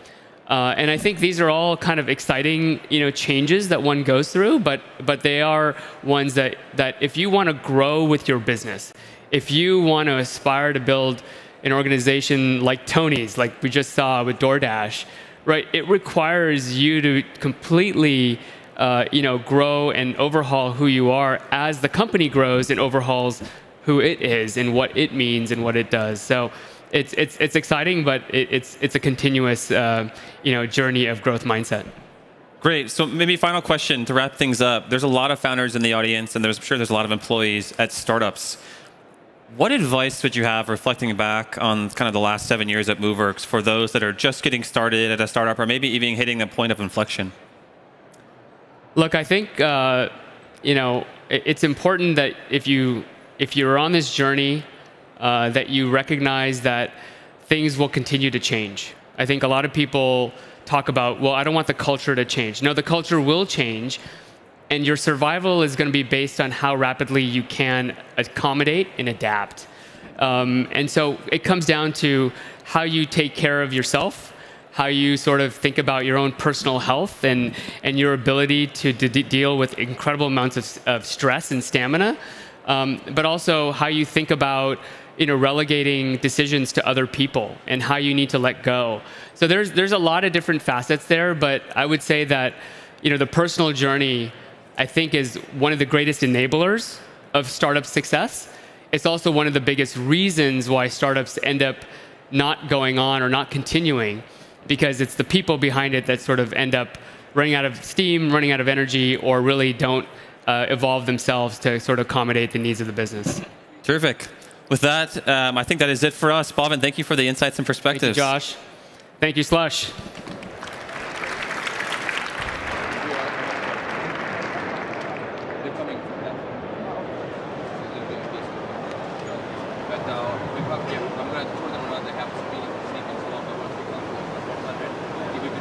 Thank you, Bhavin and Josh. Hey, Sarah, when's the last time you saw the sun? Wow, that's a great question. Must have been like a week back in San Francisco. Yeah. Yeah, it's been a while since I've seen the sun. Or had to reach for my sunglasses too. Yep. But while it may be dark here and outside, the world of solar power is actually shining bright. By 2030, solar power is projected to eliminate over 15% of the world's power generation. Founded in 2013, Aurora Solar is actually tackling the bottleneck that threatened to slow down the solar revolution. Sharing the stage, the story of Aurora Solar is the co-founder and CEO, Christopher Hopper. His journey from co-founding Equinox to contributing to launch a box reflects a real commitment to sustainable technological solutions. Christopher will share the stage with Mar Hershenson, a co-founder and managing partner at Peer VC. Mar has an impressive background in electrical engineering, extensive founder experience, and recognition in the Midas list of top tech investors. Her impact extends to being a founder of Equity Summit and an initial member for the nonprofit All Raise. And she actually has 3 companies on Slush on these different stages. Yeah. Yeah. This is Harnessing the Power of the Sun, the story of Aurora Solar. Welcome on stage, Christopher and Mar. Let's give them a really big applaud.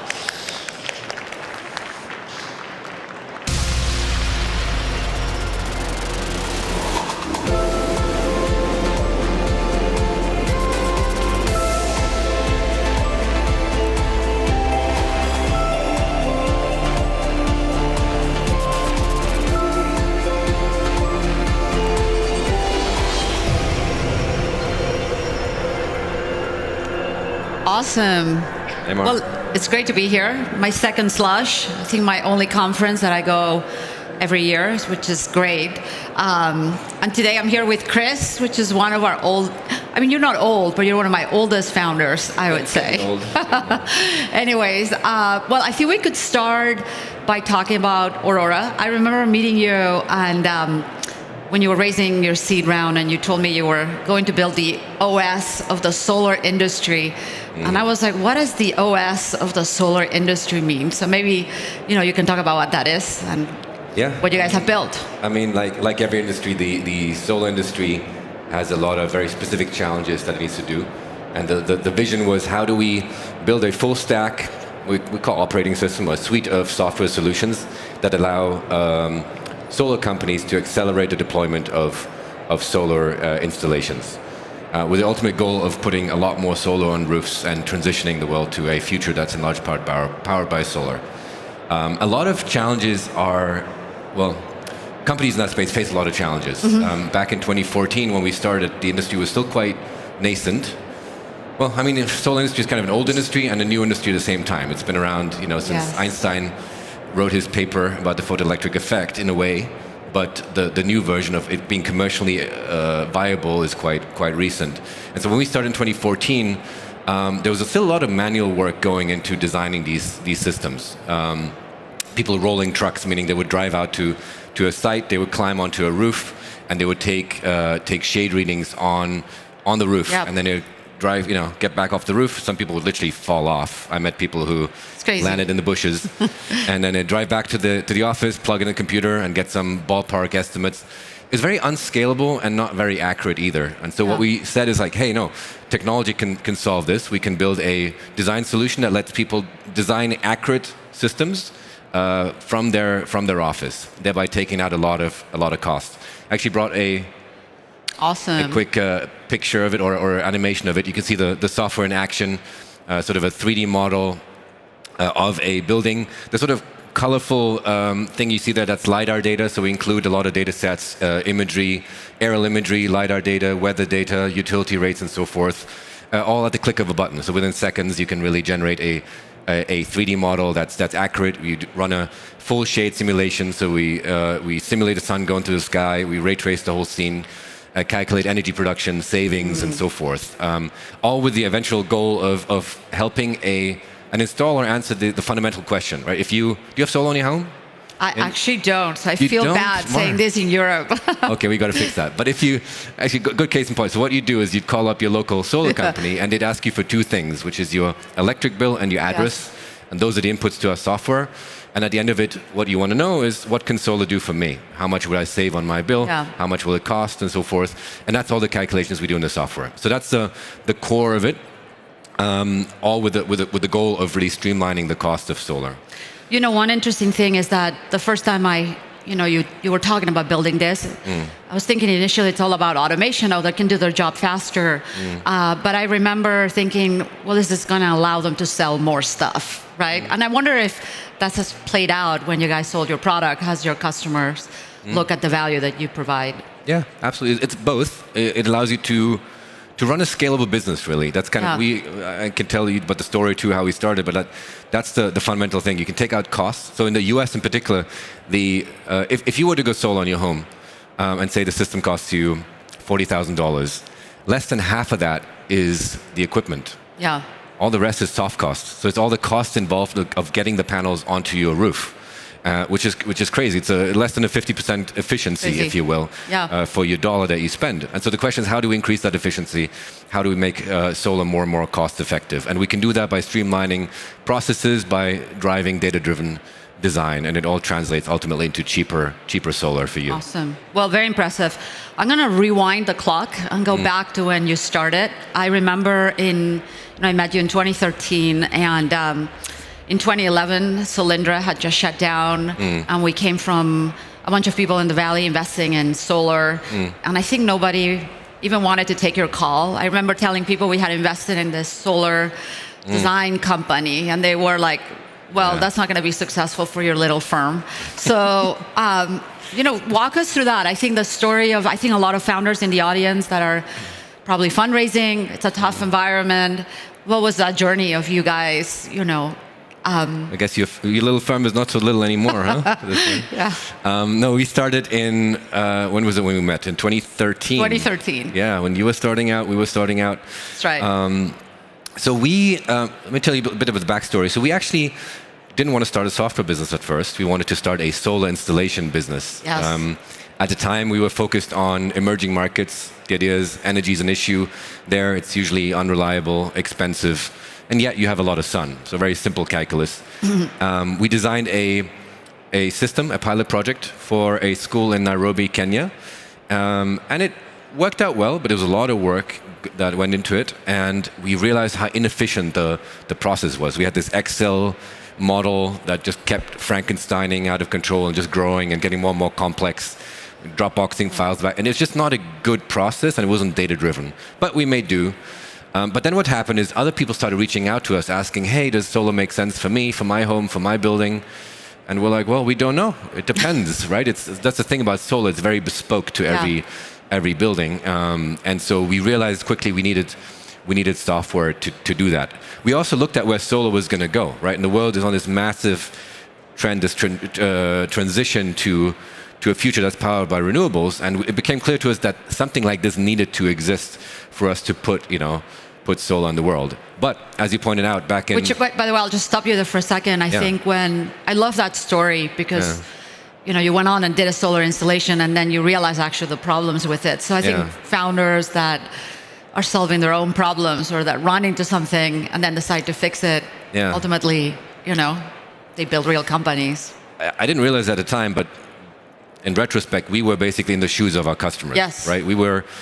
You were the customer. We were the customer. We were starting their business, right? And we're like, what would we want? And if we, to run this business, and became clear to us that this is something we needed. And then we started talking to people outside. We figured this clearly must exist. We talked around, and it didn't. And we're like, wow, okay, there's a big opportunity here, and there's a big need and a big opportunity to make a difference too. But like you said, this was in 2013, which is in the wake of the last clean tech boom and subsequent bust. Yes. And so Solyndra was the big name that failed quite publicly and visibly. And so nobody was particularly interested in writing a check in solar. And we try to explain the reason that these companies went out of business is the reason that we will be successful, because silicon prices dropped. But that was a tough argument to make. Well, we made it, but it didn't stick. But we found folks like yourselves that believed in us, and our customers did too, and that's what kept us going. Yeah. Well, I think you raised, I can't remember exactly, but around $1 million, and that $925,000. Exactly, not even $1 million. I remember every dollar was worth a lot. Yeah. And you didn't quite bootstrap the company, but it felt like almost you bootstrapped it to almost $7 million in ARR, which I thought it was very impressive, and it forms kind of strong DNA at that company. Yeah. Maybe walk us through that journey. We can.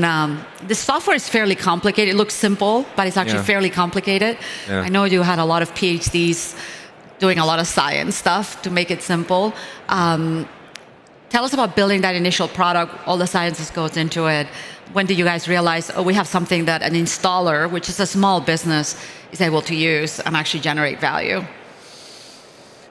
Yeah, I mean, it took a while. It started with that vision, like what would we love, right? Love to have. And then you got to test that vision against the real world, right? As long as in your head it's like, hard to tell. Is this something? Is it not? Are you crazy? Are you not? And so we just literally called up local installers. We Googled solar installer Palo Alto and picked up the phone. And I was a bit, nervous and skeptical about it. But turns out people pick up the phone and they love, Yes. if you're interested in their problem and trying to help them. And so we went to the office and we're like, here's what we're working, and showed an early prototype, and they're like, this is great. We love what you're doing, but there's always that but. But come back when you have X, Y, and Z, because we have a business to run. We need these features, otherwise we're like, oh, shoot, like. But okay, so we went back to the office, your office actually, where Yes. you hosted us in the early days, and we sit there, write code for a couple months, and then we go back, and they're like, great, now you have X, Y, Z, but we also actually forgot we need A, B, and C. I'm like, oh. So we went back, and we kept doing that for about a year, Yeah. and then over time, objections became less and less, and then at some point, we got the first check. Yeah, I remember Which was- that. Yeah, it actually got mailed to the office. It was a literal check, not a figurative. And I walked $159, and I walked to the bank and I deposited it. And that was our first revenue. And I still have the check in the office Yes. somewhere. But that was the process. It's just sort of, running into walls until the first wall Yeah. gives, and then there's another wall, but then that one gives, and at some point you just Do it. You're just doing it. And, Well, I think you just said $159, and if you're a big company, a giant company, I would say number one company in this industry. It's really hard to build a large company when the orders are small to begin with. You're selling to small businesses. I think us in the venture business, when we hear companies selling to small businesses, we almost run away because it's so hard. Yeah. So I'd love to hear, even for people that are not in the solar industry, how do you build a sales machine for SMB, and what did you guys have to do to go from that initial $159 to $7 million in ARR, before your Series A? What did that take? How did you build your team and make that happen? At first we didn't, because it didn't matter, right? Like there's no point building a sales machine if you don't have the product. And so you don't, that old adage, like you don't do things that are not scalable. That's perfectly fine and actually better in the early days. So it was just us, me and my co-founder, going to the office and, and then getting that first check, and then getting the second check and the third one. And it's not about being scalable, it's about finding product market fit, right? The elusive PMF. And then you can look at it. Now, what do we do afterwards? Well, we hired our first sales rep. And he actually came from the solar industry, so he knew the customer. He actually joined because he loved the product and was excited to be on this side. And he talked to his sort of colleagues, if you will. And then we, revenue came and more customers referred other customers. I'm actually a first customer, big customer, went out of business. And we were bummed. Yeah, that was like a maybe $10,000 account, Wow. and 8 licenses maybe, something like that. And we're quite bummed about it. Until a couple months later, we saw new accounts with familiar names pop up. And it was the same users that went to other companies or started new companies. Right. And then, brought Aurora with them. So a lot of word of mouth, a lot of trade shows. We did road shows, very unscalable things, but literally you got there. rented a car for 3 weeks and drove around, the I love those Southern stories. California and the Northeast, and just said, hey, we have something for you. Are you interested? And many said no, but a few said yes. And then you build scale, hire more folks, and and then after a while you can figure out how do you optimize your go-to-market and how do you go up-market and how do you get more metrics driven. But in the early days, it doesn't matter as much. I think it's what you say, the word of mouth, that I think we've heard in other talks. When you have this word of mouth, it's almost like a necessary ingredient, even if you're doing SMB sales or SaaS. Yeah. Okay, great. Well, maybe we can now talk about AI and solar, which I know it seems a little bit kind of disconnected, but we're all talking about AI in this conference. And I know you guys have been using AI, all sorts of AI in your products. So maybe we can talk about that first. How are you guys using it in Aurora right now? And we can go from there. Yeah, we actually started on that train quite a while. Actually, it wasn't even AI. We had a fundamental vision and the problem, right? The vision was it's very, very complex to design an optimal solar installation. There's many steps involved. You got to figure out the energy consumption of the home. You got to figure out the roof structure and model that. You got to place panels, configure it all up. You got to simulate it. You got to run the financials, and that's sort of your end-to-end process. And many of these things we could automate, but there's a crucial part, which is how do we get an accurate roof model? And the only way was, a human would draw it, and we could speed that up, but it was inherently limited by the human. And so we said, okay, how about we automate that with computer vision? And this was sort of old school, like edge detection and whatnot, old school computer vision, until of course the deep learning revolution happened. We switched paths, and we've been sort of on that train for a while. And so that's what our pipeline does. It basically, honestly, it's like magic. You give it an address, we could stick in your address, and it would basically generate a roof model just like this in 3D, place panels automatically, and it basically collapses that whole design process that would take our software already took it down from hours to minutes, and it now takes it down to seconds. And so thereby taking out the cost of that whole process of designing solar and make that truly scalable. Because to transition the world to a future that's powered in large part by solar, there's tens, if not hundreds of millions of homes that we want to electrify right across the world. And so how do we do that in a scalable sort of specific way to each home? Awesome. Automation is the key. And I think part of the value that you do is not just the design, but the entire sale process for your customers. They are able to manage their customers, their business more scalable. Are you guys integrating AI also on, how they're doing quoting or proposals, et cetera? Or, I know we're hearing a lot about that for other industries. I mean, so far we've been focused on the automation part. Yeah. There's two parts. One is the creating that roof model, right? Designing the building structure. And then the next step is the optimal placement of panels. So if you have a given roof, like for your roof, Mar, what's the best system, the most cost-effective system? Because you can place the same panels in, say, a shaded location or configure them suboptimally, and it produce less energy for the same cost. And so that's another way in which we use sort of AI optimization tools to help our users. But there's many more applications that we haven't yet fully explored that we're interested in, right? It goes across the whole life cycle. There's a lot of, document intakes, reading electric bills, interpreting them. We have huge data sets of energy consumption. How do you make sense of that? How do you monitor systems live and detect faults and detect anomalies? Across the whole life cycle, there is opportunities to embed that and have an AI-first approach. Great. Awesome. Well, I also know that even though you started with residential, you're now doing industrial applications. What's different about that, or what are the requirements different? How was that process of going after that second set of customers? I have a photo of animation of that too. We have a second product called Helioscope that focuses more on the design of larger scale installations. So this is in this case a commercial rooftop. Could be a parking lot of an office building. It could be a warehouse, a distribution center, something like that. Some similarities, but also fundamental differences in terms of workflows. A quite obvious one is residential systems are small, maybe dozens of panels. These systems, that's probably a medium-sized system, but it can be even larger. It could be thousands of panels.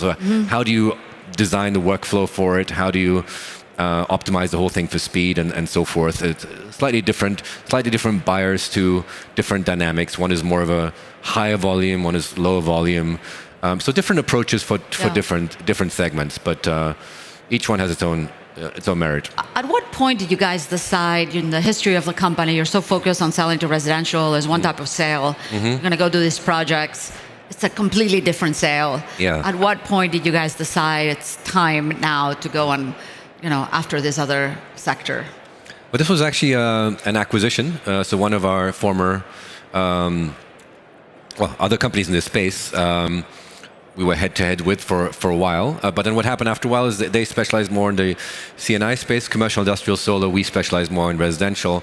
And then we had an opportunity to partner up a couple of years ago because we just said there's so much leverage, so much shared vision to join forces. And that's how that happened. We also launched other products, though, across the life cycle. So it's not just about design. Design is important because it's what I think of the core problem of solar, because every system is bespoke and needs to be bespoke. But there's so many more steps along the life cycle. You need to identify a lead, you need to qualify a lead, you need to sell the system, you need to design the system, you need to finance it, you need to get a permit, you need to manage it to install, and then you have a 20-year life cycle post-install. And so how do you provide tailored solutions across that life cycle in one integrated fashion? That's sort of how I think about it. And we have other products too, one from the permitting space and one in the sales space. So how do we help our customers have conversations with homeowners about going solar? So different solutions for different. It's pretty impressive how broad your portfolio is. I know you start really narrow, and that's the right way to execute. But it's very impressive. Anyways, great.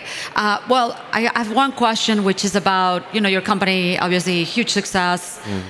I know it's hard to build a company, and I know it's good for the audience to hear perhaps some of the challenges that you guys had. If you had any, I assume you did. What was tough in building Aurora, or things that you had to overcome? It's funny. I had a conversation with a team not too long ago, and it's. What I told them was, there's always problems. Yes. Right? It's been 10 years of problems. Having problems is not a problem. Like not doing something about them, that's the only problem. And so it's not easy building a company, right? Different challenges along the way. I mean, in the beginning, it was a lot of the no's, right? How do you persist through the sort of barrage of no's, right? You put yourself out there, you have this vision, you care about this, and then you're like a no, or the VC no, which is, love what you're doing, stay in touch. We don't know anything. No, no, you guys would have yes. No, but we don't. But others. And so how do you persist, right? And one tried thing, but it was really true, was you gotta have that passion for what you do. Yeah. Right? And we just felt this was such a big need. This needed to exist. There was sort of this, irrational belief that this should and needs to exist. And then our customers, they carried us through it, right? Because we talked to them and they're like, this is awesome. Like we'd love this. We just need, X, Y, and Z. Yeah. And so that's very powerful and motivating. That was the early challenges, and then at different stages come different ones, and I had to personally reinvent myself along the way. I feel like I always say I haven't had one job in the last 10 years. I had 5 different ones, and every 2 years I need to change the way I operate and update. I think you are, you're totally right. I think people in this audience, you listen to folks and it thinks that everything works, but you're right. There's problems all the time and how you solve them. Everything always breaks from the outside. Everything breaks, but you are like the definition of calm. Especially if it goes well, actually, right? The better it goes, the more it's actually the fastest it's going to break. And so, you gotta, I don't know, look at it sort of with the distance and just that's the process, right? And again, then look at take stock and say what do we need to change, and then change that. And it's going to take a while, and that's sometimes frustrating. But then you level up, and then you keep going and focus on the next thing and the next thing, and that's what it is, building a company. And it's not easy, but that's the journey, and it's very rewarding when it all comes together. Awesome. Well, I have a final question. I think the audience probably doesn't know this, but you and I like soccer very much. I remember watching Bayern, which is your team, and my team, FC Barcelona, at my house. Oh yeah. And Aurora is a big company now, so I'm wondering, when are you going to sponsor Bayern, or is it would be great publicity for that European market. I'll talk to a marketing team about that. That's it's an aspiration. I don't think we're quite there yet, but okay, that's your aspiration, though. maybe one day. Maybe one day. Awesome. Thank you, Chris. Thank you, Mark. Thank you so much. Thank you. Okay.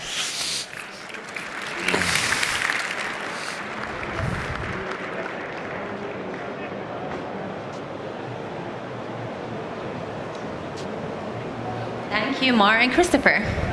Fantastic. Next, we have a really rare pleasure of bringing a company out of stealth. Artificial general intelligence has been a hot topic during 2023.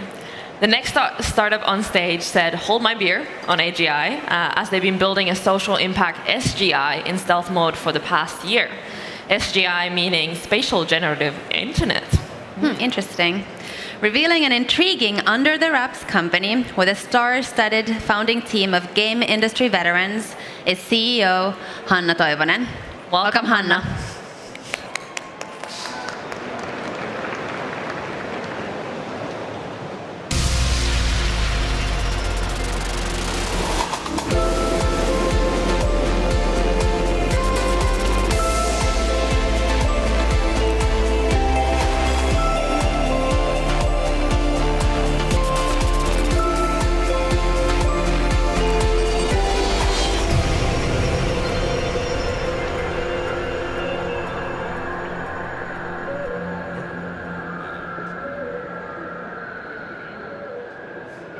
I'm just the girl standing in front of humanity, asking to connect to people and to a better internet.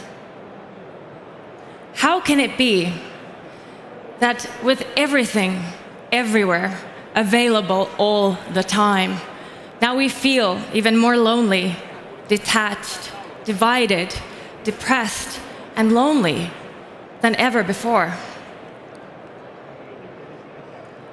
Through touch screens, we gained the world, but lost the touch. And now we live in a paradox of disconnection. Despite being more connected than ever, true emotional bonding is paradoxically at an all-time low. The effects of social disconnection are alarming.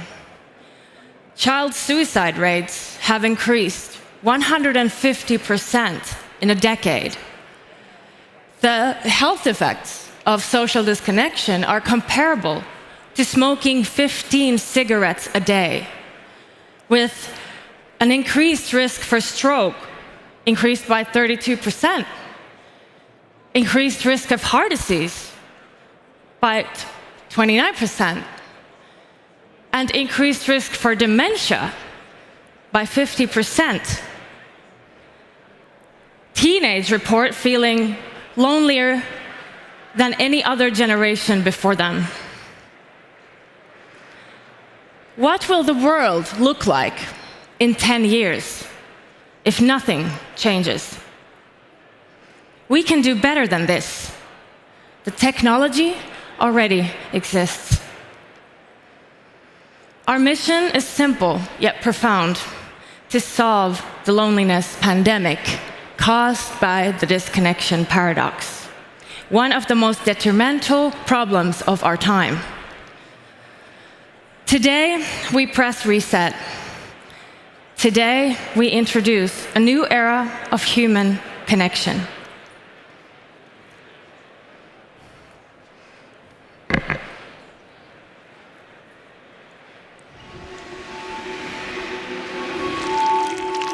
What happened to us? We built towers that scraped the sky, but forgot how to reach out to the people next to us.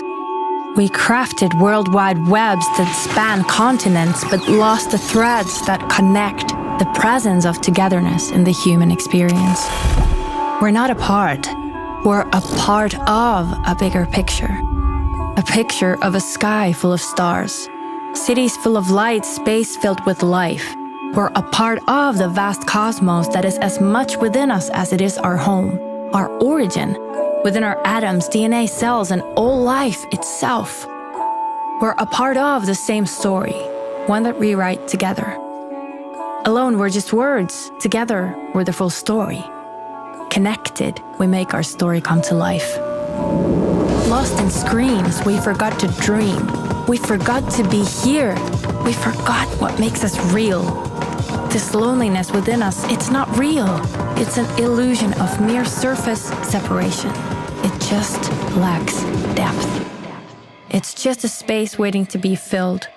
Space filled with shared joy, palpable expression, with love, with life. What if I told you that your picture is so much bigger than you think? What if your memories are universes of expanding possibilities? What if you can relive the most beautiful moments of your life with others? What if you can connect to the lives of others like your own? What if our best memories become shared realities. It's a new dawn, it's a new day, it's a new world. A dimension of universal presence, an expanding spatial net of collective imagination.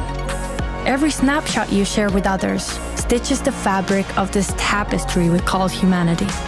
Pictures of memories are no longer flat and static. They breathe, they live, they connect. Pictures tell more than 1,000 words. Interactive memories with depth connect more than 1,000 pictures.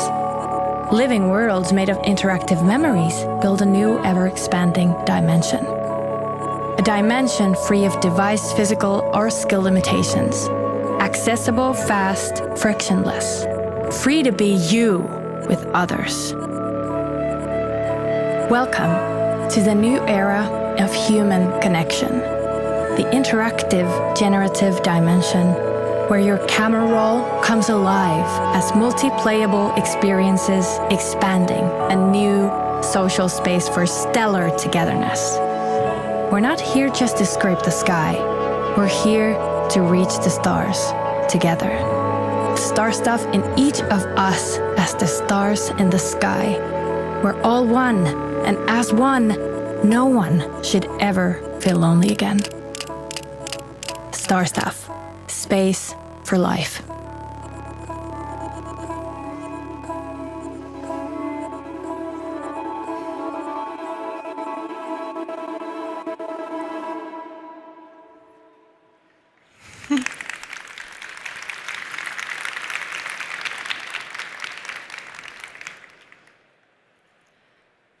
So we stem from the core belief that technology should enrich the human connection, not erode it.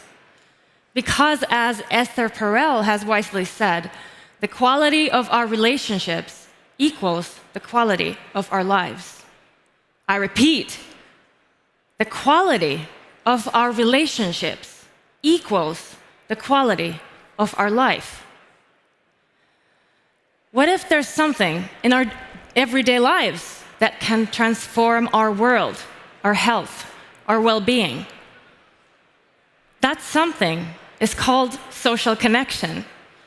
And we need imagination, interaction, and presence for real connectedness. There's a broadly studied healing effect of social connection. And meaningful being and doing with others makes all the difference. Even the simplest interactive togetherness with others activates more neural pathways than passive and isolated scrolling.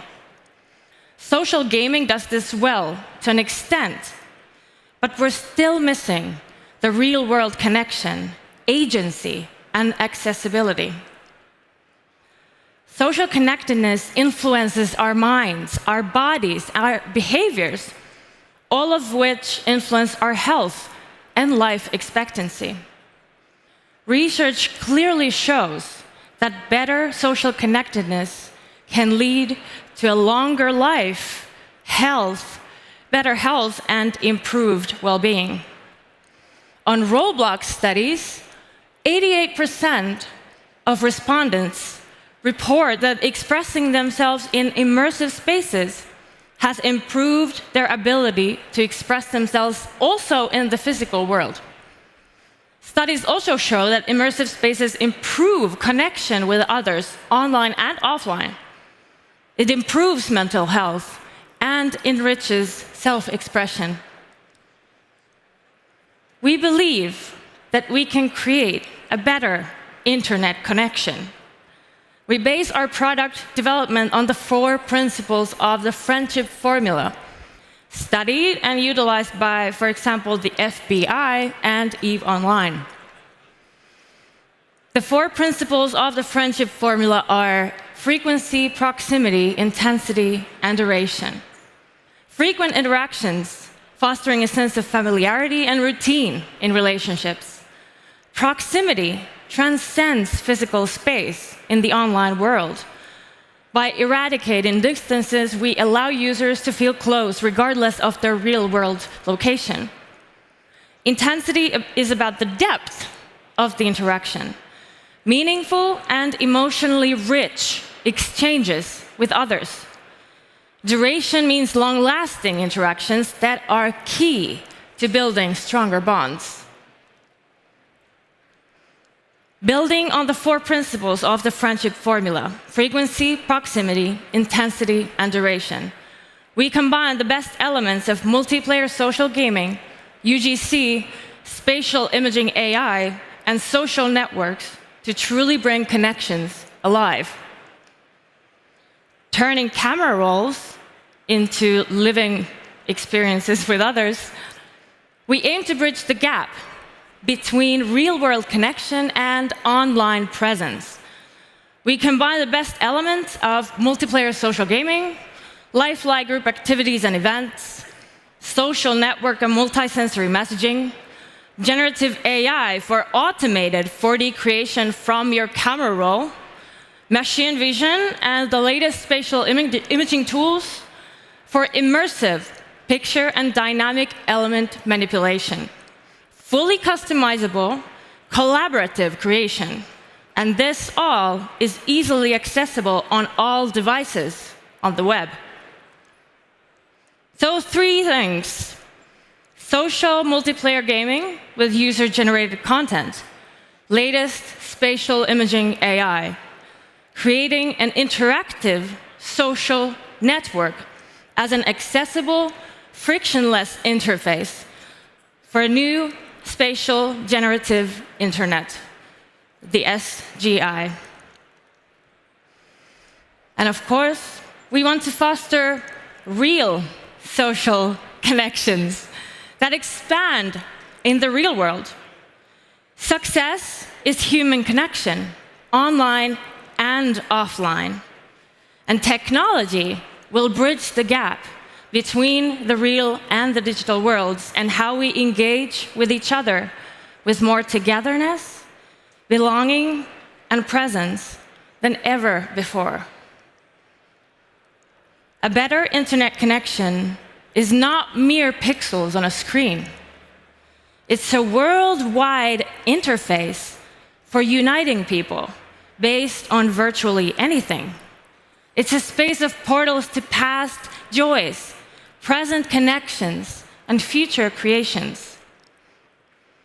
Today, we're launching Star Stuff with the stellar team from games, media, and tech, A-level investors, and a dream team of advisors and partners. And here's what we've been working on for the past 10 months.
Wait, I think they're still going. With our current demand that we need to currently cater to, our pilot partners have a combined community of nearly 30 million followers.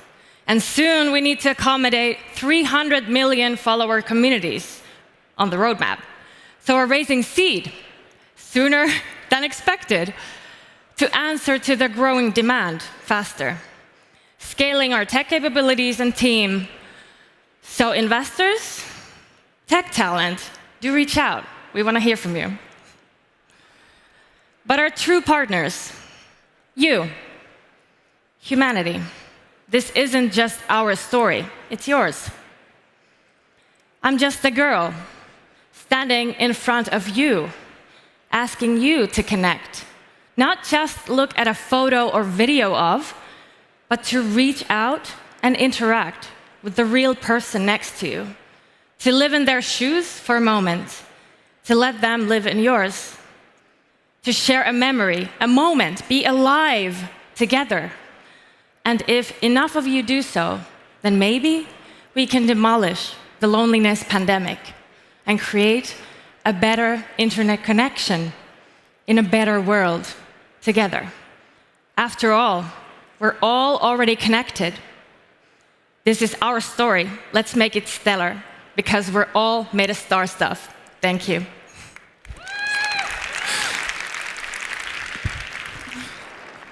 Yeah.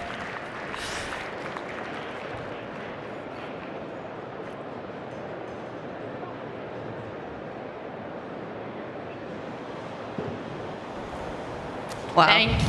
Wow. Thank you, Hannah. And star stuff, just out of stealth. How exciting. Yes. Next, we'll see someone who we've seen previously also on the stage. So in the ever-evolving landscape of technology, it takes a sharp observer to cut through the noise and see what's really going on. For 2 decades, Benedict Evans has been that clear voice, analyzing the intricacies of our space, most notably through his yearly presentation. Once again this year, we have the honor to have Benedict launch and share his annual presentation on our stage. Benedict Evans has spent the last 20 years analyzing mobile, media, and technology, and worked in equity research, strategy, consulting, and venture capital. He's now an independent analyst whose weekly newsletter reaches almost 200,000 subscribers. This is AI and everything else. Let's hear it for Benedict. Welcome back to Slush.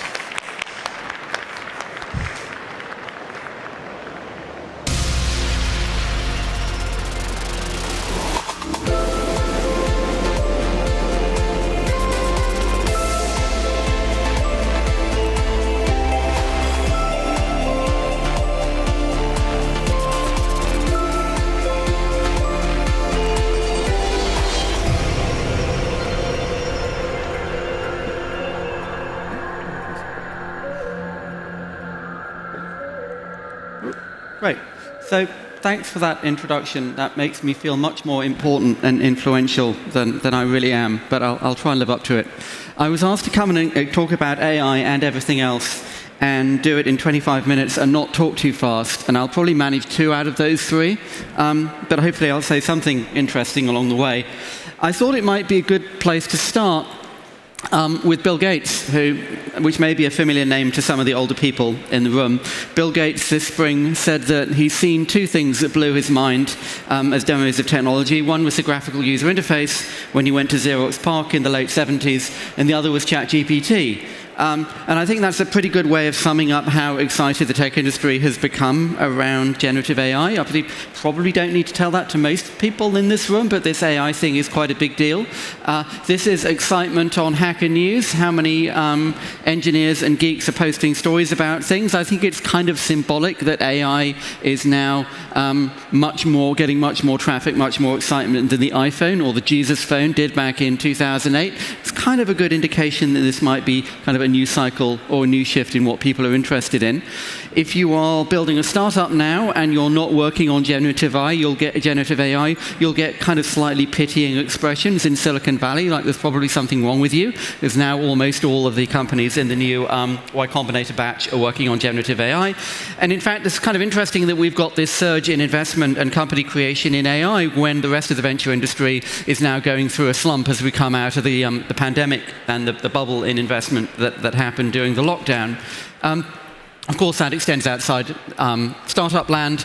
A little company called NVIDIA is having a lot of trouble just keeping up with demand as their business explodes, as everyone tries to buy GPUs to train these models. And the hyperscalers are spending a lot of money. It looks like this year Google, AWS, and Microsoft will spend something over $100 billion building new data center capacity. So there's quite a lot of money, quite a lot of excitement going into this. And this also spreads outside the tech industry. So this is a survey from McKinsey on corporate management. Have you actually tried ChatGPT? and you're kind of getting to the point that you don't want to admit in public that you haven't tried generative AI. People will kind of look at you and shame you and maybe fire you. And so everyone's investing, everyone's looking at this, everyone's excited. OpenAI report they have 100 million weekly active users, something over $1 billion of run rate revenue, and people in the other big growth industry, tech regulation, are rushing to regulate this stuff as well. So we've got executive orders and laws in the EU, summits in the UK, new rules coming out of China. So everyone is very excited and thinks this is very important.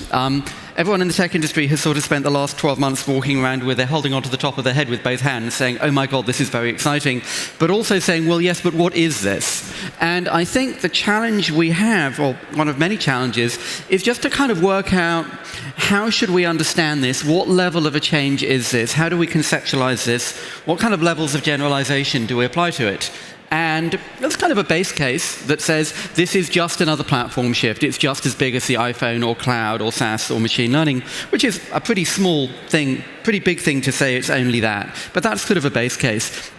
And then you have something alluded to in that quote from Bill Gates, which I'll come back to, that this is actually more like a once every 30 or 40 year shift. This is more like a fundamental change in the nature of software and how generalized software can be. And of course you have the still probably minority view that says this is going to take us all the way to AGI, and from there to all sorts of science fiction scenarios and something that might try and kill us. But you know, it's still a sort of a thing that serious people talk seriously about as well. And I kind of want to dig into each of these and think about not what are the answers, but what questions would we ask? How would we think about what we might think? And so if we talk first about platform shifts, I think most people here will be familiar with the concept of a platform shift, that every 10 or 15 years the tech industry changes what it builds on. And so we went from mainframes to the PCs, to web, to smartphones. Smartphones happened a bit over 15 years ago. And now we wonder what the next platform might be, and that's now probably going to be generative AI. And so that's what every new company gets built on. And platform shifts tend to go through 3 stages. There's a stage at the beginning where people say, what is this useful for? If it's a consumer service, people say it's a toy. It's a stupid toy for rich people. If it's enterprise, people will say that won't scale. Then there's a period when it's exciting and you want to get a job in it. And then there's a period when it becomes boring. And that's where smartphones are now. The new iPhone is amazing, but it's not as exciting as the first iPhone. It's become kind of a boring, mature industry.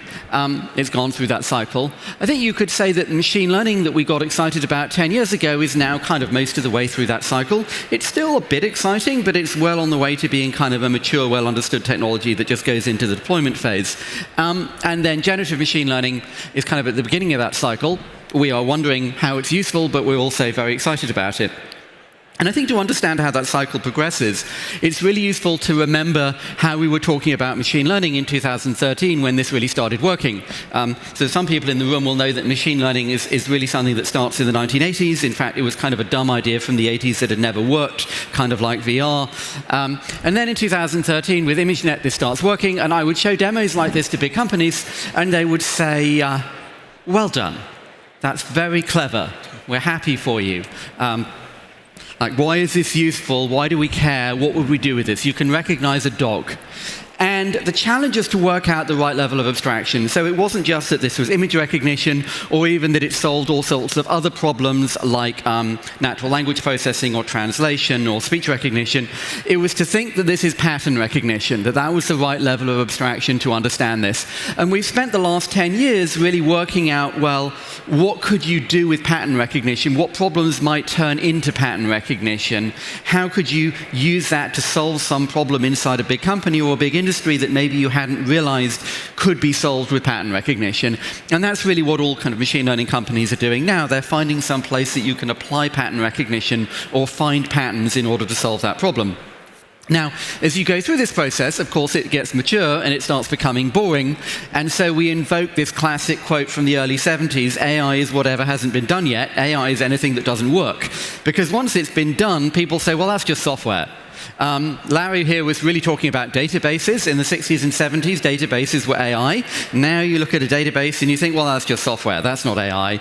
We've kind of got to the same point now with image recognition or translation or natural language processing. That's not AI anymore. That's just software. We're now kind of going through that process again with generative machine learning.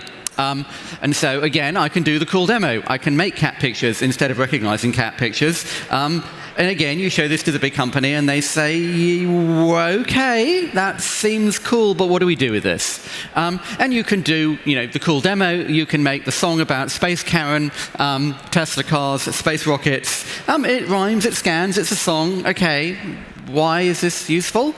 Well, what happens if you're going on holiday next week and you want to know what to do, and instead of opening 30 tabs in Chrome, you can just ask an LLM to give you the answer? Well, now this starts getting a little bit more interesting. What happens if you can actually use this to do things in fundamentally new ways and change maybe how something might work? And so if we think about what we were doing back in 2013 with machine learning, you're solving an AI question. How is it that you would tell a computer to recognize a cat? And the answer is not you actually tell it how to recognize a cat. The answer is that you give it 1 million pictures of cats. And what we're doing now with LLMs is saying, well, how would you tell a computer how to reason or how to understand, which is obviously a science problem back since the 1960s or even the 1950s. And OpenAI's suggestion is just give the thing the entire output of human intelligence and let it work it out. And so we get some sort of reasoning or some sort of understanding engine, maybe. Well, maybe is important because you have to be careful with what you're looking at. So imagine for some strange reason you wanted to know an awful lot about Benedict Evans, you could go to ChatGPT and ask, and it would tell you that I'm hugely important and influential, which is obviously true, and then it would sort of say what university and some of my jobs that I've had and so on. This is all roughly right. If I hit reload, however, you get a different university, different degree, different jobs. Hit reload again. Oops, no, back to the same university, wrong birth date. Apparently I worked for The Guardian, which I won't hold it against it, and I worked for Atlas Ventures, and I think I applied for a job at Atlas Ventures, but I definitely didn't work there. They turned me down.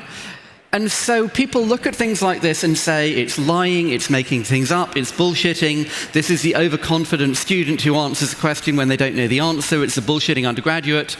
I'm not sure that's quite right. I think what this is doing is a better way of thinking about this is to say this is matching a pattern. After all, it never says I went to MIT or the Royal College of Art or the Sorbonne. It always has the right kind of degree and the right kind of job, but it's not answering the question, it's matching a pattern. Now, this can be very misleading. I think most of us have probably played with this and kind of discovered this experience. If you're not a Benedict Evans superfan, you would not know that this was wrong, and it would look great. It would look very convincing. This is a fascinating study from Deloitte this summer. People, look at the column on the left, people who have played with ChatGPT are more likely to think that it's always accurate. Most people in this room, I think, would know, no, it's not always accurate, that's not what it's doing, but it always looks accurate, it's always very persuasive. And so we're kind of trying to puzzle out, well, what are the right ways to think about what this stuff is and how it works? It's not a database, it's not predictable, it doesn't actually understand in the sense that we say understand, and it tends to be bad at things that computers are good at, that we expect computers to be good at, but on the other hand, it's good at things that computers tend to be bad at. And so how is it that we think about what that's for and how that's useful? Should we call this pattern creation? That's a sort of an engineering description, but that doesn't seem like a sufficient answer. Is this synthesis, summary, explanation? Going a bit further, is this some sort of a reasoning engine? And whatever the answer to that is, again, you have this question, what is it that you can do with this? The way I always like to describe the last wave of machine learning was that it gave you infinite interns. So you've got a call center, you want to listen to every call coming into the call center and tell me if the customer's angry or the service agent is rude. You want to look at every single X-ray. You want to check every single credit card transaction and see if it looks weird. You could get a 15-year-old to do that. In fact, you could probably get a dog to do that. But you don't have enough 15-year-olds or enough dogs. Well, AI let you automate that. That's basically what we've been doing for the last 15 years. And it seems like one useful way of thinking about, certainly what a lot of people are doing with LLMs at the moment, is, again, giving you a lot of interns. So it's interesting to look at kind of the two things that seem to get a lot of traction this summer with ChatGPT. On the one hand, things where they're very logical and there's a very clear right and wrong answer, and it's very easy to see when it's wrong. And so that's getting it to suggest code, write SQL queries, do data mapping, sort of automation and suggestion and recommendation in things where there's a lot of grunt work, but it's easy to see what a right or wrong answer is. The other side is things where there is no right or wrong answer. there's just better and worse answers. So you want 500 ideas for a slogan. You want 150 ideas for survey questions. You could get an intern to write you 500 slogans, and then you'd pick the 50 that were good. You can use ChatGPT to write you 500 survey questions, and you pick the 20 that are good, and that's still a lot more useful than doing it yourself. Again, what would you do if you had a million interns in your office and you could ask them to do stuff? Now, part of the pattern here that we're going through this year is that this is getting deployed at great speed almost everywhere. A friend of mine says basically every text box on the internet is going to get an LLM. So here we have LinkedIn, and they're solving the critical problem that LinkedIn has a shortage of generic self-promotion, and so they're going to use their ChatGPT to help people create more of that. Slightly more interesting, this is Amazon using generative machine learning to help you work on your product shots. Again, this is basically an intern. You give the intern the picture of the toaster and you say, give me 20 different backgrounds, give me 20 different kitchens, and load it up into Photoshop.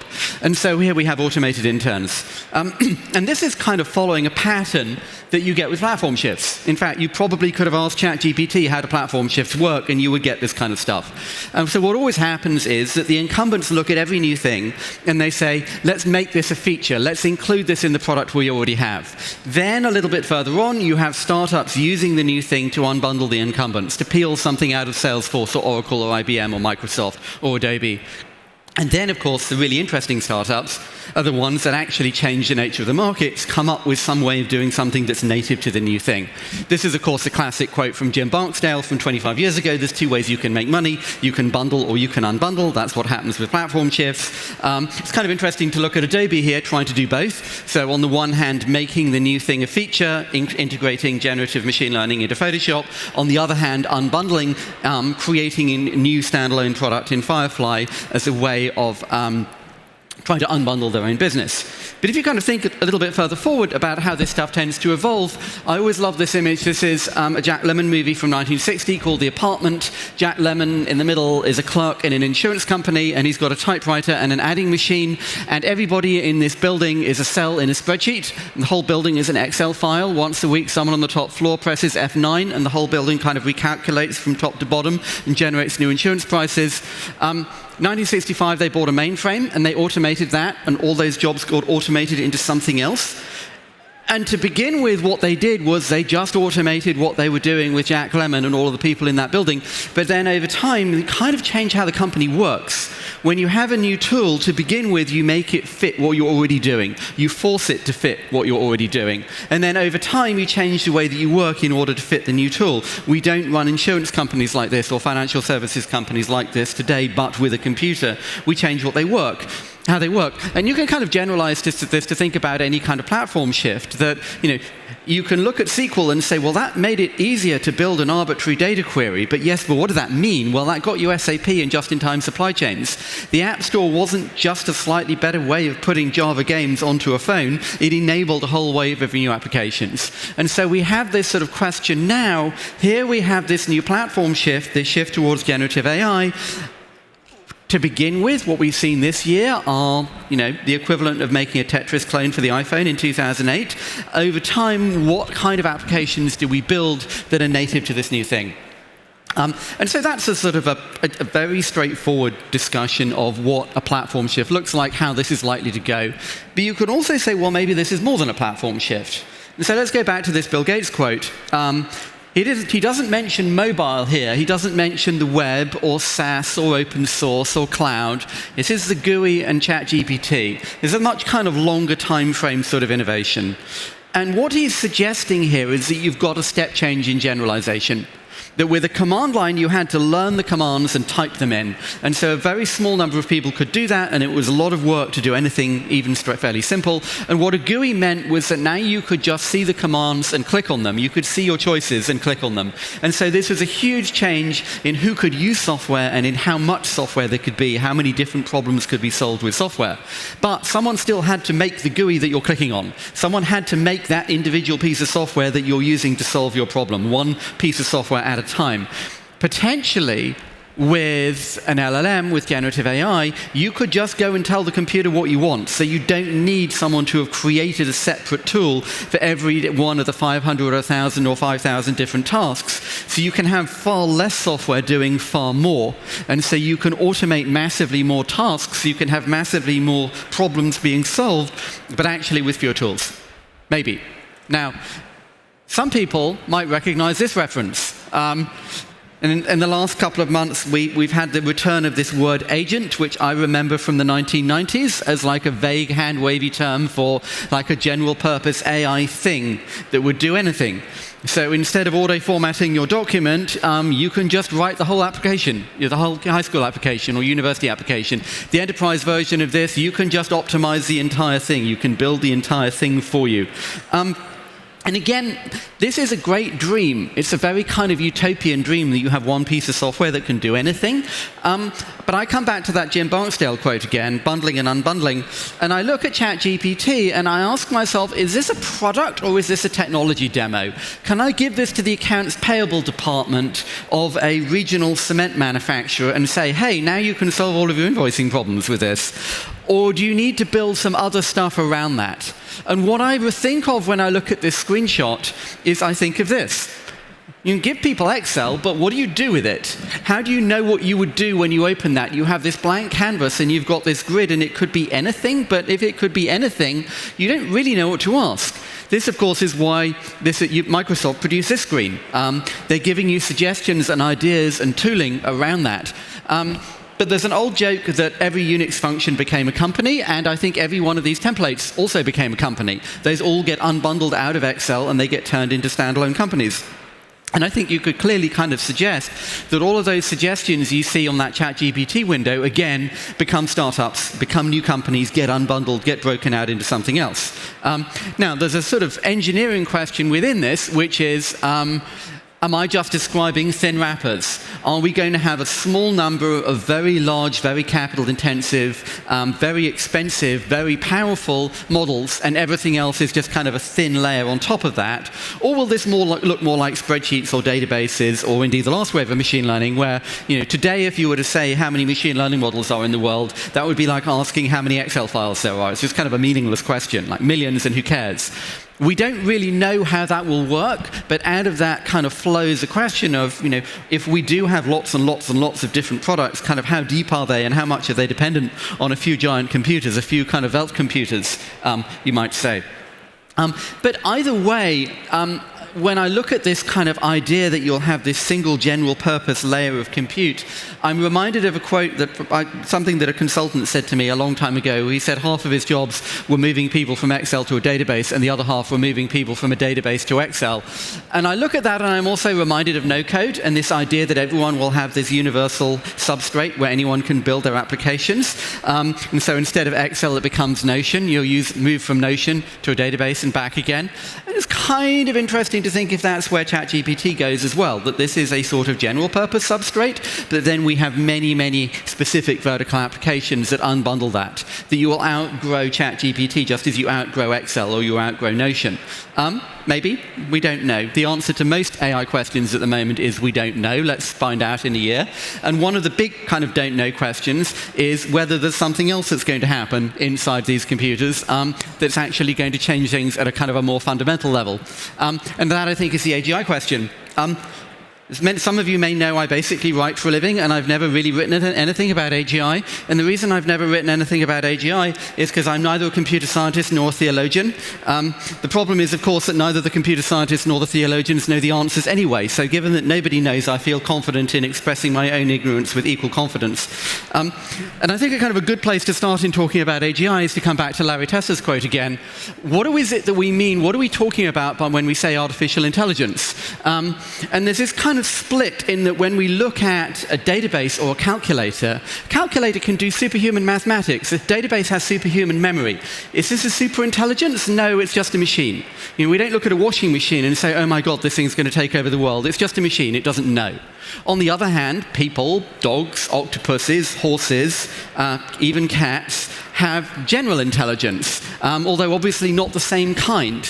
And so at least theoretically, it should be possible to build something like that.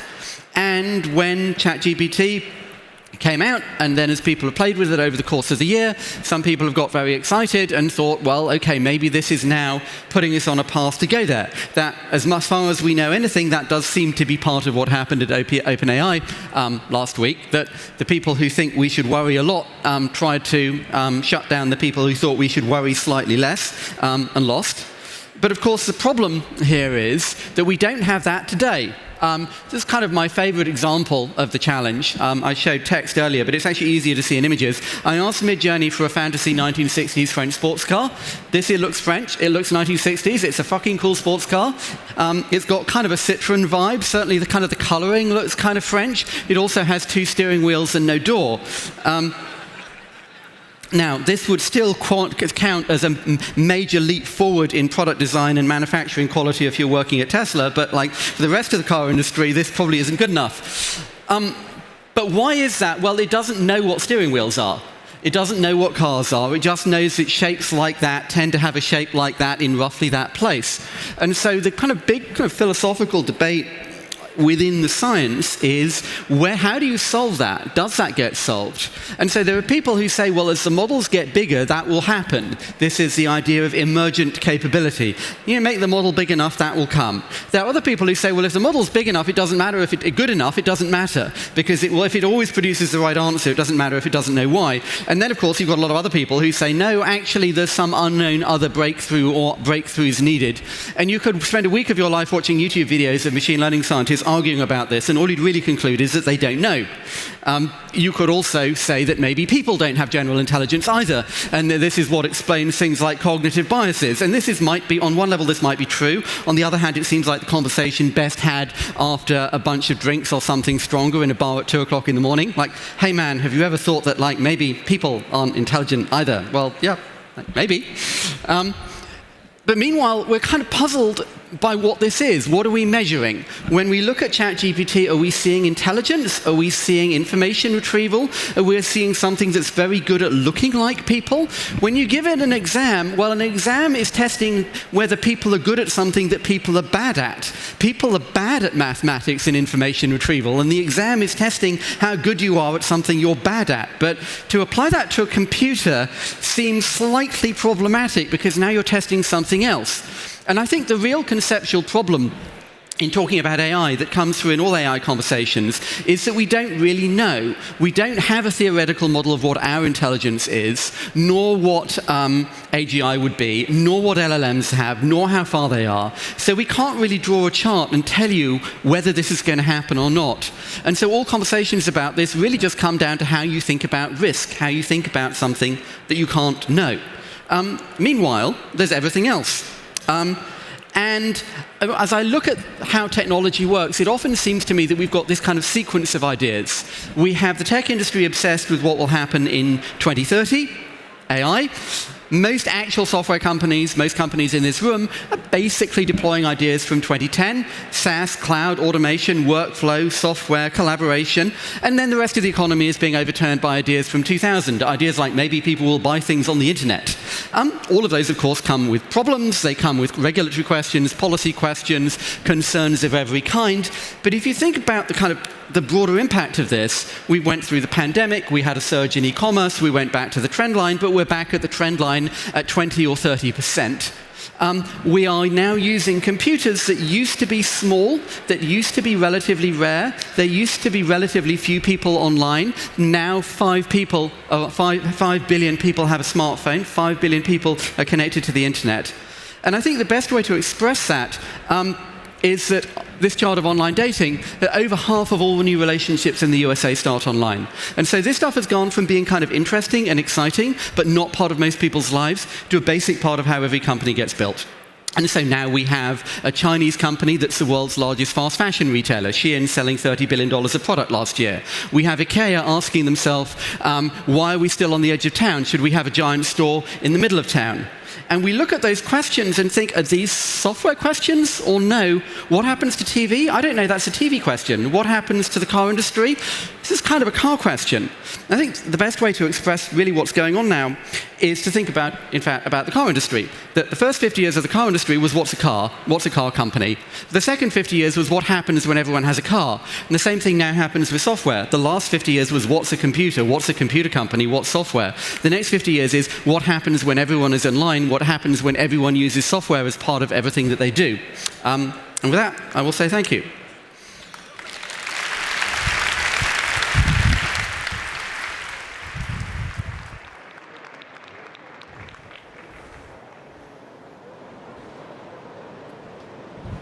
Thank you, Benedict. Yet another great presentation.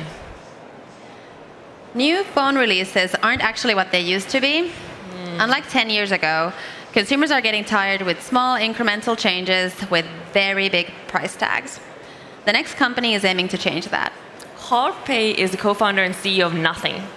Carl has an impressive track record in building visionary hardware brands, having founded OnePlus, one of the world's most beloved and successful smartphone brands. In 2020, Carl left OnePlus to build his latest venture, Nothing. As the name signifies, a core design philosophy of Nothing is to make technology seamlessly integrate into people's lives, as if it were nothing. Joining him on stage is Ted Persson, partner at EQT Ventures and one of its founders. He focuses on deep tech investments, but as an ex-designer, he's also passionate about all things product, design, UX, storytelling, and branding related. This is Nothing. Welcome on stage, Ted and Carl.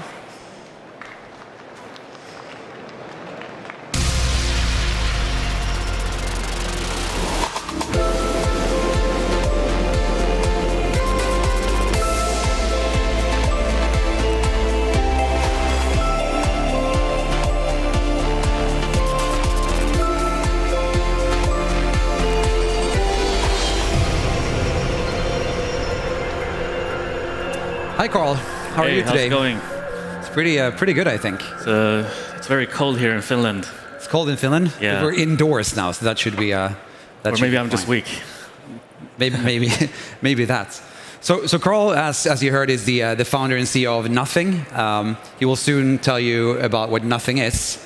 But I found this kind of funny. I stole Carl's badge. So obviously the name of his company is Nothing, but I think the organizers here got kind of confused about Carl Pei Nothing. So they just removed it and there's nothingness under it. That's kind of cool. That's why we named the company Nothing. Good. There will be a lot of funny situations that would arise from it. Logotype is just empty space. But what is Nothing? What is Nothing? It's I think it's a really funny name, but more seriously, it's also a vision for technology. I think technology in the future, it should be so easy to use and so seamless that it's not in your way anymore. It's everywhere, but nowhere at the same time. That's like long term, but in the meantime, we're making products. We see some Nothing phones here in the audience. We're making smartphones. We have wireless audio products and a lot more coming. Beautiful. And I kind of liked Benedict Evans on his speech before. He was talking about how smartphones kind of have entered the boring phase. So in a way, that's what you're combating. And that's the founding insight of Nothing. Exactly. I was super excited about technology when I was younger. I was a big Apple fan. I got the first iPod, the first iPhone. And the entire reason why I'm in this industry, I think, is because of the work that they did. It was super inspiring. And just lately, the last 5 years, 10 years, all these kind of trailblazing small companies that were really innovative have gotten huge by now. And it just feels like the innovation is slowing down. It's getting really boring. I don't think it's just me that sees this. I think everybody sees this, Ben included. So we wanted to do something about it. And if you look at our industry, it's just so tough to break through that there's not a single startup company apart from us. And in a way, it was almost like, hey, if we don't try, then who else is going to try this? And if we don't try, then this industry will remain boring for the foreseeable future. Let's rewind a bit, because you were here, I think, back in 2018, and then you worked for OnePlus. That's correct. I believe. And do you want to talk a bit about that journey? And then obviously you left OnePlus to to set up nothing. But let's talk a bit about the past, the OnePlus. Yeah, I think actually this time in Helsinki, I met a lot of people who still use OnePlus. I think it became really popular here in Finland. I helped create the global side of that business, so everything international. I was really lucky because I got a chance to be a part of that journey, starting from when I was just 24 years old. So I learned so much being a part of that journey. But I think it got to a point where the company got really big, and I had a different vision for what the future would be like, and there was no way of really influencing a larger company. So in 2020, late 2020, we started a new company called Nothing, and yeah, slightly different vision of the future, but maybe the first couple of years still look quite similar. And what, I mean, when you left OnePlus, how many years did you spend at? 7 years. 7 years. Yeah. So when you left OnePlus, you had the opportunity. I mean, you helped turn that company into huge success, obviously, and after that, you could have done whatever you wanted, and you decided to kind of go into the consumer electronics business. Yeah. I mean, I thought that I wanted to do some soul searching. I was planning a half a year kind of vacation because I had never taken time off. It was really hard to take time off when I was a part of OnePlus. But actually, after a week, I couldn't take it anymore because I was just in really fancy hotels. And you went to a monastery for a week to find yourself. I went to south of Europe for a week, yeah. And then I went back to Sweden and just started raising money. And in the beginning, the pitch wasn't very clear, but over time, what we wanted to build got a lot clearer. And we're still developing our strategies. We're still iterating, and here we are. It's beautiful. Should we look at some pictures? I mean, here's obviously a picture of you. What do we see here? This is me early days of Nothing at the Teenage Engineering office in Stockholm. And who are Teenage Engineering? Teenage Engineering is one of our co-founders. It's a bit strange. They're a company. They're not a human, but they're one of our co-founders. They've set the creative direction for the brand design, not just the products, but also the overall feel of the brand, including something as simple as our retail experience. We want just one vision across all of it. The guy that runs Teenage Engineering, Jesper, I think he's like a generational creative talent. Like, I've never worked with such a strong creative before. I think you also worked with him in your past career. Yeah. So really lucky to be on this journey together with them.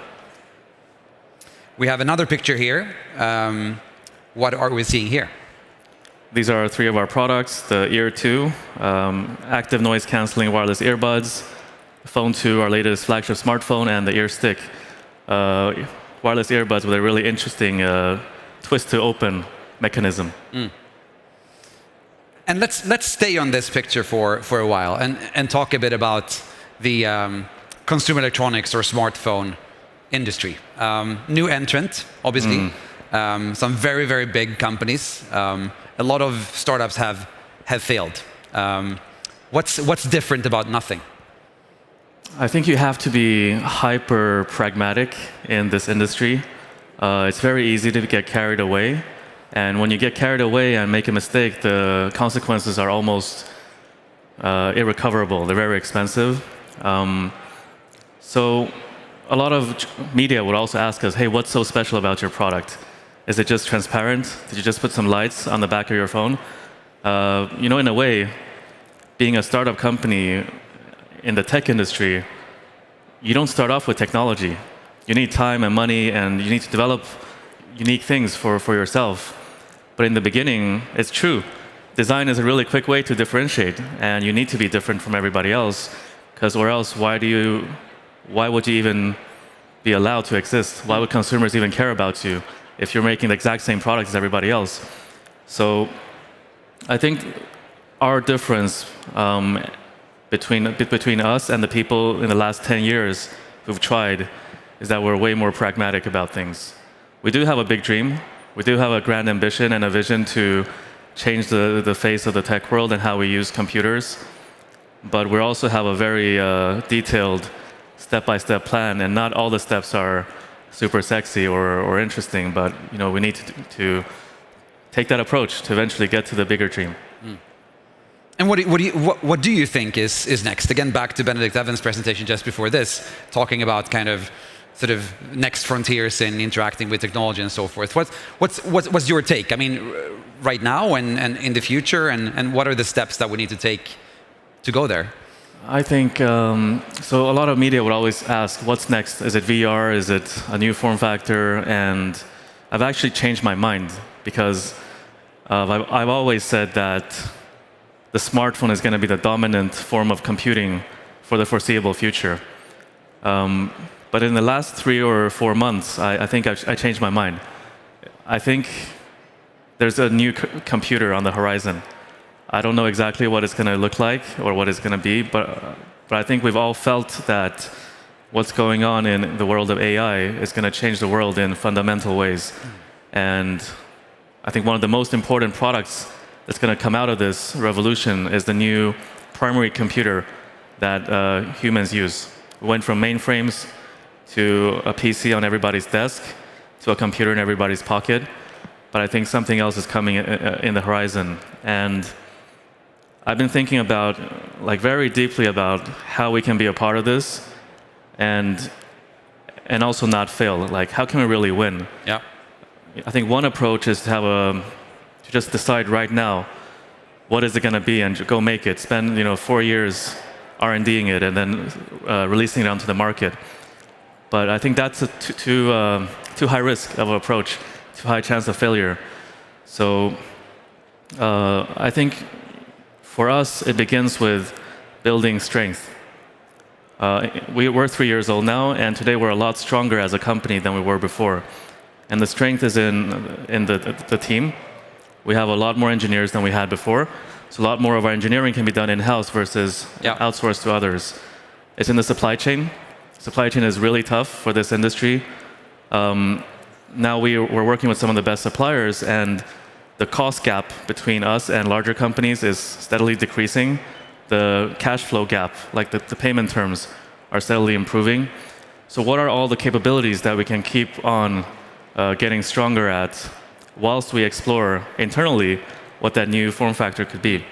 In business, there's a concept called late mover advantage, right? So we're trying to lay out the different pieces to then be able to leverage a late mover advantage. And between now and when we do so, there will be a lot of teams out there who, throw their products on the wall to see if they stick, and a lot of respect to them, but we're going to be watching and learning from that, to see what works and what doesn't.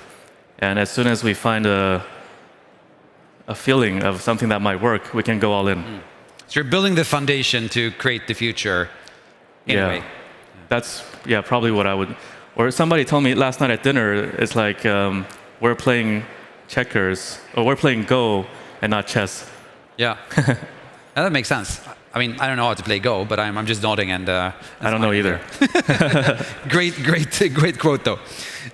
So the foundation to create the future. Let's talk a bit more about sort of what you have built. You launched Phone 1. Was that last year? That was 21, I think. 21, and then Phone 2 this year.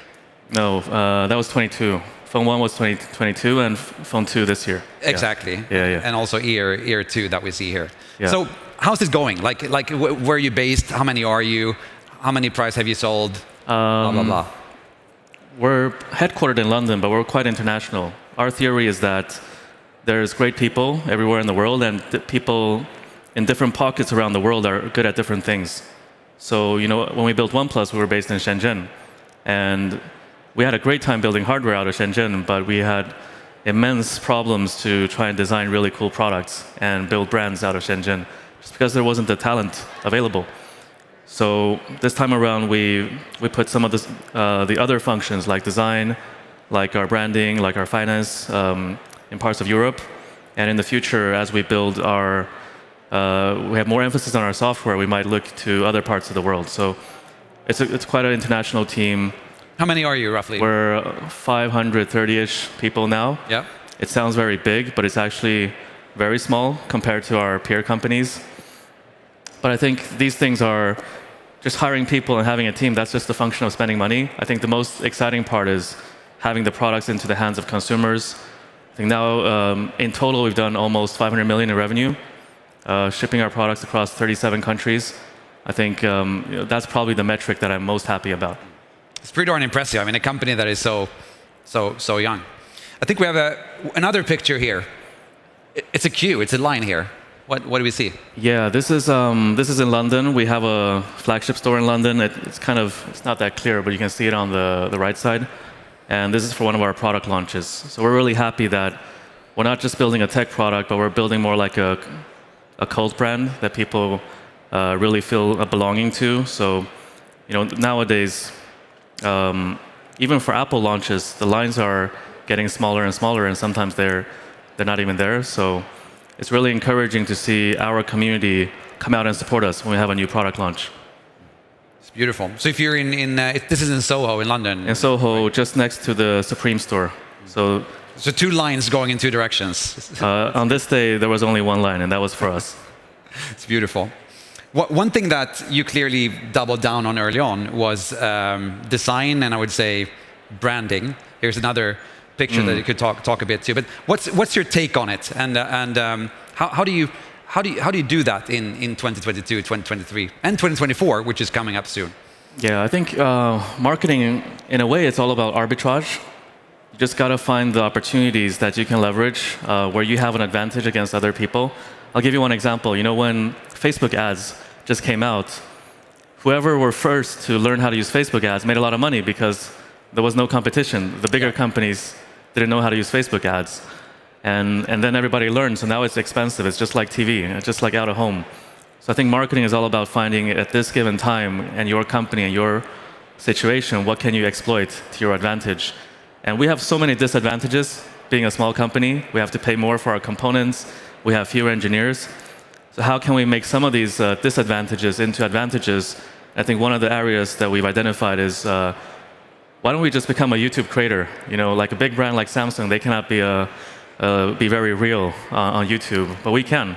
We don't have anything to lose. So over the last year, we've been launching YouTube content, not as a brand speaking to you like this is who we are and this is our product, but more like a native creator. I love, for instance, that you are, in a very honest way, reviewing other smartphones, other audio products, even nothing knockoffs. That's one of my favorite ones. When you're like listening to knockoff of your audio products and maybe not getting inspired, but at least commenting on it. But I just wanted to know, how could they sell the product for that cheap? Because we can't even build it for that price. But it's actually very bad inside. It's beautiful. So what are we seeing in this picture? So on the left side is Casey Neistat. He's the first guy that started to do vlogging on YouTube. And this is a screen capture from the Phone 2 launch. This is our launch event. It wasn't on stage. It was native YouTube content. And I went to New York to ask Casey, how do you do vlogging? Because I want to vlog the launch of the Phone 2. Can you teach me? You're like the OG of vlogging, so teach me how to vlog. So in this video, he teaches me how to vlog, and then I end up vlogging the launch of the product. And in this video clip, him and your team also forced you to go into a roller coaster, which you apparently don't like. So that's some good YouTube content there if you want to see someone being scared for real. Yeah, that was, Let's forget about that. It's all coming back now. I can sense. We have a few minutes left. We have a lot of founders in the audience here. You've obviously you've been part of building OnePlus into what it is. 7 years there. Now you're a few years into the nothing journey. Any tips to founders here who are thinking about building companies, maybe involving or including hardware? Yeah, when friends ask me, I kind of jokingly tell them that don't do it. If you're going to think about... It's a good piece of advice. If you're thinking about making a hardware startup, just don't do it. But it's only half joking because it is very challenging and there's very little margin for error. But I think if you're going to do it, then first of all, be really pragmatic about it. Don't take too much risk. One of the most common mistakes that people who make hardware make is that they overorder on the inventory. And I think it's way better to have less inventory and way more demand in the market. It looks like a very popular product. versus having too much, having to discount, eventually losing money. I think more companies in hardware have died because of themselves ordering too much inventory than what their competitors did. I've invested in a few other hardware companies, Vario based here in Helsinki, for instance. But one thing that continues to amaze me is how complex it is to work with the supply chain. In many cases, in other parts of the world. I think one of the things that you've done really well is to get into the supply chain and get top-notch, top-tier suppliers. How did you do that as a very young company? We were just very realistic about it. Like, why would suppliers work with you? You can kind of trick them with a pitch, but if they trust you and you don't deliver on the volumes, then they're not going to trust you again. And it was extra challenging for us because a lot of people had tricked them already. You had 5 or 6 different startups making smartphones with a big vision and great founders and great backers, and the factories were like, hey, we heard the story so many times. We supported these companies. We lost so much money. Like, why are you different? So I think we were just very realistic about it. We have to deliver volume. Like when we built the Ear 1, the first earbuds, we knew we had to ship this volume or else we couldn't get the support or the trust from the suppliers to make the next product. And now when we're in phones, we need to deliver volume. We need to scale up. Because we're still a tiny ant in the industry, right? Even if we do 1 million, 2 million a year, other people are doing 100+ millions a year. Like, we're nobody to the suppliers. They're not going to make any. You're nothing to the suppliers. We're nothing to the suppliers. They're not going to make money on us.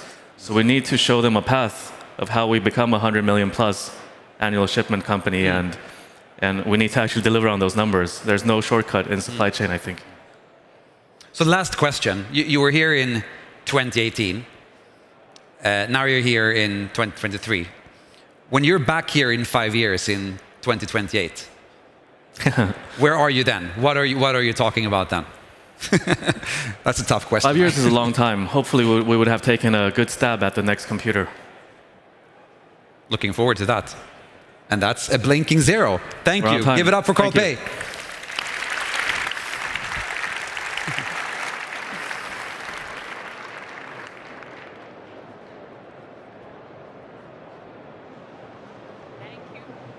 Thank you, Carl and Ted. Thank you.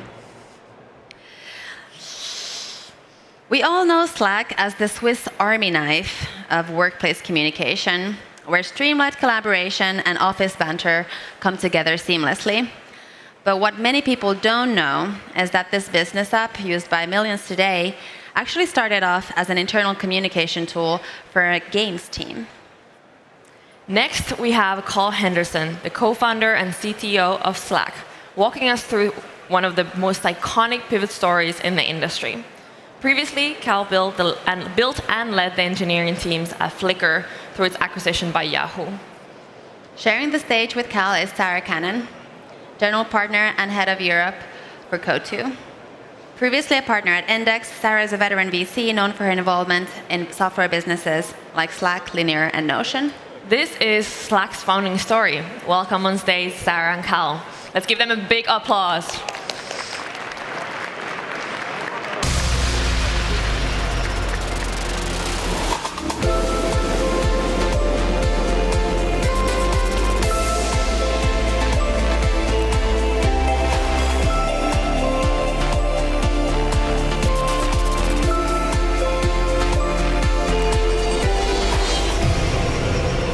All right, Cal. Hi. We are the opening. I can't sit back because of I'm just going to sit here. It's hopefully less awkward. We're the opening act for the former prime minister. Yeah. Are you ready for that? Warm up. I'm the hype man. I get it. It's good. Well, I have to say, any man that wears shorts in Helsinki in November or December has the confidence required for this opening act. So I'm very happy to be here with you. I remember when I first joined Slack's board, and Cal's co-founder, Stuart, and I were having a discussion, and I said, you know the thing, I'm on Slack all day, engaging with my colleagues all over the world, and what Slack gives me is a sense of belonging. And he says, that's nice, Sarah, that's not why we built it. He said, when Cal and I really built Slack, the idea behind it was transparency. You used to be working in an organization and you didn't have a sense of what decisions managers were making, why. If you weren't in management, you weren't in the room. You didn't really understand what decisions were being made. And if you use Slack as an organization, you really get insight into the decisions that are being made, who's making them and why. And in that way, I think you've changed organizations more fundamentally than I think many other software products have. So today, you're a business communications software used by tens of millions of people around the world every day. But that was not the origin story. No. So today, we're going to talk about your pivot. And I would love to start by talking about when you realized that maybe this game wasn't quite going to scale. Yeah, so we started out doing something very different, trying to make video games. We had this vision for quite a few years of this game that we wanted to create. It was a online, massively multiplayer game. You played it in the browser. It was going to be collaborative and non-competitive. And we'd had this vision. We're very excited about it. That's what we formed the company around. And we spent 4 years and nearly all of our investors' money making a game that hundreds of people loved. And that was a couple of orders of magnitude smaller than it needed to be a viable business. And I think when people think and hear about pivots, that they assume that it's some kind of quick decision or obvious decision. And I think that's definitely not the case with us. It was a period of probably a year, the 4th year of working on the game, where we were in that zone where should we continue doing this? Should we stop? And I think there's kind of 3 states a startup can be in. There is obvious success, where it's like, yes, we should definitely double down on this. It's working. What can we do to control the growth? What can we do to make it go faster? There is obvious failure. This isn't working. We need to try something new. And then there's this zone that sucks in the middle of it's kind of working, and you really believe that the next thing you do is going to bend the curve and change the trajectory. And so we should keep trying new things, and we just need to try for another week and just another month. And the next thing we do is really going to make it work. And we're in that situation for a long time, unfortunately. And we're having that conversation very regularly about, is this really going to work? Are we going to be able to do something that will bend it upwards, bend that trajectory, change that conversion, make it fun because we're building games? And it took us a long time to come to that conclusion. And I think the real reason that it came, that we ended up deciding to stop working on the game was that we knew we were going to run out of money and have to raise more money. And we're going to have to raise more money without the proof of where we wanted to be and without that growth. And so we ultimately made the decision that we need to stop working on this, spin the company down. We weren't going to realize our vision and our dream. And so when we did that, we knew that we wanted to keep working together. I have 3 co-founders, and we loved working together. We knew we wanted to work on something. But we had this period of knowing that the game wasn't going to happen, but that we wanted to keep working together. And so we had a period where we were thinking about ideas. And for a long time, in the years afterwards, we thought it was a period of many months where we went back and forth and brainstormed ideas and came up with tons of different ideas before finally deciding on which direction we were going. But because we have all of the Slack logs from that time, we know exactly how long it was, and it was about 8 days. Wow. But it seemed like a really long time. We had all these grand visions. The number one idea for a really long time was we should start a bank, because everybody hates their bank. We don't have enough of them, I don't think. Well, I still kind of believe this. Nearly everybody hates their bank. And it seems like banks just make money mechanically. So it's a great business. Why doesn't everyone start a bank? But I think we decided that was a bit too difficult, and instead looked at what we'd already built internally. So Slack really came from the tools that we had built to build the company, to be able to build the game, to collaborate across our offices while building the game. And how did you get alignment around, it sounds like there was some urgency in 8 days around this being the idea. It's obviously, I think it's the first product, I have to say, that I actually loved, and it really, I think, raised the bar and expectations for what people, but how did you align? Okay, business communication, this is it, and then you're the CTO, in addition to being a co-founder. What change was required? How did you get alignment on the investor side? You kept some of your investors through the journey. We kept all of our investors, and I think actually when we pitched the change in direction to investors, we talked to our existing investors who had invested in the game and said, the game, they knew the game wasn't working out. We were sharing the metrics with them too. we said, would you like the money back? We have a little bit left. They're like, no, go try something new. We'll keep backing you. Try something different. We went with this pitch for Slack, put together a pitch deck, which we still look back at now. And their reaction was, oh, this is great. It's enterprise software. We understand this. It's not that stupid game we didn't get. Most investors back founders, right? They back founders and teams. And hopefully not if you have a terrible idea, but you back a team, because at the beginning you don't have anything else. You don't have any proof that this is really going to work, that there's a real market there, that there's a real product there. You back the team. And so I think our investors were very happy when we made that change. But I think the reason that we thought it would make sense as a product and the direction to go in was that it's how we had been working. Now, our vision was that other small technical teams like us, we're a small company. At the peak when building the game, we're 50 people. And we thought other small technical teams like us would benefit from working in this way. So it's less about the product and more about the process of how we work together. And you touched on the transparency piece. I think any kind of software that you use around productivity, or really any kind of software that you use in the workplace, tends to have some kind of encodes the philosophy of the people who built it. I think this is especially true of task tracking software. So if you think about the different ways in which you work, if you use Jira versus Trello versus Linear, right? They each encode a way of thinking about how you break down work and organize work. And I think to the extent that we encode some of our philosophy in Slack, it's transparency, right?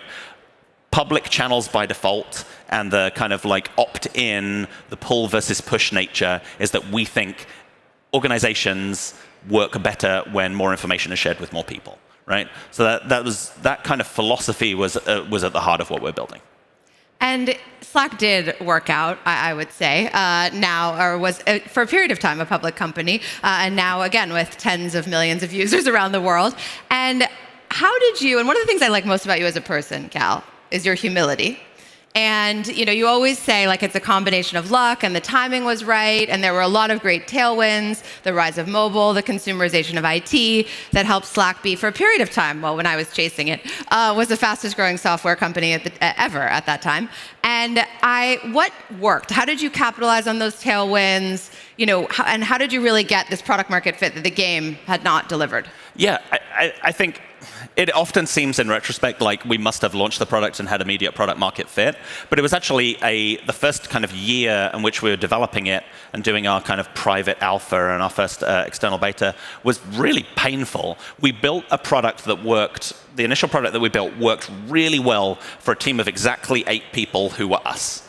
And when we got it into the hands of our very first testers, we learned so much.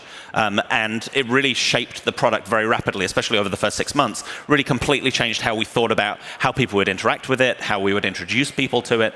We came from this big disadvantage, if you like, which is that it's hard enough to get people to try things, to convince somebody to try a product. To convince somebody to try a product when you've just failed at your previous product, and we want that commitment from somebody like, oh, put your important data on here. We promise it's not going to go away in 6 months and this is going to be a real business. But also, we have to convince you to convince everybody you work with to give it a try. So that was a real uphill struggle. And then our first, finding our very first test customers was going to our friends at their startups in the Bay Area and day after day for weeks and trying to convince them to give it a go, and that there is a different way of working, and somehow this will make you more productive or make you happier using software, which sounds kind of ludicrous. And so it was a real slog to get people to give it a try, and then we learned so much from those people. And I think so much of what Slack became, even right at the initial launch, was shaped so heavily by people using it and giving us their honest feedback. When you go forward a little bit in time, I think a very kind of underappreciated kind of source of really important information in product development was, maybe still is, Twitter. I don't know if we've talked about this before. I don't think we have. So in the kind of before Twitter era, and it's Twitter very specifically, not really any other social media. In the before Twitter era, if you tried some product, software product, consumer product, whatever it is, and you thought it was good, or you thought it was bad, or there was something wrong with it, you might tell your friends, if you have that kind of relationship with your friends and the topic came up.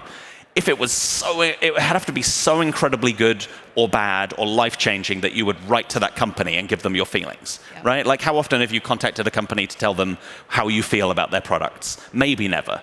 But then Twitter came along, and suddenly, if you had a slight feeling about anything, you broadcast it to the world. And enough people were doing that when we launched, or even during our beta period, we got so much kind of passive feedback coming back to us about things people liked, things they didn't like, things they were confused with, ways in which they were using the product. And it's such a rich channel of real-time feedback at scale. That it's like not necessarily a replacement for, but definitely an amazing augment to kind of any kind of user experience research. We learned so much from that and shaped the product around it. The best argument I've heard for X, I have to say. And another tailwind that I think has really, I'm processing what you said, because I always think of community as one of Slack's great strengths. And I think of that as like getting actual people together around the world. And I hadn't thought about the online part of the feedback that was so instrumental in the early days, in addition to, I'm sure, the great product feedback that you got from some of your investors. But I will abstain from doing any of that here. But one of the big tailwinds, I can't get off the stage without asking you about AI. And I do wonder, one, how you're using AI in the product development process today at Slack. And then I'm also curious how you might have built differently had ChatGPT been available at the time when you founded the company? Oh, that's a great question. I don't know if everybody saw Benedict's talk earlier, which was fantastic. I think there is still we're in this great kind of like step change technology time where it's not exactly clear what most of the applications are going to be. And it's pretty clear that a lot of things that kind of are being built right now, have been built in the past year, are not necessarily what the applications of that technology are going to be over the next 5. And, the incumbents, which we are now, look at how do we use this to augment features that we have? So how can we augment Slack capabilities using large language models? And then the future version of that looks like some kind of, I don't know, maybe there's going to be a substantial change in how we interact with technology.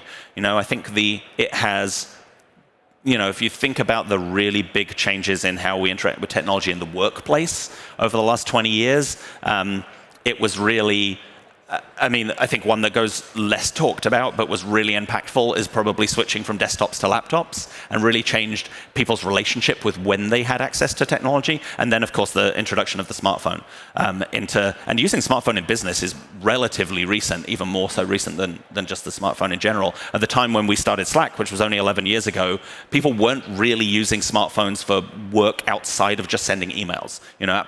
Workplace applications didn't really exist on mobile, which sounds crazy now because it wasn't that long ago.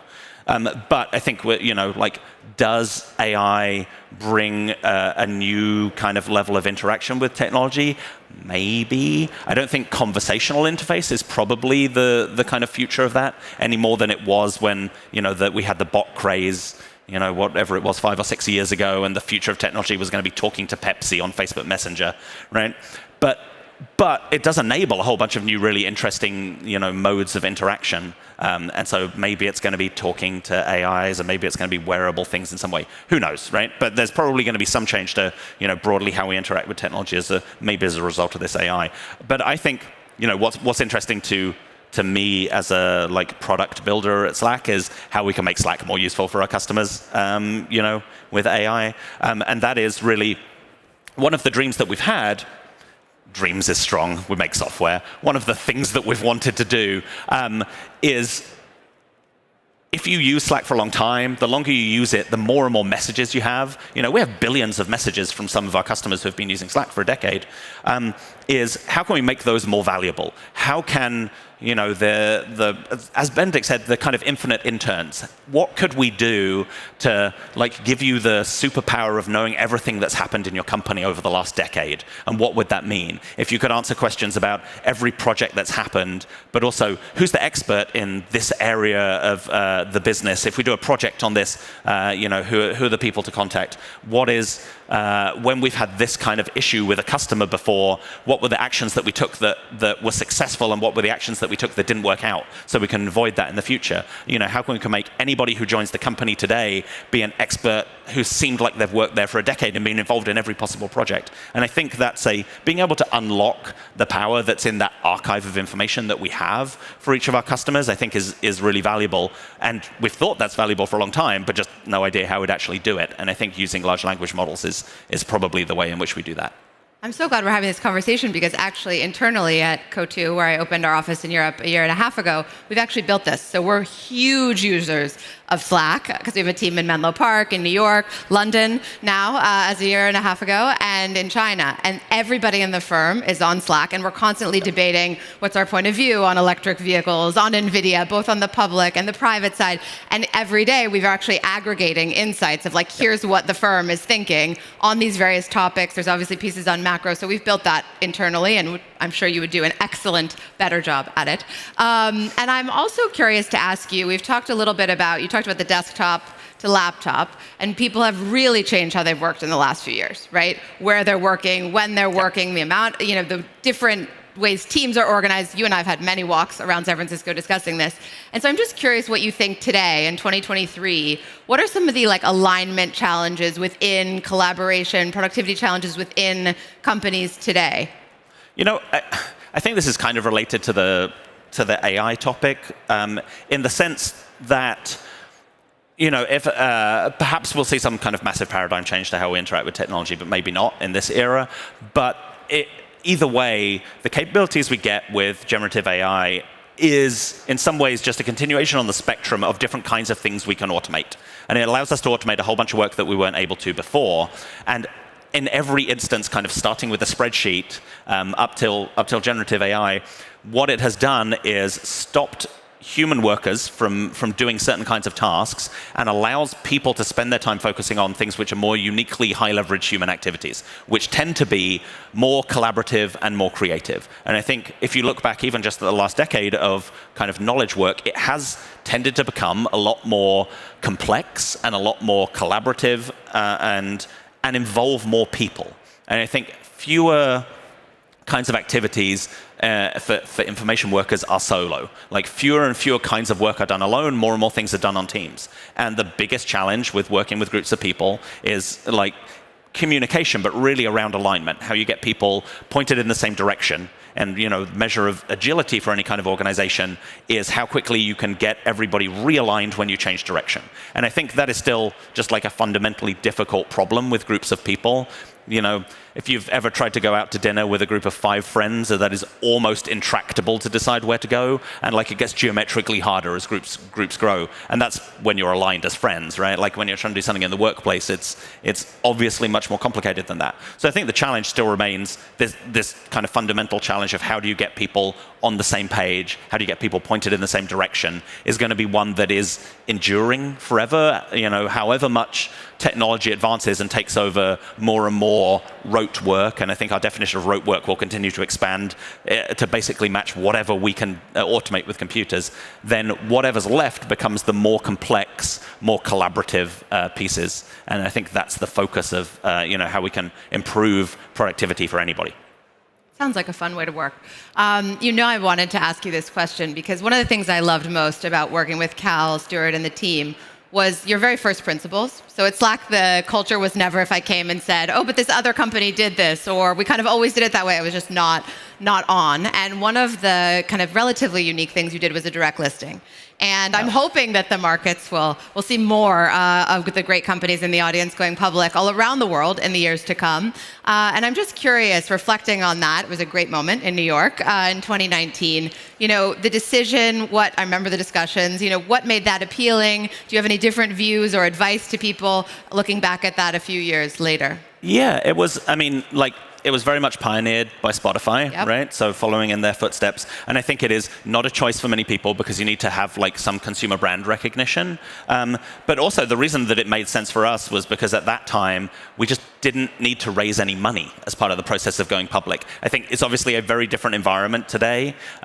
We had raised a lot of money and still had a lot of capital. And we were also not burning any capital at the time. And so for us, it was much more of a process of we want to become a public company from a governance and maturity point of view, not we needed to raise money in public markets were the way we would do that. Now, I think especially with the position that a lot of organizations are in today, that's probably not what they're thinking. It's not that we want to become a public company, but we don't want to raise any money. And so that necessarily doesn't make any sense. I think, there was that brief period when a few companies were doing direct listings, but economically times have changed. Whether we'll get back to that, I think then we also had the SPAC era, which is largely over. But I think these things come in cycles, and it's interesting to have options to not necessarily just go the kind of traditional route. And we did what worked for us, and it worked out great.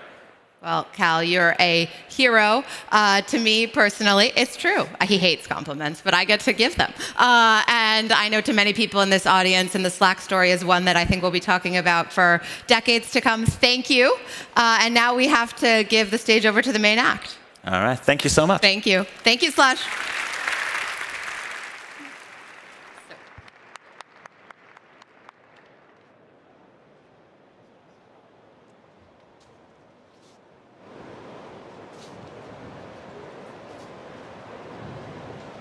Thanks, Cal and Sarah. Sanna Marin is one of the most recognizable global leaders today. She served as the Prime Minister of Finland between the years 2019 and 2023, 4 truly unprecedented years. She led the country through the global pandemic and a historically swift process to join NATO after the Russian invasion of Ukraine. If anyone, Sanna Marin knows what it means to lead through hard times. In 2023, Sanna Marin joined the Tony Blair Institute as Strategic Counselor. Next, she'll share with us her leadership lessons and tells us about what it is and how she approaches her new role in affecting change at the global stage. To moderate this conversation, we have the brilliant Connie Loizos, Editor-in-Chief and General Manager at TechCrunch. Welcome on stage, Sanna and Connie. Let's give them a warm welcome.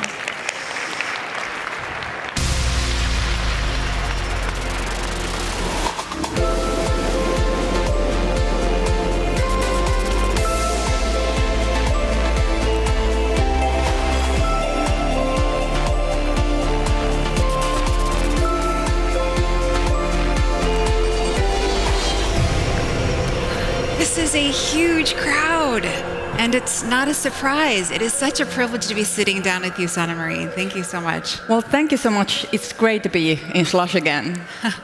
So, at age 34, you became the youngest prime minister in Finnish history, the 3rd female prime minister after a long line of men.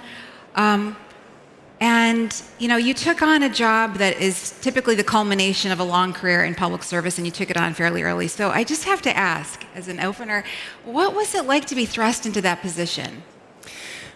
Well, of course, when you take that kind of position or job, you are never fully prepared. It's always a leap to unknown. And then when you do the work, when you do the job, then you learn also what the job is. So it's a leap of faith, you could say, as well. And we have had in Finland few female prime ministers, but if we look globally, the situation isn't very good. We have 193 UN countries, and only 13 of them are led by women. So the world isn't very equal on leadership. Not now, hasn't ever been. And I only hope that we will see more female leadership in the world in the future. Absolutely. Well, we're sitting here in front of a very big audience of tech founders and investors and people who are really trying to knock down walls and also shatter glass ceilings. And I wonder if you have any advice for them. Well, my main advice is that trust yourself. Believe in yourself. If you are in a position where you are able to take a leadership position, for example, then think that maybe I am capable, maybe I can do this. Especially women, many times, they question themselves. Are they ready for that job? Are they good enough? Are they capable enough? Can they do everything perfectly? I don't think that men, and actually we have some studies about it, men don't think like that. They think that, yeah, I'm better. I'm the best one for the job. I think women also need that attitude, and they need the support and also the encouragement of taking risks, taking new positions, taking leadership positions, because women are good leaders and they are good at their jobs. And if you are on that point where you could take that position, it's because you are good and you are capable. So I just say that, like, go for it. I'm sure you can. That's great. I couldn't agree more. I also just have to ask, you went through a lot. I mean, soon after you were elected, COVID took hold of the world. Then you have Russia invading Ukraine. You have a very long and complicated relationship with Russia. You've got a very long border with Russia. Can you also take me back to that day when you had heard the news and what was going through your mind? Well, I can remember today vividly, like it was yesterday, because we knew back then, by then, that it's probable that Russia will attack Ukraine. Of course, it wasn't a surprise, but everybody hoped that it didn't or it wouldn't happen. But we knew we had the intel from the States saying that it's probable that Russia will attack. And actually, when you look now back, you can connect the dots, what happened before the attack on Ukraine. So during that summer, almost half year earlier, and during that whole fall, Russia used gas and energy resources, for example, to stop energy flows to Europe, making those energy flows go more slowly, so that all the storages in different countries would go down, and that Russia could use energy as a weapon against Europe later on. So we can see the dots now. And also Russia put many troops near Ukrainian border before. They said that it's a drill, they won't attack, it's a drill, they are only training near Ukrainian border. Now we know it was a lie. Putin lied to everyone, and I know that many leaders were in contact with Putin, trying to find the diplomatic routes out of the situation. Everybody tried to find diplomatic ways, peaceful ways out of that situation. And many people talked with Putin before the war started, before the full attack started. And he lied to everyone. So now we can see all the dots, what happened before, and we have to learn from that, of course. I have said in many stages that Western countries, democratic countries everywhere globally should stop being naive. I think we should wake up to authoritarian regimes, how they function, how they work, how they see the world, what is their logic. And it's very different from the democratic countries. We think, and we thought in Russia's case, that when we have very close ties and connection with Russia, economic ties, business ties, that would secure peace, because it would be so costly and so stupid to start a war. Like it is. It's stupid. It's unlogical from our perspective. But authoritarian countries don't think like that. So it didn't prevent anything. And I think the main mistake were made 2014 when Russia attacked Crimea, and Europe and Western countries didn't react strong enough. And I have also said this in European Council meetings, in many stages before, that if we had reacted more strongly then, put more heavy sanctions, shown Russia that they cannot act like that, defend Ukraine in that moment and that position, I don't think we would have seen the full attack on Ukraine later on. I think Putin really thought that he could just walk to Kiev, people would welcome him open arms, that the Western countries, democratic countries, wouldn't be strong, that we wouldn't oppose those kind of sanctions, that we wouldn't support Ukraine, that we would take more note on the business side, on economic side, and we would just leave Ukraine as it is when Russia attacks. So Putin thought that once again, like 2014, he can just walk in to Ukraine, do whatever he wants. It will be like fast 2 weeks operation, special operation, as he calls it. But this wasn't the case. Now we acted united. We put heavy sanctions. We supported Ukraine from the get-go, giving more weapons to Ukraine every day and making sure that they can cope. And they have shown so much heroism during these years, very hard times. They are really heroic, and they have defended their country very heroically. And I think we have to do the utmost to support Ukraine from now on and make sure that the war can end as soon as possible.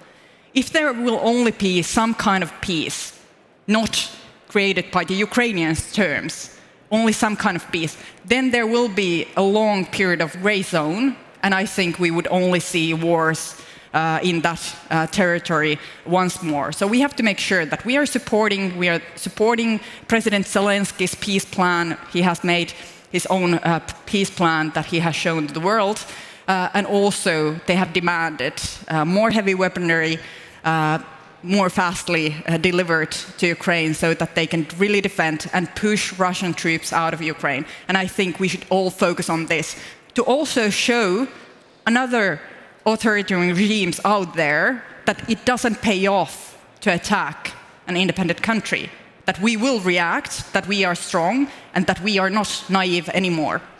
Well, I love your stance, and of course, one of your biggest achievements was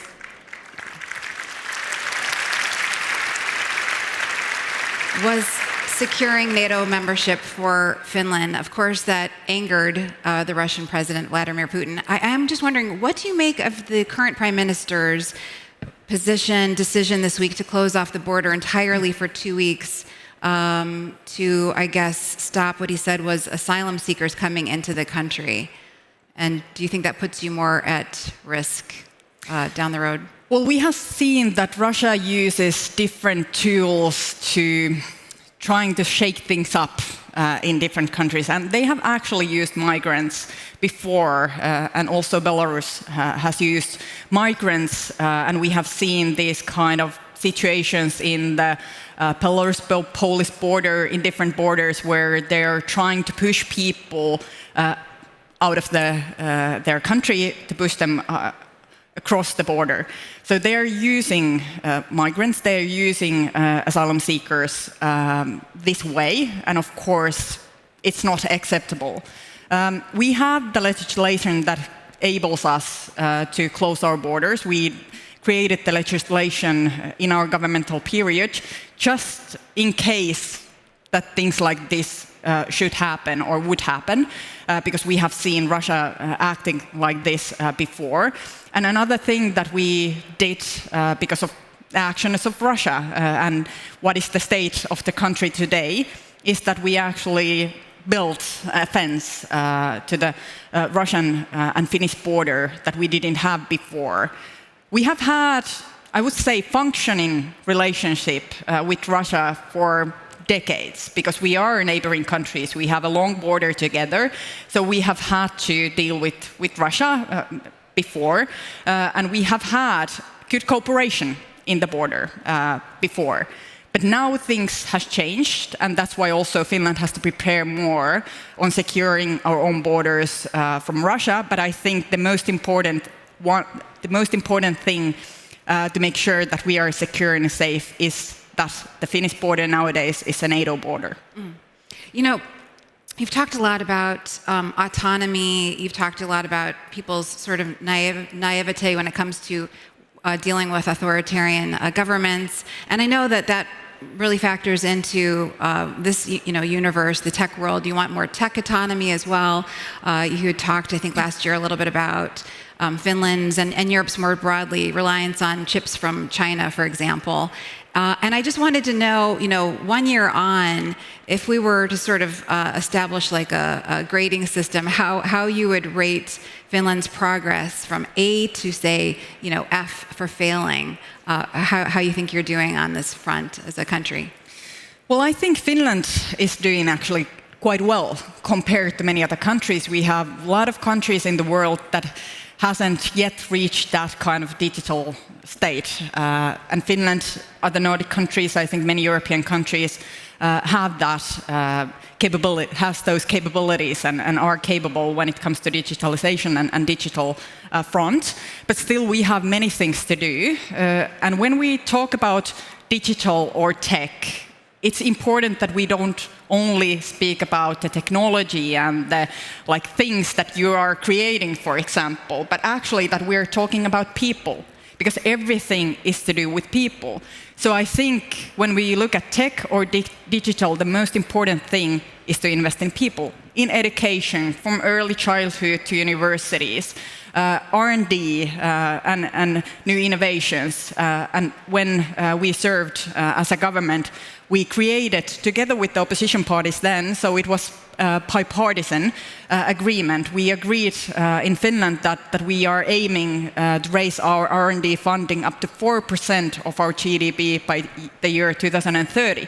And I think if every European country would share this kind of goal that sounds simple, but is actually a very ambitious goal, then we will be better off. So we need the people, we need the talent, we need the know-how, so we should put our money to education and R&D, and there also comes the digital solutions, the new technological innovations that we will need, not only because it's nice to use different apps or it's nice to have these things, but I'm an optimist and I want to believe that technology can actually help us solving the big issues of the future, like climate change, loss of biodiversity, also dealing with many critical problems, for example, pandemics, etc. So we need the technical solutions, we need those innovations, and we need to make sure that we also have the platform and the will to encourage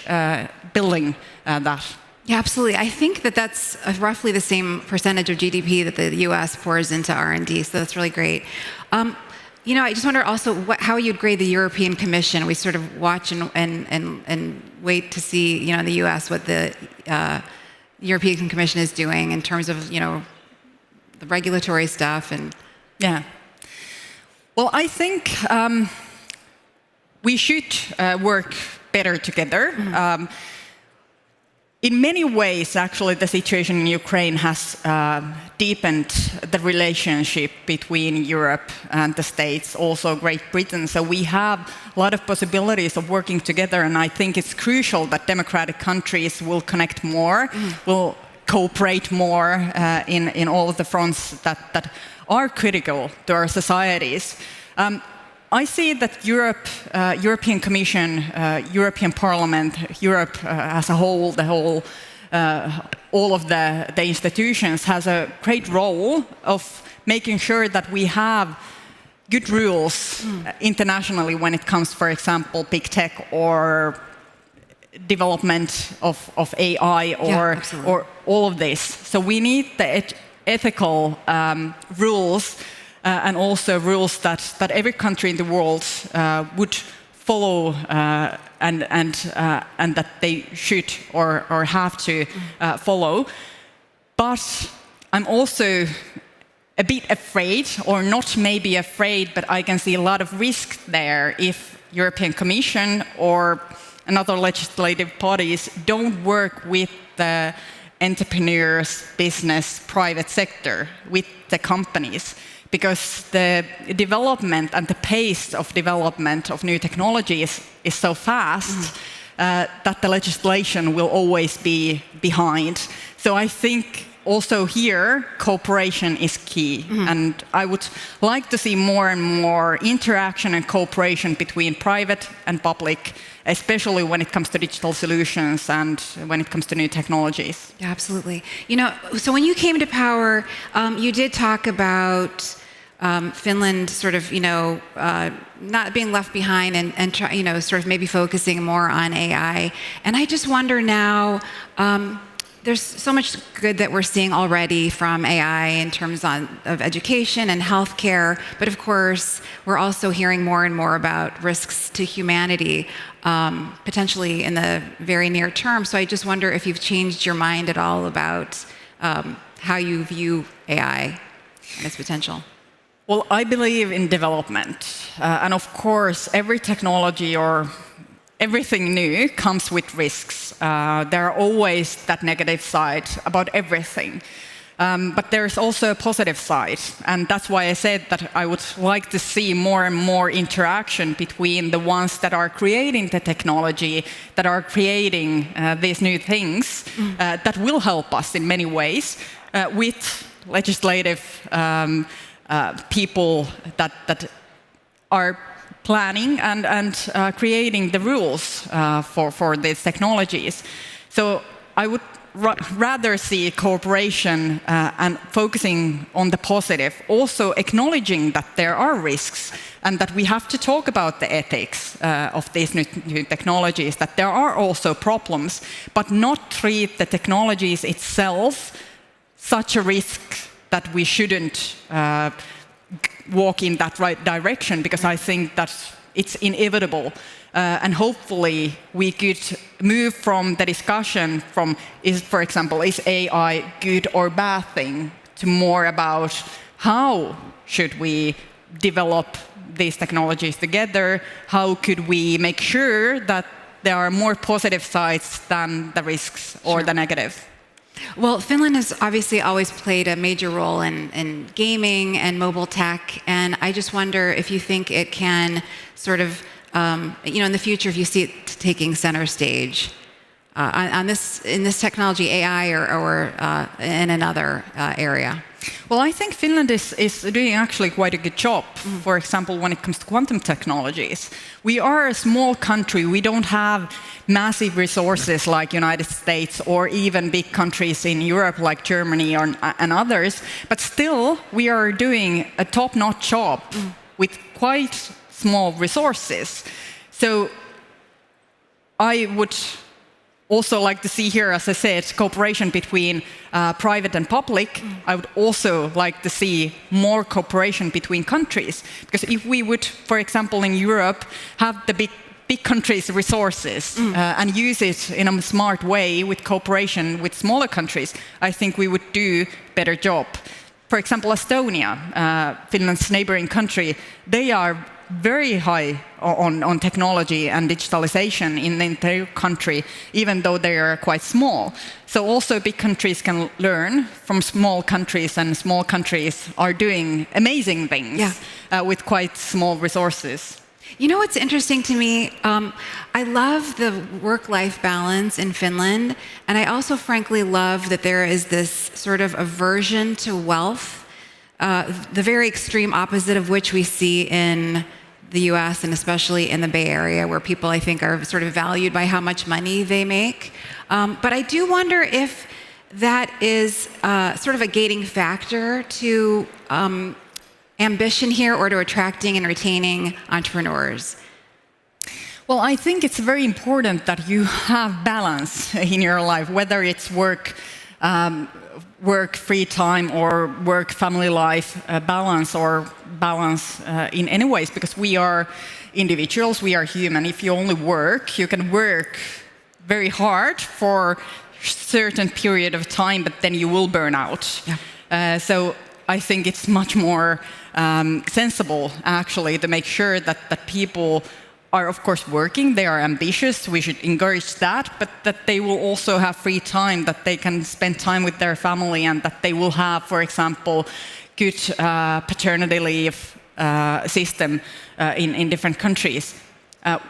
We also renewed the parental leave system in Finland in the previous government period where I led the government, and we made sure that more time is also giving to the fathers to spend with their small children. So the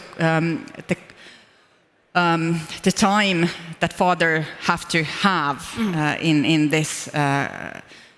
this period, we prolonged that, and that also gives, of course, mothers possibilities to build their careers. So I think it works in both ways. Good for women in their careers, but also good for men in their family life, so that they will also have the opportunity to spend time with their children. And I think I haven't ever met a single father who has said, like, I really regret spending time with my kid when he or she was small. Like, nobody ever says that. Everybody is saying, who has used these opportunities, that actually it really gives me perspective, and it also gives me a lot of drive going back to work, but also understanding that other side of our family or our life. So I think it's very important that we will have more equal parental leave systems and more equal worlds when it comes to family life as well. I think the US could learn a lot from Finland.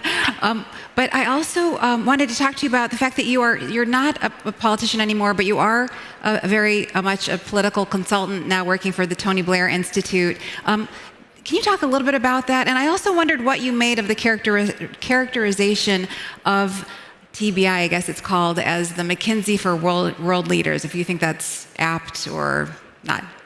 Well, Tony Blair Institute is working almost in 40 countries globally, advising governments, advising head of states in different matters. Of course, it varies country to country, whether it's to do with agriculture, technology, or many things. And my job there, I also do many other things that I love, and I actually love the freedom that I now have after serving as a prime minister, which I also appreciate, of course, so much. It was a privilege to be a prime minister in a period of time where almost everything happened. So it was really hard and really tough, but still rewarding, and I really appreciate that I have the opportunity to serve my country as a prime minister. But now I have, of course, more freedoms to do also other things. And I'm also open for new things. In Blair Institute, my job is to advise head of states, head of governments, and also the governments on certain issues. Meet with people, and when you are in that position of leadership, leading a country, for example, nobody really understands that. You cannot read it in a book; you have to experience it. Sure. So leaders need that kind of interaction to speak with people that really know the job, how hard it is, and all the factors that you have to consider doing that job. So that's my job there, but I also do many other things like speaking at different events and interact with people. I still want to change the world. I haven't lost my passion about the issues why I went to politics in the first place, like fighting climate change, fight loss of biodiversity, working for more equal world, working for human rights. I still have all of those passions, but now different platforms to make an impact and influence. That's wonderful. Well, I mean, you were so popular as a prime minister, and I do wonder, you're so early in your career in the wider arc. I mean, are you interested in going back into politics at some point? I haven't said that I wouldn't ever go back. Like, of course, it's a possibility that at some day I might find that passion to pursue political career once again. But for now, I'm doing also something else. And I believe that, and I think this is a good advice for also to you, that I think and I believe that you should always close some doors to open new ones. If you're only like building everything at the same time, then you don't have the energy to focus on new matters and new things. So I believe closing some doors, doing something else, finding new paths, and it has worked well for me for so far. So I never have had like 5-year or 10-year plan, career plan, or any plan of that sort. I believe like opportunities will come to you, and then you have the possibility to take them or not. You can always choose. But don't plan too much your life, because life is always a mystery and it's always unknown. Right. And that's why it's so interesting. So wonderful to talk to you. Thank you so much, Sanna. Really pleasure. Thank you. Thank you so much. Everyone. It was lovely. Oh, thank you.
Slush, here we are again for the top 100 finals. My name is Marko Voutilainen. I'm the head of startups at Slush, which means that I lead the startup side of the entire event. But more importantly, I've had the privilege of leading the Slush 100 competition. Woo, thank you for that. I'm going to share what's about to happen soon, but I thought it'd be really cool to talk about what were the requirements for the companies to apply this year. This year, we only had a couple of requirements, and they were that the companies were young, so they had to be founded before during 2020 or later, and that they had to have raised less than $750,000 in equity funding. What's happening today is one of the next three companies is going to take home a €1 million investment, conditional of a due diligence review, of course. Cool. How do we get here? We are the most coveted startup competition in the world, but how did we get to the top three? In September, we had a deadline, and over 1,000 companies had applied. That is an astounding amount for a competition run out of Helsinki, Finland. These 1,000 companies have been the best we've ever seen, as this is now the 12th iteration of Slush 100. From the 1,100 applicants that we had, we chose the top 100. From the top 100, they had to give pitch decks, and I want to give a shout out to Harry Stebbings, if you're still in the crowd, for having an amazing pitch deck workshop for our top 50. After the top 50 were selected, they then had to submit these 3-minute pitch videos, similar to what you're going to hear now, about their companies.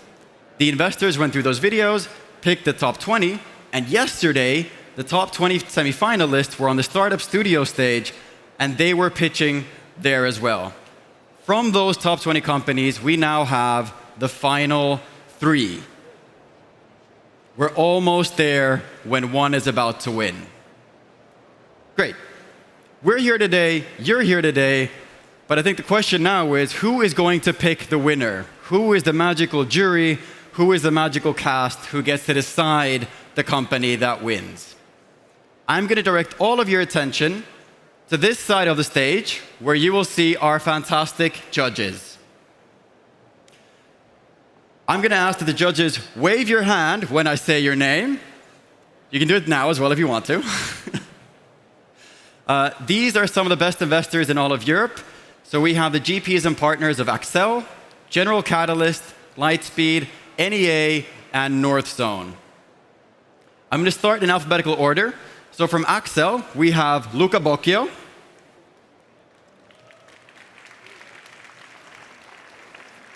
I know we can give more applause than that. For General Catalyst, we have Juliet Bailin.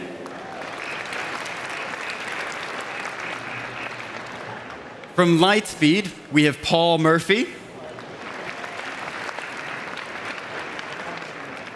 From NEA, we have Philip Chopin. And from Northzone, but definitely not least, Wendy Shao.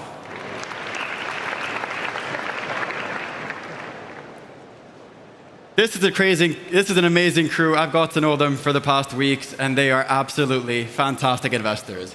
No pressure on deciding the winner today. What's going to happen next? Well, no surprise, the top 3 companies are going to come up here and pitch to you and to the judges. That pitch is going to take about 5 minutes, and after each pitch, there's going to be a direct Q&A with the investors. So the investors are going to ask questions that they might ask founders when they're making investments normally. We're going to repeat that 3 times, and after the 3rd one, we're going to escort the judges to a secret room in the venue so nobody can distract them. In that room, the judges decide the winner, and then we're going to come back here and announce the winner in a very, very spectacular format, which has never been done before at Slush. Are we ready for the first company?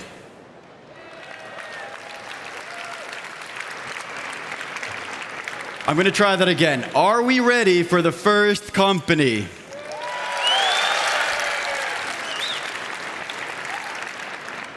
Fantastic. Let's keep that energy up the entire evening. First up, we have Congrify. Welcome, Marco, the founder of Congrify, a payment observability and intelligence company that is on a mission to finally fully enable payments and finance professionals to have full access to payments data and insights without performing manual tasks. The amount of love you just gave earlier, give that to Marco as well when he hops on stage. Please give a huge round for Marco.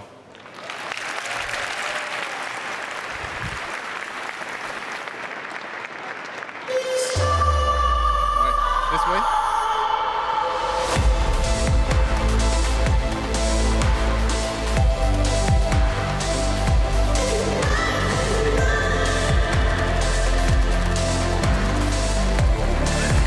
Thank you.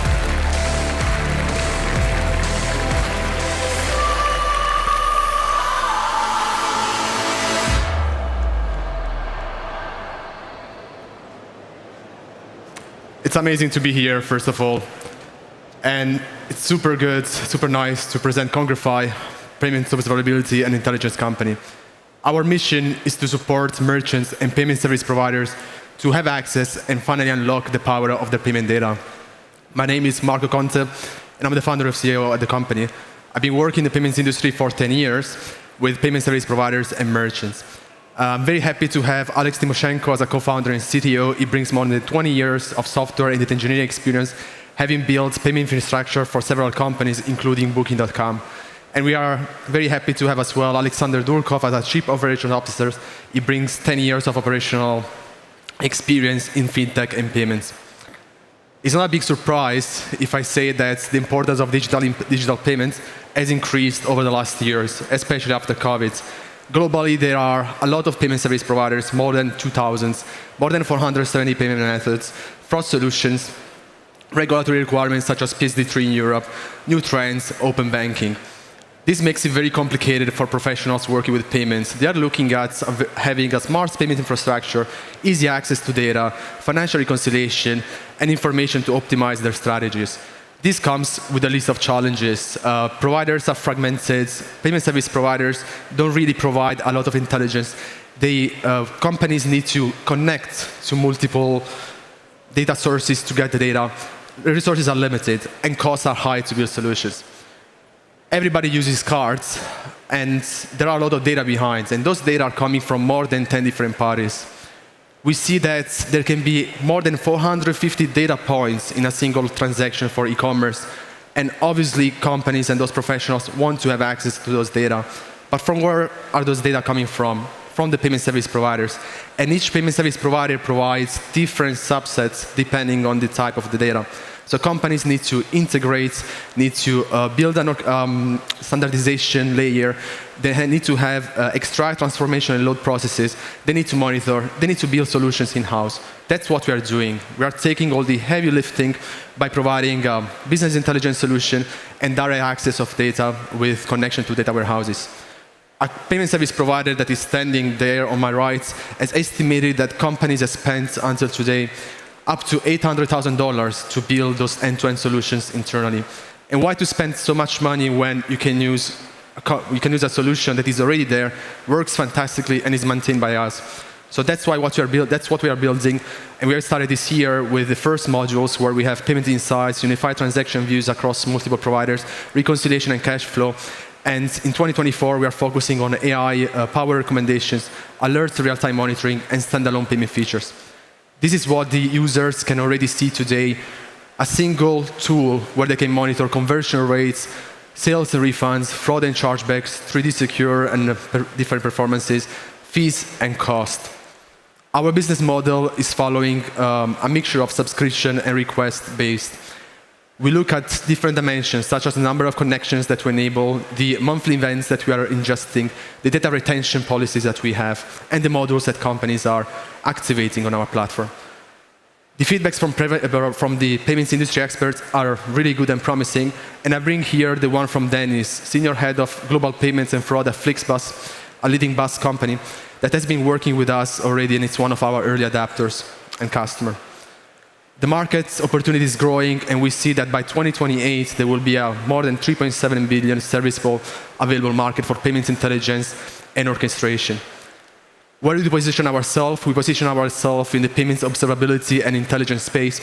There are new solutions coming in, such as Pagos in the US and Ledge, and there have been companies in the past doing something similar, such as Paysian being acquired by WorkPay, ProcessOut being acquired by Checkout.com. Our solution works perfectly on top of legacy payment service providers, works perfectly as well for companies that are using multiple modern PSPs, and in the future we expect to collaborate as well with payment orchestration companies. Concluding, we are currently building the products, we are validating our go-to-market strategy, and we have the first paying customers as Flixbus that I mentioned. We are finalizing proof of concepts. An example is a proof of concept with a payment service provider that we successfully concluded, and now we are in contractual negotiations. By January, we will be already at more than 100K of annual recurring revenues. Thanks for the time, and very happy to take the questions from the jury.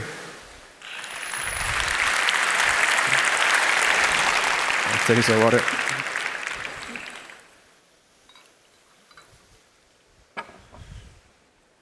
All right, how was that, judges? First off, thank you, Marco. Thank you. Oh, come on, I know you can do better than that. Let's go. Ramp it up. Fantastic. Judges, who wants to kick us off with the Q&A? I'll start. Great presentation. Can you give us an example of the insights you provide for your customers, and in particular Flixbus, you just mentioned them? Yeah. So basically, as I said, if you are a payment professional, you're looking at different dimensions. So very basic one is, how am I performing? Are my conversion rates expecting? So if you are accepting payments in a specific country, let's say Germany, where I'm based, you're expecting a certain conversion rate, 90% usually. So those are the type of basic insights we give. We try to go very granular on fees and cost management, because what we see is that there is not a lot of transparency and visibility, and there is where we really provide a lot of insights that companies cannot really get. By simulating as well from where the fees and costs are supposed to be generated. One of the points for the company that you mentioned is simply having access to all the data. Then their analysts can actually go and do their own analysis and see the specific patterns that they want to identify on case by case as well. And Marco, how do you plan to integrate and further develop the product? Because it seems very interesting what you're doing, but you have a pretty exciting pipeline. Tell us more about what's to come. Luca, can you repeat? The microphone is far. Can you please tell us more about what's ahead in your pipeline in terms of product? You have done a lot, but you have so much more in your slides. So we want to do a lot. We have big plans, and I didn't mention many of the things that we want to do, but for 2024, we really want to go to the AI space. And our idea is to give a co-pilot to any kind of payments professional or professional that is working with payments, because people are often in finance, treasury, and accounting departments. So the idea is that you can go, we have all the data, and we can highlight any spots, any revenues that can be missing, or any underperforming payment methods or payment setup that you have. So this is the main goal that we have for the next months from a product perspective. Great presentation. Thanks again. It sounds like you're operating in a fairly complex landscape. How are you planning to carve out the wedge? And then how are you planning to expand from there?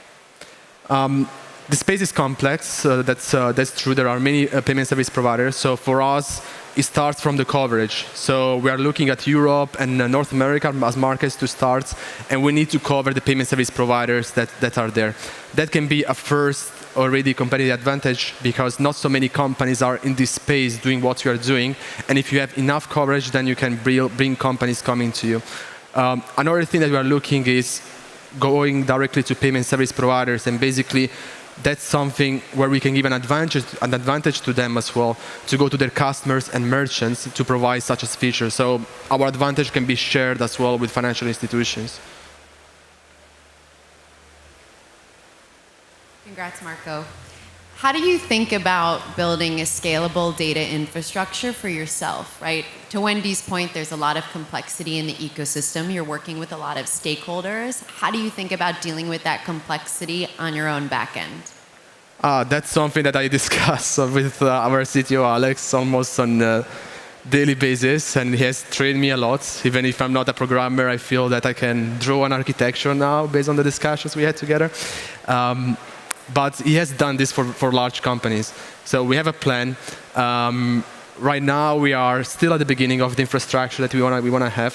In the future, we will go into a lot of real-time data processing, so data streams that are going to basically ingest thousands of events per second, and that's the plan. Everything is on AWS for our infrastructure, so it can be scaled from one day to another. Obviously, it's a matter of cost as well. It's not something we want to do now and pay thousands of bills for AWS every day. Just a quick one. Great presentation. Just as you think about the different layers of the stack, do you have any concern that other folks in that stack might want to do this, like the orchestration layer or anyone else that already has maybe some of these integrations or relationships with the merchants? That's a great question. And especially on the orchestration platforms, there's a main differentiation. Those companies are looking at processing transactions. So the business model is they are there, they manage the integration, but they want to get the volumes. So nobody will go to such a company to just manage their data platforms and their data operations. That's where we differ a lot. So we don't feel really threatened. And some modules, some intelligence modules that we will develop, I already see that they will be really well integrated with those type of companies. So competition is there, will be, and we welcome competition, obviously, because it proves the point that there is a pain in the market. And only time will say how things will go. Amazing. Thank you for the answers, Marco. Let's give a huge round of applause. Thank you. Do you want to? I'll bring this with me. Yes. Fantastic. 1 down, 2 to go. How are we feeling? Was that exciting? Okay. All right. I'm guessing there's about 1,300 in the audience right now, so I know there's a lot more volume that you can do.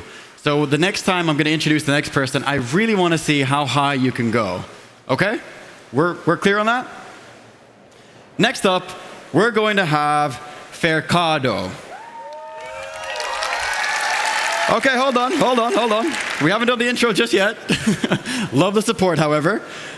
So, Evelena de Wild de Estamil, sorry if I butchered your name, Evelena. Fercado is a company that is turning e-commerce into re-commerce by making secondhand the most obvious choice for every consumer. And the way they do that, and what they're trying to do is they're trying to save your time, save your money, and save on CO2 emissions. Give the biggest round of applause you can do so far.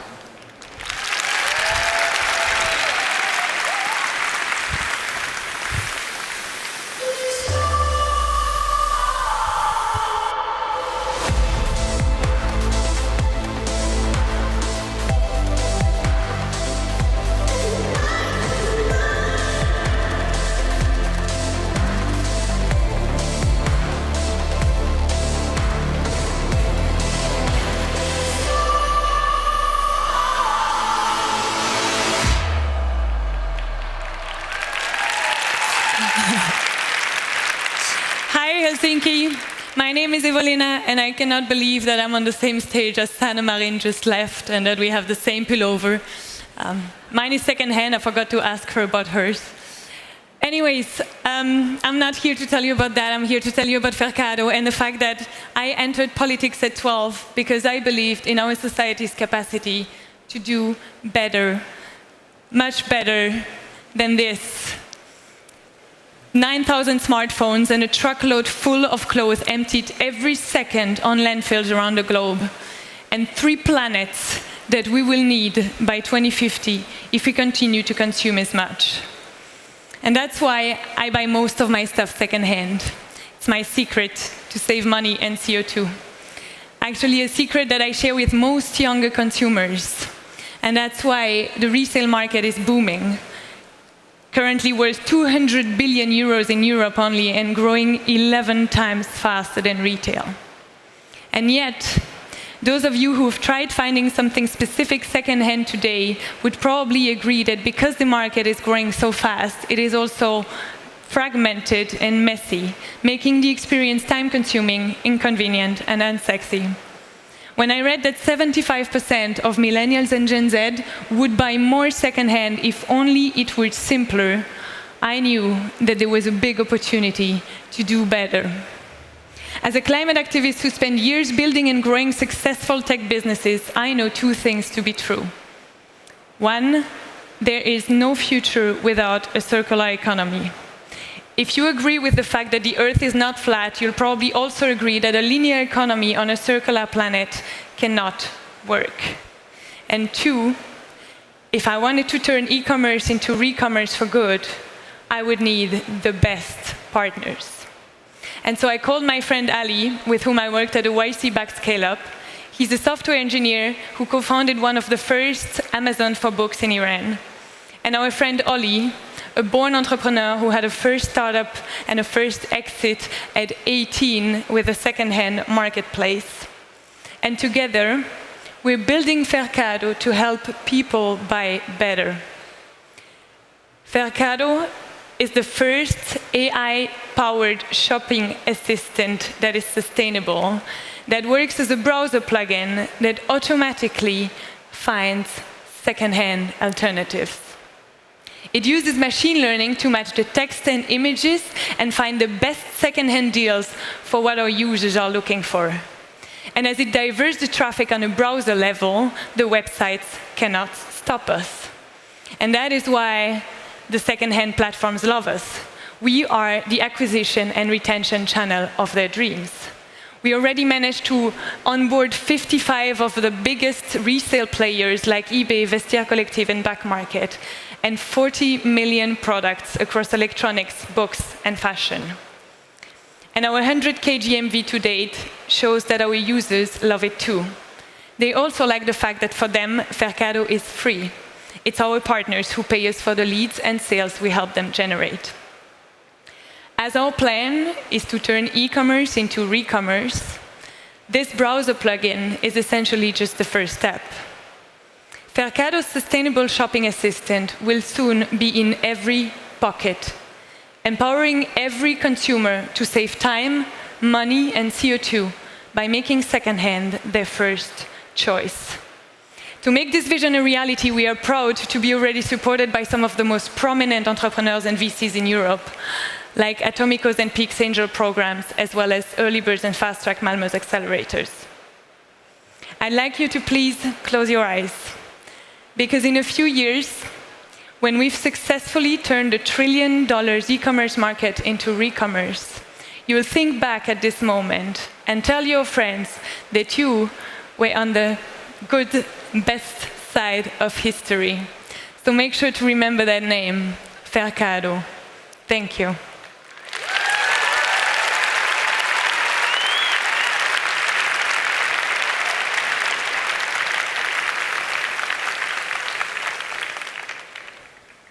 Sounds like we have a crowd favorite at least. Well done.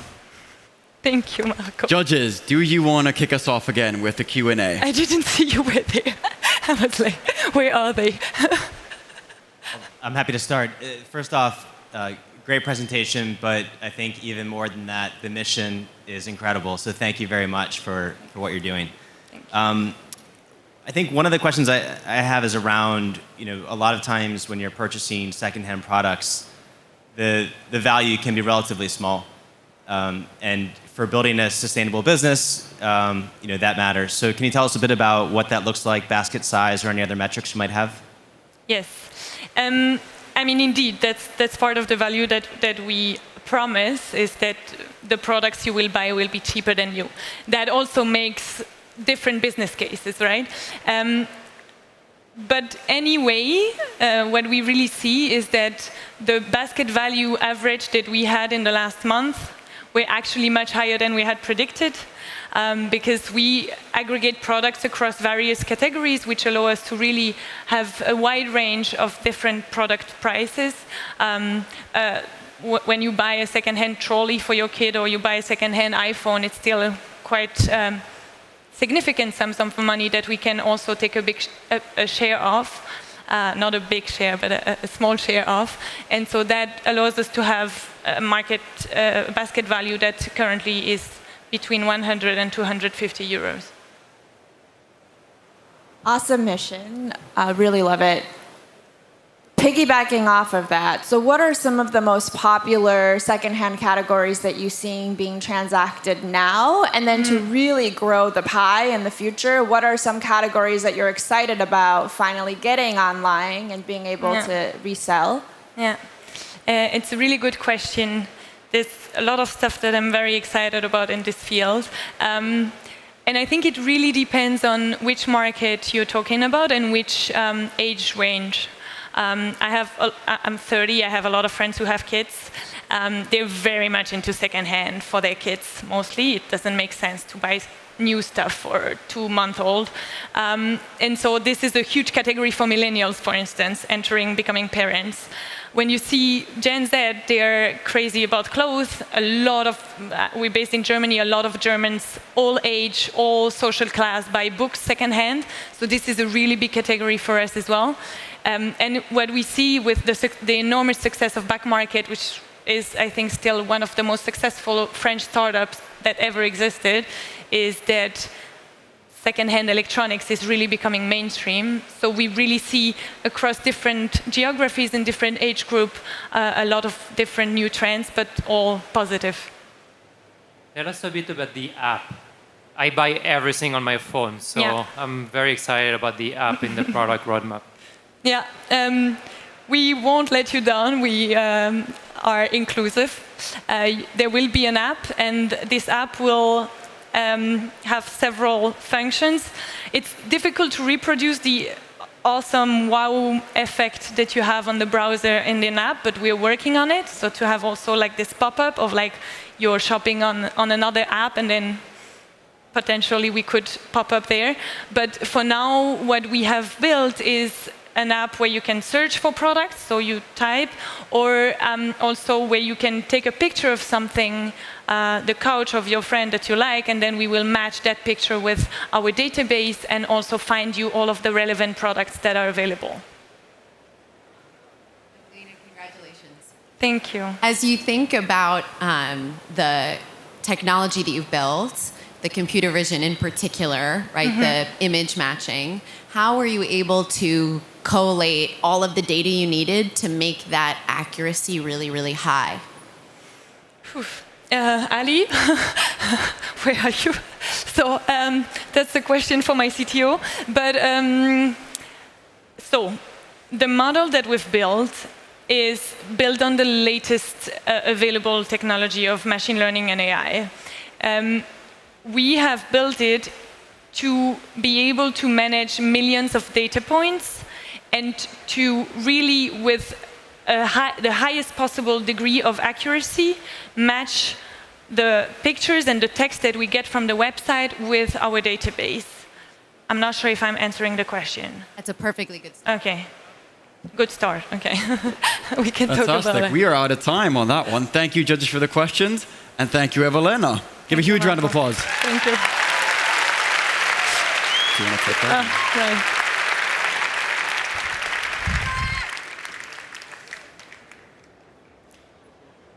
Two down, last one to go. The last company, but by no means the least company, is Lifeyear. The founder and CEO, Siim Saare, is going to share why their next generation digital healthcare product is on a mission to create a world without heart disease. Give a huge round of applause for Siim.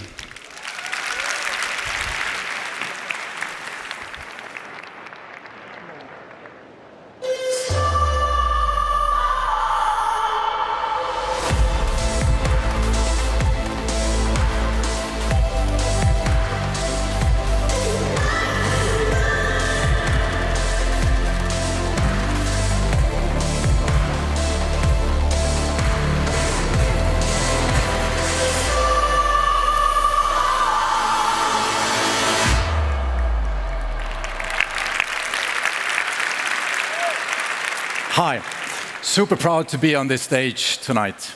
My name is Siim. I'm the founder and CEO of LifeHere, and I'm excited to share our vision of creating a world without heart disease. We are an accomplished team of doctors, scientists, engineers, and operators from Estonia and the UK.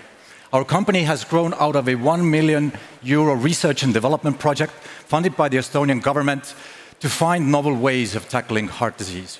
Today, we are backed by some of the leading clinical research institutions, such as our shareholder, Oxford University Hospitals NHS Foundation Trust. The problem we're tackling is massive. Heart disease remains by far the most deadly and costly chronic disease on the planet, representing 37% of all deaths globally. That's more than all cancers combined. It is estimated that nearly 1 in 3 adults globally live with multiple cardiovascular risk conditions.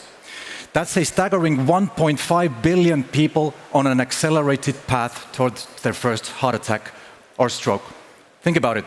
That's every third person in this room. When was the last time you checked your blood pressure or cholesterol levels? What's truly staggering is that we know 80% of these cardiac events could be prevented with earlier treatment. Yet our current healthcare systems are unable to meet this demand, creating a widening cardiovascular care gap. Take James, for example, a 45-year-old father of 2. Although his recent health audit clearly shows elevated heart disease risk, his family doctor has not provided him with a personalized care plan to reduce that risk. Since these markers are not fully visible, he continues his daily life until, after a year or so, his condition has got much worse, and he's now clearly on a path towards his first event. What if there was a better way to provide evidence-based care and monitoring to patients like James without increasing workload? Meet LifeHere, a new type of cardiovascular care platform that allows physicians to do just that. Provide evidence-based care to a larger number of patients without increasing their workload.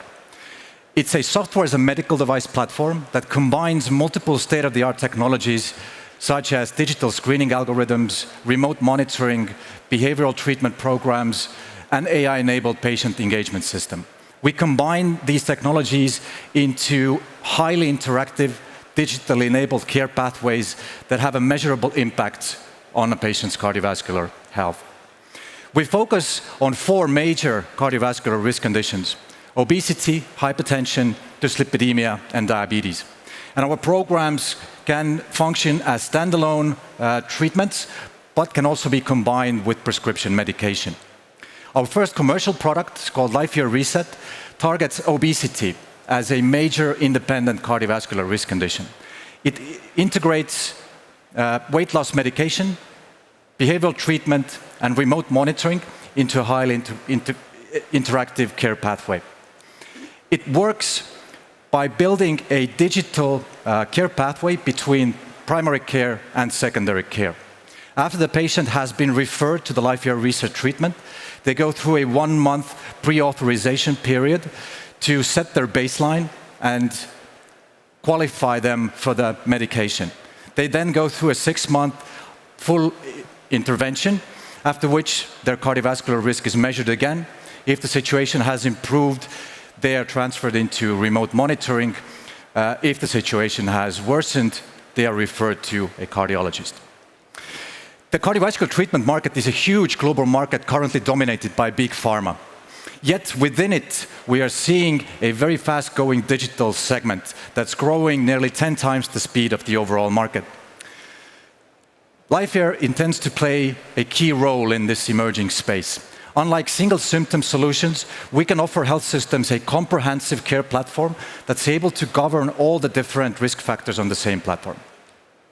Our target customers are private healthcare providers and payers, but we are also already working with big pharma who are very interested in adding a digital layer around their medication. Our revenue model is based on monthly membership fees with annual license fees and value-based contracts for providers. We have a clear go-to-market strategy over the next 2 years, starting with remote patient monitoring solution and then followed with clinically validated treatment programs such as LifeHere Reset. We are LifeHere, and we invite you to join our mission of creating a world without heart disease. Thank you.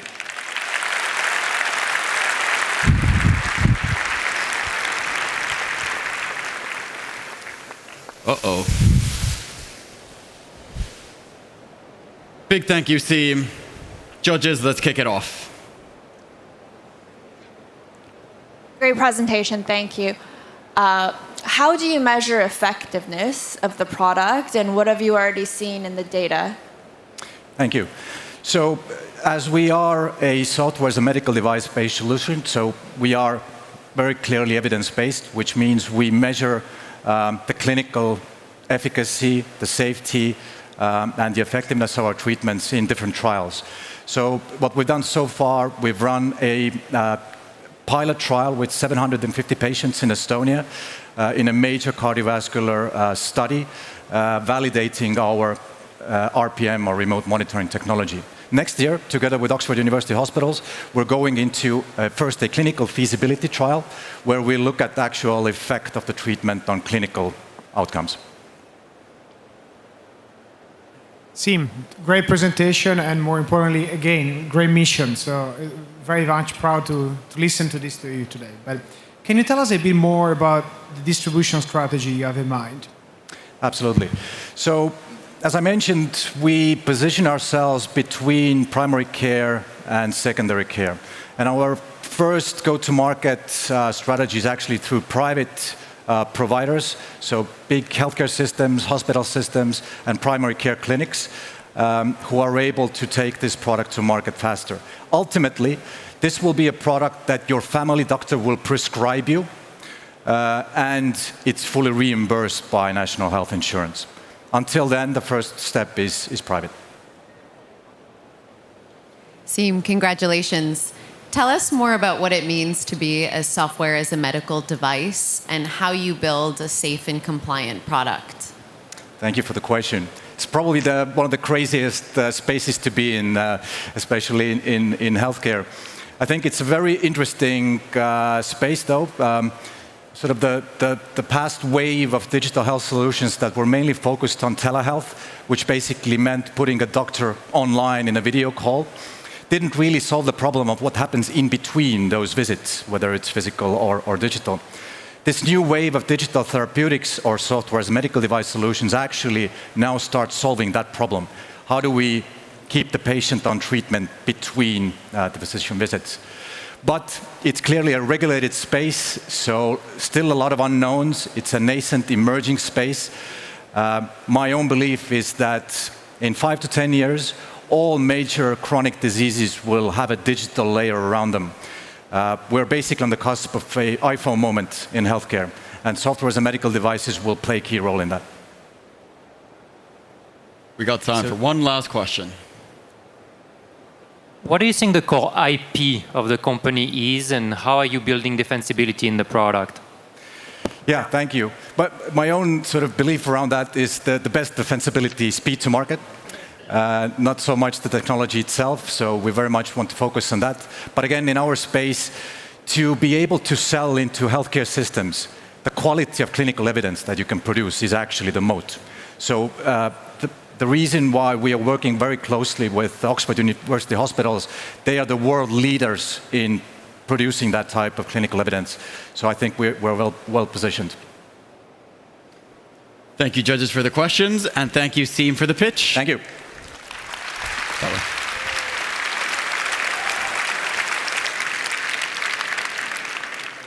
You've heard 3 fantastic companies with, as you heard, great missions pitch their products. I would probably say that. What's going to happen next is we're going to take the judges, hide them in a room, and they're going to then decide the winner. And we're going to come back in about, I'd say, less than 15 minutes to announce it. So I wouldn't move. I wouldn't get up. I would stay here for that winner announcement. We're going to continue with the show, and we'll be back in 15 minutes. Fun?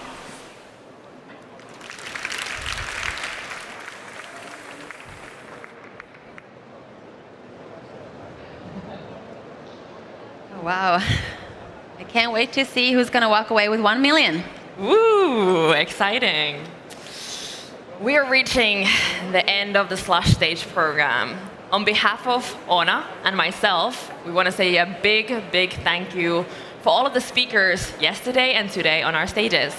And of course, to all of you for making Slush extra special this year. Exactly. Thank you on my behalf as well.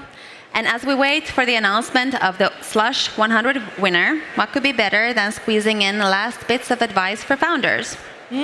Next, Ilkka Paananen, co-founder and CEO of Supercell, will be joined by Slush CEO Erika Savolainen to dig into what Ilkka believes should be the key takeaways from Slush this year. Let's give an extra warm welcome to Erika and Ilkka.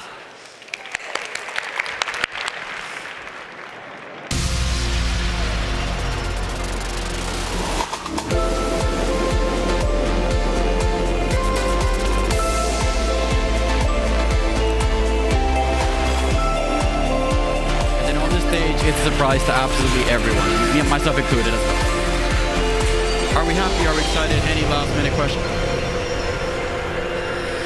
Hi everyone, full room. I can really feel the anticipation in the air as the Slush 100 pitching competition gets closer to its end. Now it's time for the final stage talk of this Slush, so some last minute advice for all the founders in the audience by Ilkka. Thanks for so much for joining us today. Thanks for having me. Yeah, so let's start with the importance of mentoring and advice for startups and how all that actually comes together here at Slush. So what's your take? Like, why are you and all of our other speakers actually here? What makes you to take the time to do this? Well, personally, I just, I get so much out of this, These like a few days at Slush, they are always the highlight of my year. It's almost like this kind of escape or kind of a bubble of its own, and it's filled with like optimism and positivity and crazy dreams and energy and all of those things that I love. So I just and always like when I can step out from this bubble, next week I know that I'm gonna be full of new ideas and just inspiration. Yeah, so same for you as an experienced founder as for many of the early stage founders here. I'd be curious to know, what would you say to those that are maybe too shy or maybe too Finnish to approach experienced founders like yourself for advice? And actually, who are the best people to give advice for early founders?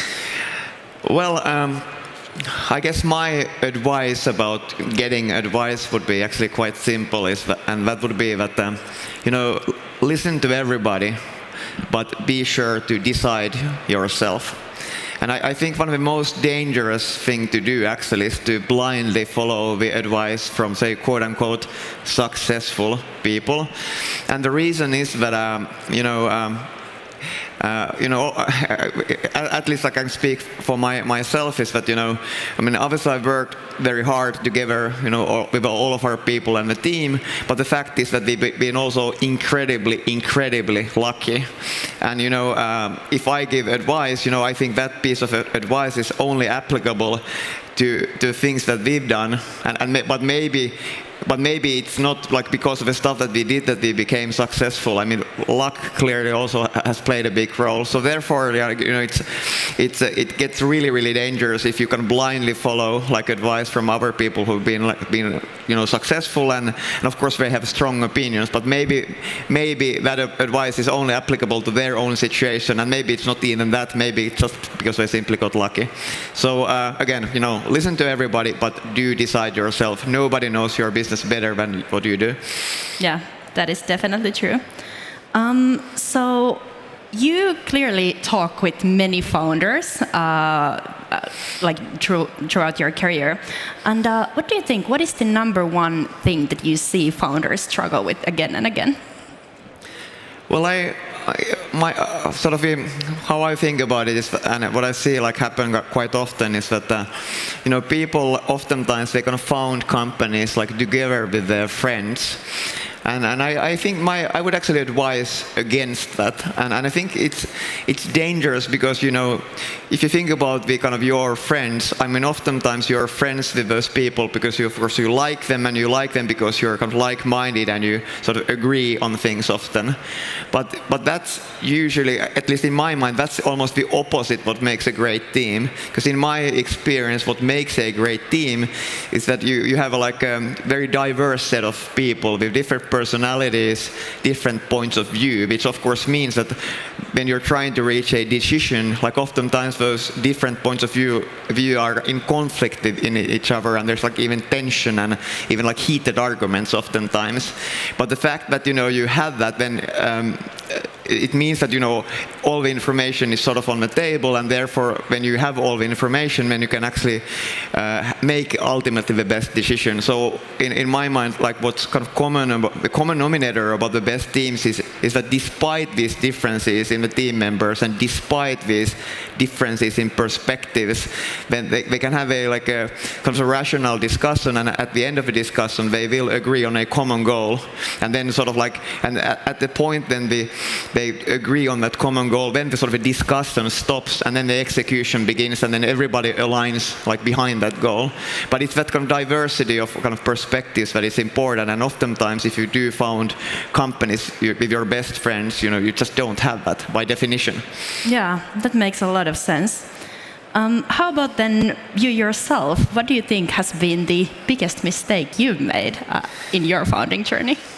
Well, talking about mistakes, I don't know where to begin. I mean, I make mistakes all the time. But maybe thinking about this, maybe the more recent mistakes that I've done is that they all, they have something to do with this thing that obviously, like as I said, we've been lucky and we've been very successful. And I think the more successful you've been in the past, the harder it sort of gets to be to kind of repeat that success. And at least in our industry in games, that to me actually is the ultimate thing. That the thing is not to be successful. The thing is to try to somehow continue to be successful and repeat it and to get even better.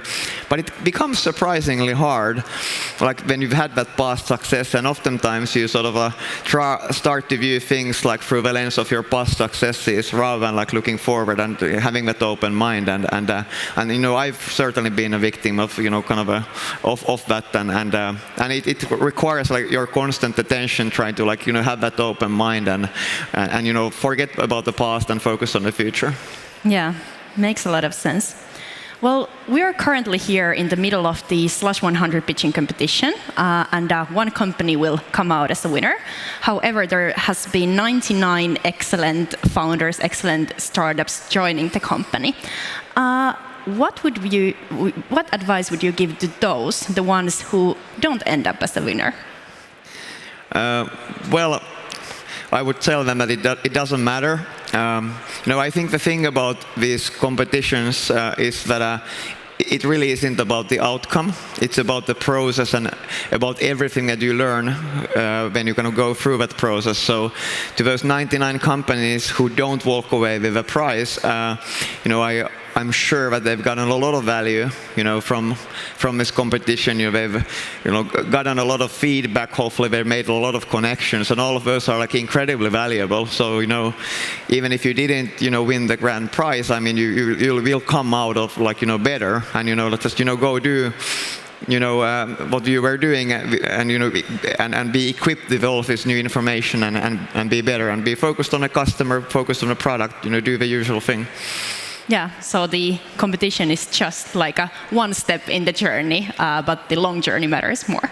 Yeah, for sure. And from my own experience, I mean, we've before Supercell became successful, I don't think we won any competitions. Again,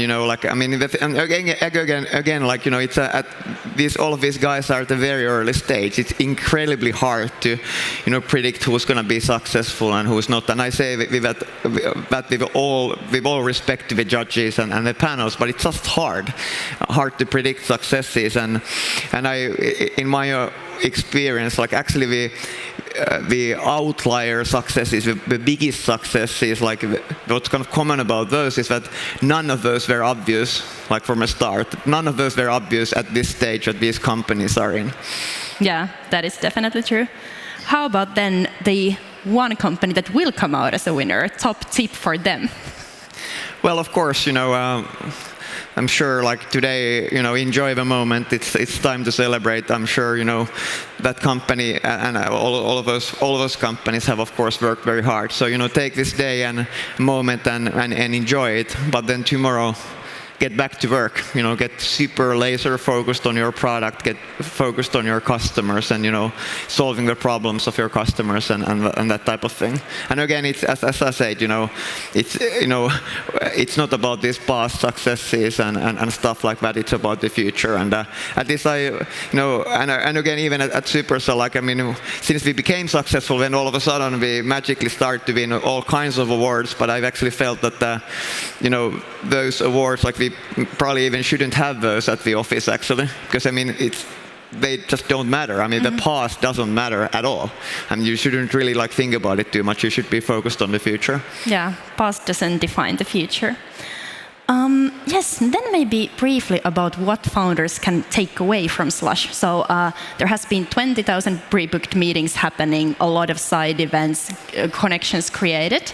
But this is just sort of a starting point. What advice would you give for founders for utilizing the connections that they made here at Slush?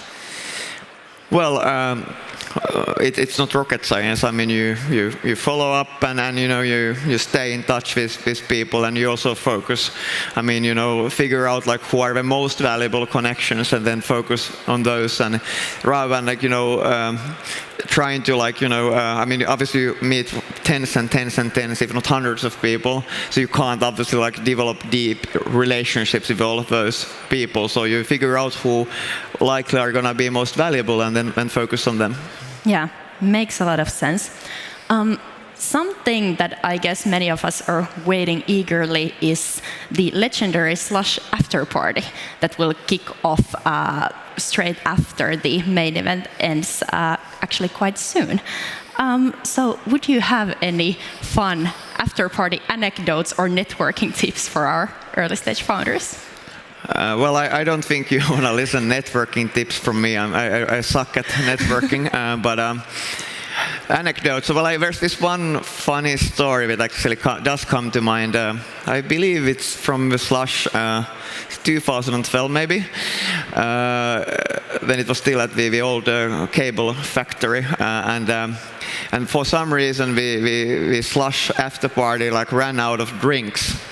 And then, and that party happened to be sponsored by Supercell at the time, and there was a big alert, oh my God, we are running out of drinks, and of course it's a big problem. And Supercell at the time was still a pretty tiny company, maybe 50 plus employees or so. And what they did is that they mobilized basically the employees and Supercellians that they had at the party, and asked them to buy whatever you can from the kind of grocery stores nearby. But then the problem was that I think because we have had and still have a very kind of strict chief financial officer, who had given credit cards only to very few people. So maybe we had 5 or 6 credit cards, and people were running around Helsinki and trying to buy whatever they could to serve us thirsty Slush after party. So that comes to mind.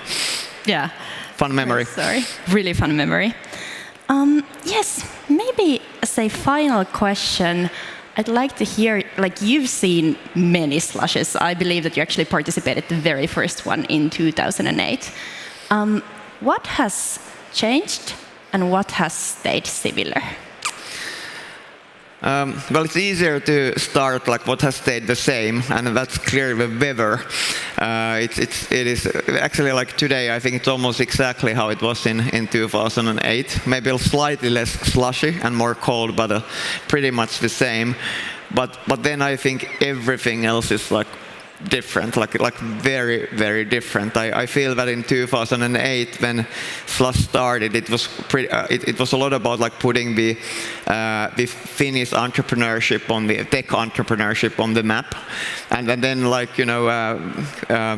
over the years it has evolved, and especially when Miki took over, it evolved into this kind of celebration of entrepreneurship in its own and European entrepreneurship, and just became a bigger thing. So that's clearly is very, very different. Yeah. I definitely share the feeling. Like for me as well, Slush is about escaping your everyday life and just like celebrating entrepreneurship and enjoying the company of like-minded people. Thank you so much for Ilkka for joining us today, and can't wait to see the results of the Slush 100 startup competition. Thank you very much.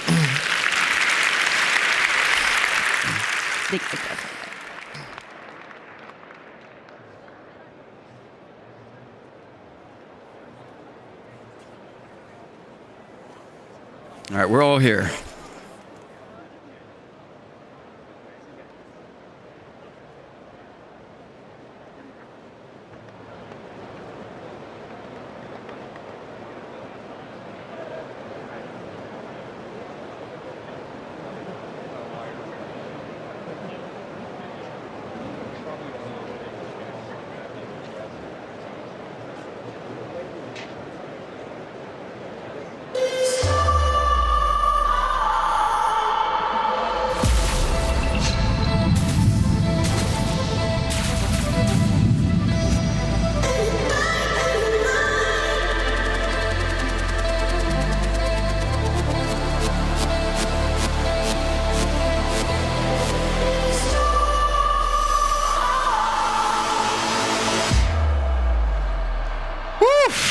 Let's get a round going. Come on.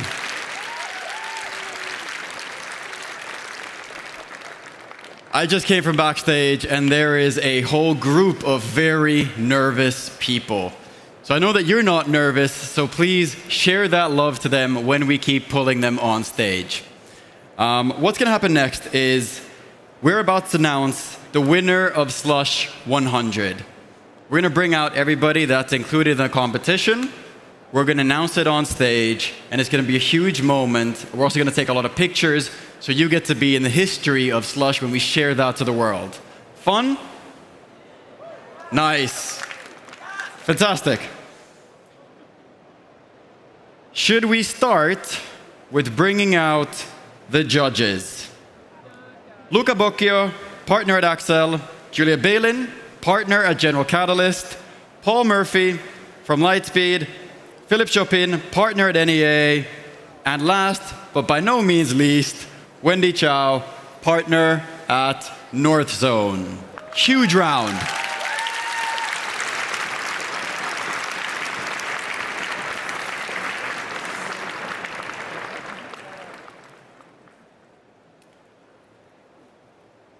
These 5 individuals, exceptional investors I might add, were just rushed to a room where they deliberated the winner. They came back smiling, so I'm pretty sure they're happy with the decision, and we're about to announce it very, very soon. Next, we're going to bring out the finalists, and we're going to bring them out one by one, and I want to see how much noise we can get from this room. All right? First up, are we ready? Let's bring out Evolena from Fercado.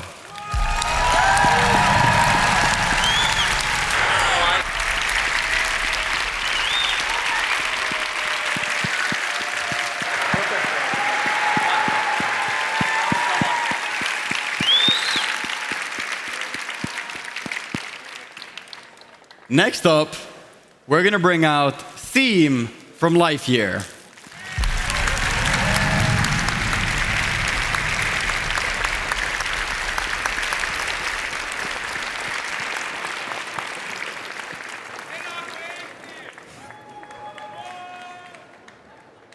And third, we're going to bring out Marco from Congrify.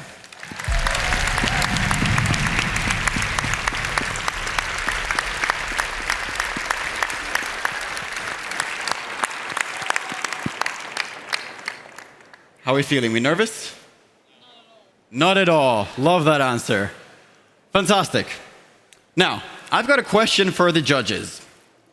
Juliet, you've seen thousands of companies probably in the past year. You've seen thousands from Slush 100 as you've been a part of it for a few years already. How would you describe this year's cohort? I mean, the entire cohort was exceptional. What I'll say about the winning team is that they have extraordinary product market fit and founder market fit. They have a monumental product vision and an opportunity to make an extraordinary impact. Wow. Thank you so much, Julie. Those are some pretty good words. All right. What would a competition be without a proper prize? Let's bring out the legendary €1 million equity investment check for Slush 100.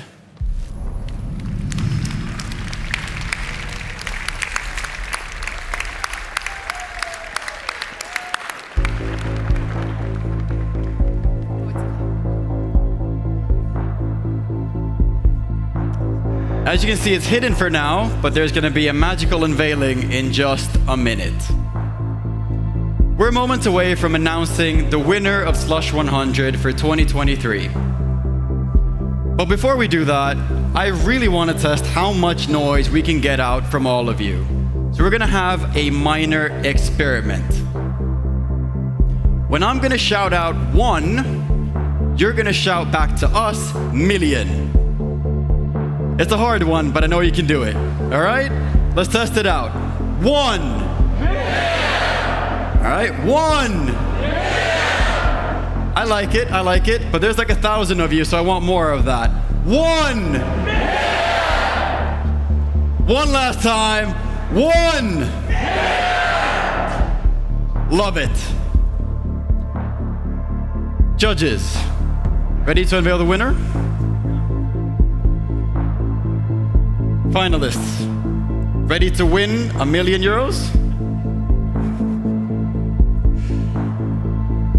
And you, dear audience, are you ready to hear the winner of Slush 100 in 2023?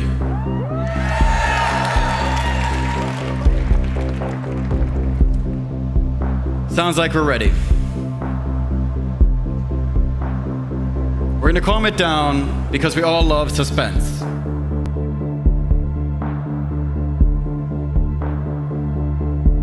We are practically minutes away from announcing the winner.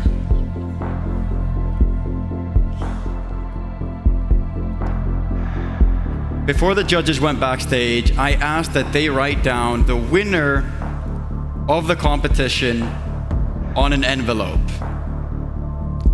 That envelope is right there. Luca, can I have the envelope?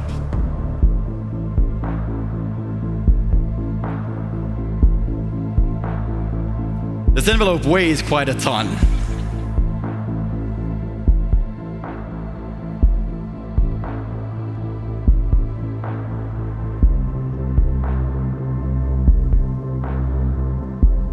The moment has come.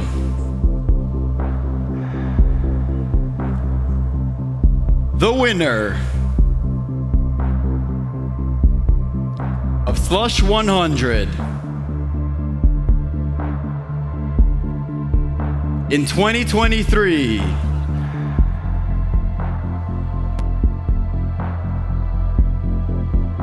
is Fercado!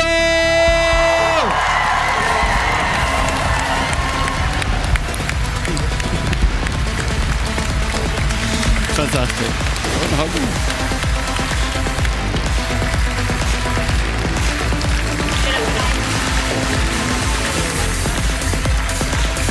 Satan stuff.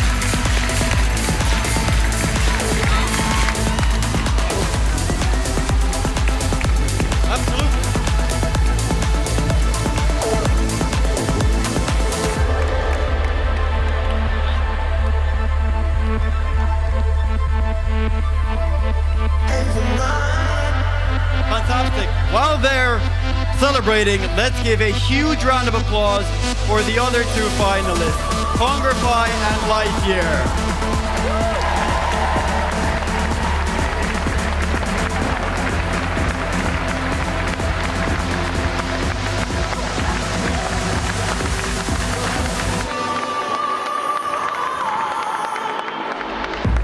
What a moment. We're going to capture this moment in Slush history.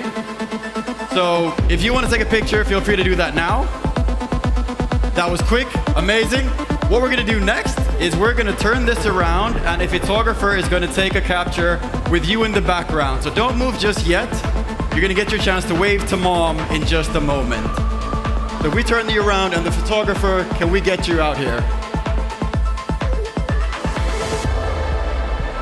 That was a pretty crazy ending to the competition. Am I right? That was a pretty crazy ending to the competition. Am I right? Fantastic. The photographer is going to take the picture, and I'm going to ask that all of you now wave so that you can be seen in the background when we take the photo.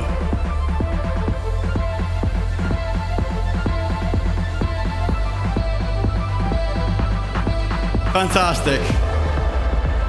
Congratulations, Fercado, one last time. Let's also give a massive round of applause to the judges, to the volunteers, to the backstage crew, and to all the competitors of this year.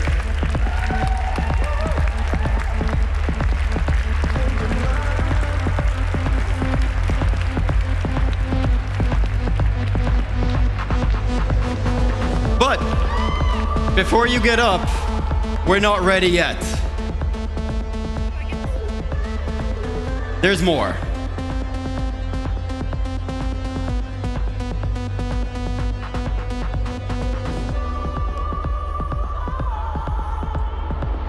My dear audience, it is now time to close the event. As most of you know, Slush is organized by a group of very ambitious and very curious students. We care for the future of the world, and we care that so much so that we want to solve tomorrow's problems. That's why the group of students, with the thousands of volunteers that we have come together to build this event. We genuinely believe that entrepreneurship is the best way to create tomorrow and to solve the issues of today. To you in the audience who have come here for more than 10 years running, we want to say thank you for coming. For the first-time founders, we also want to say thank you for coming. To the industry-defining VC investors, thank you for coming. And for the first time, junior analysts at VCs, thank you for coming. What we want to say at Slush is, we are a nonprofit organization and we care for tomorrow. And because of that, it's a lot of gratitude, a lot of curiosity, but at the end of the day, it's about having the ambition to build a better tomorrow. That is what Slush stands for.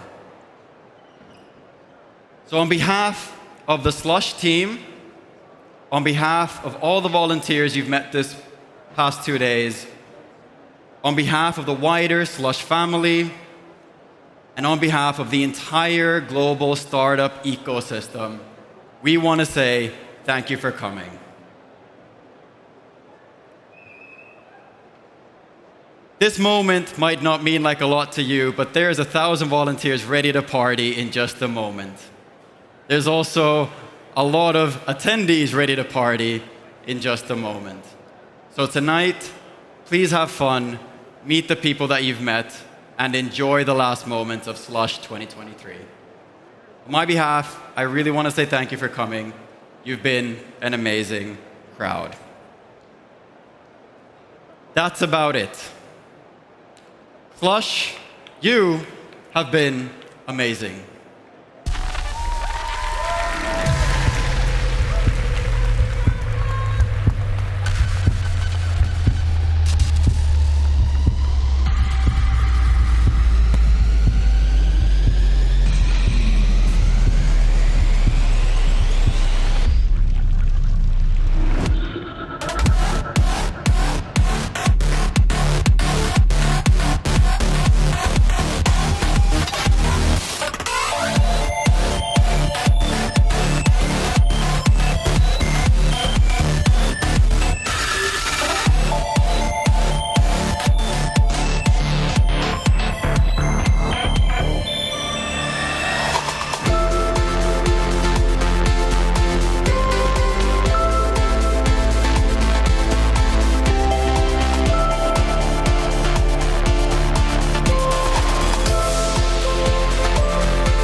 pitkittää koko ajan.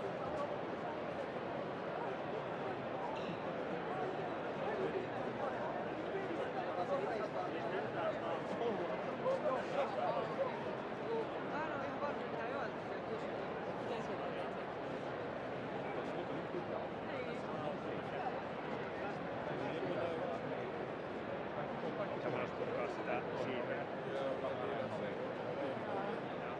Samalla ei hauskua, ei halua ottaa kaksi hyvää tai Ei kulje tulee katsella tanssina. Se on kaksi. Toista et sä halua.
Aina on jotain.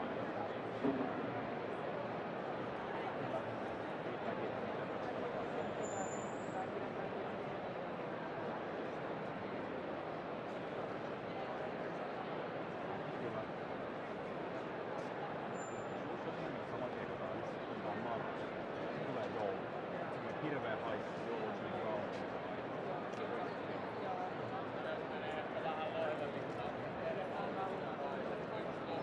Ehkä 3 tähän 1 tonne, eli ihan tohon laitoin, niin saa tosi välein laittaa. Joo, lamput voi irrottaa ja sitten...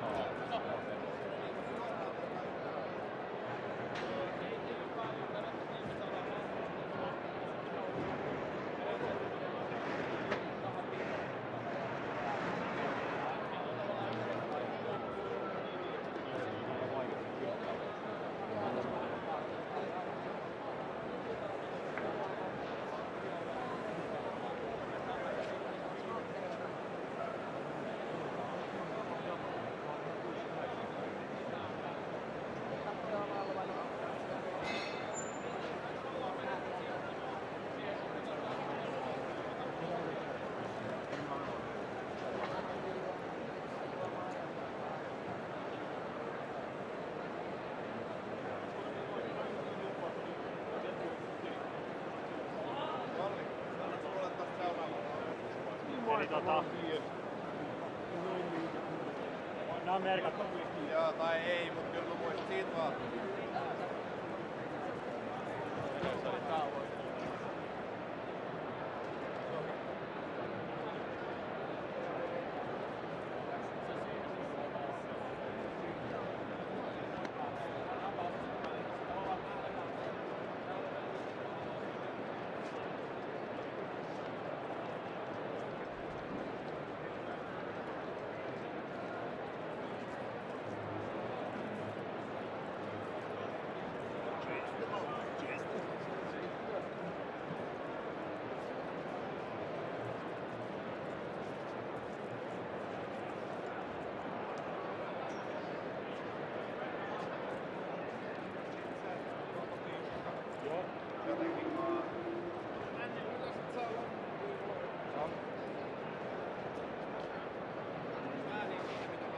About joo, katollaan mä lyön ne päälle. Onks nää? Ne on kaikki. Varmaan jonkun kaamella. Kerrokaa. Näet sen. Mä voin kyllä siis koottaa kasvua.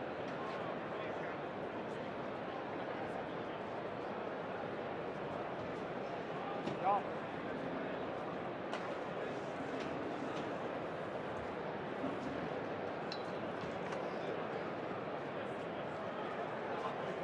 Joo.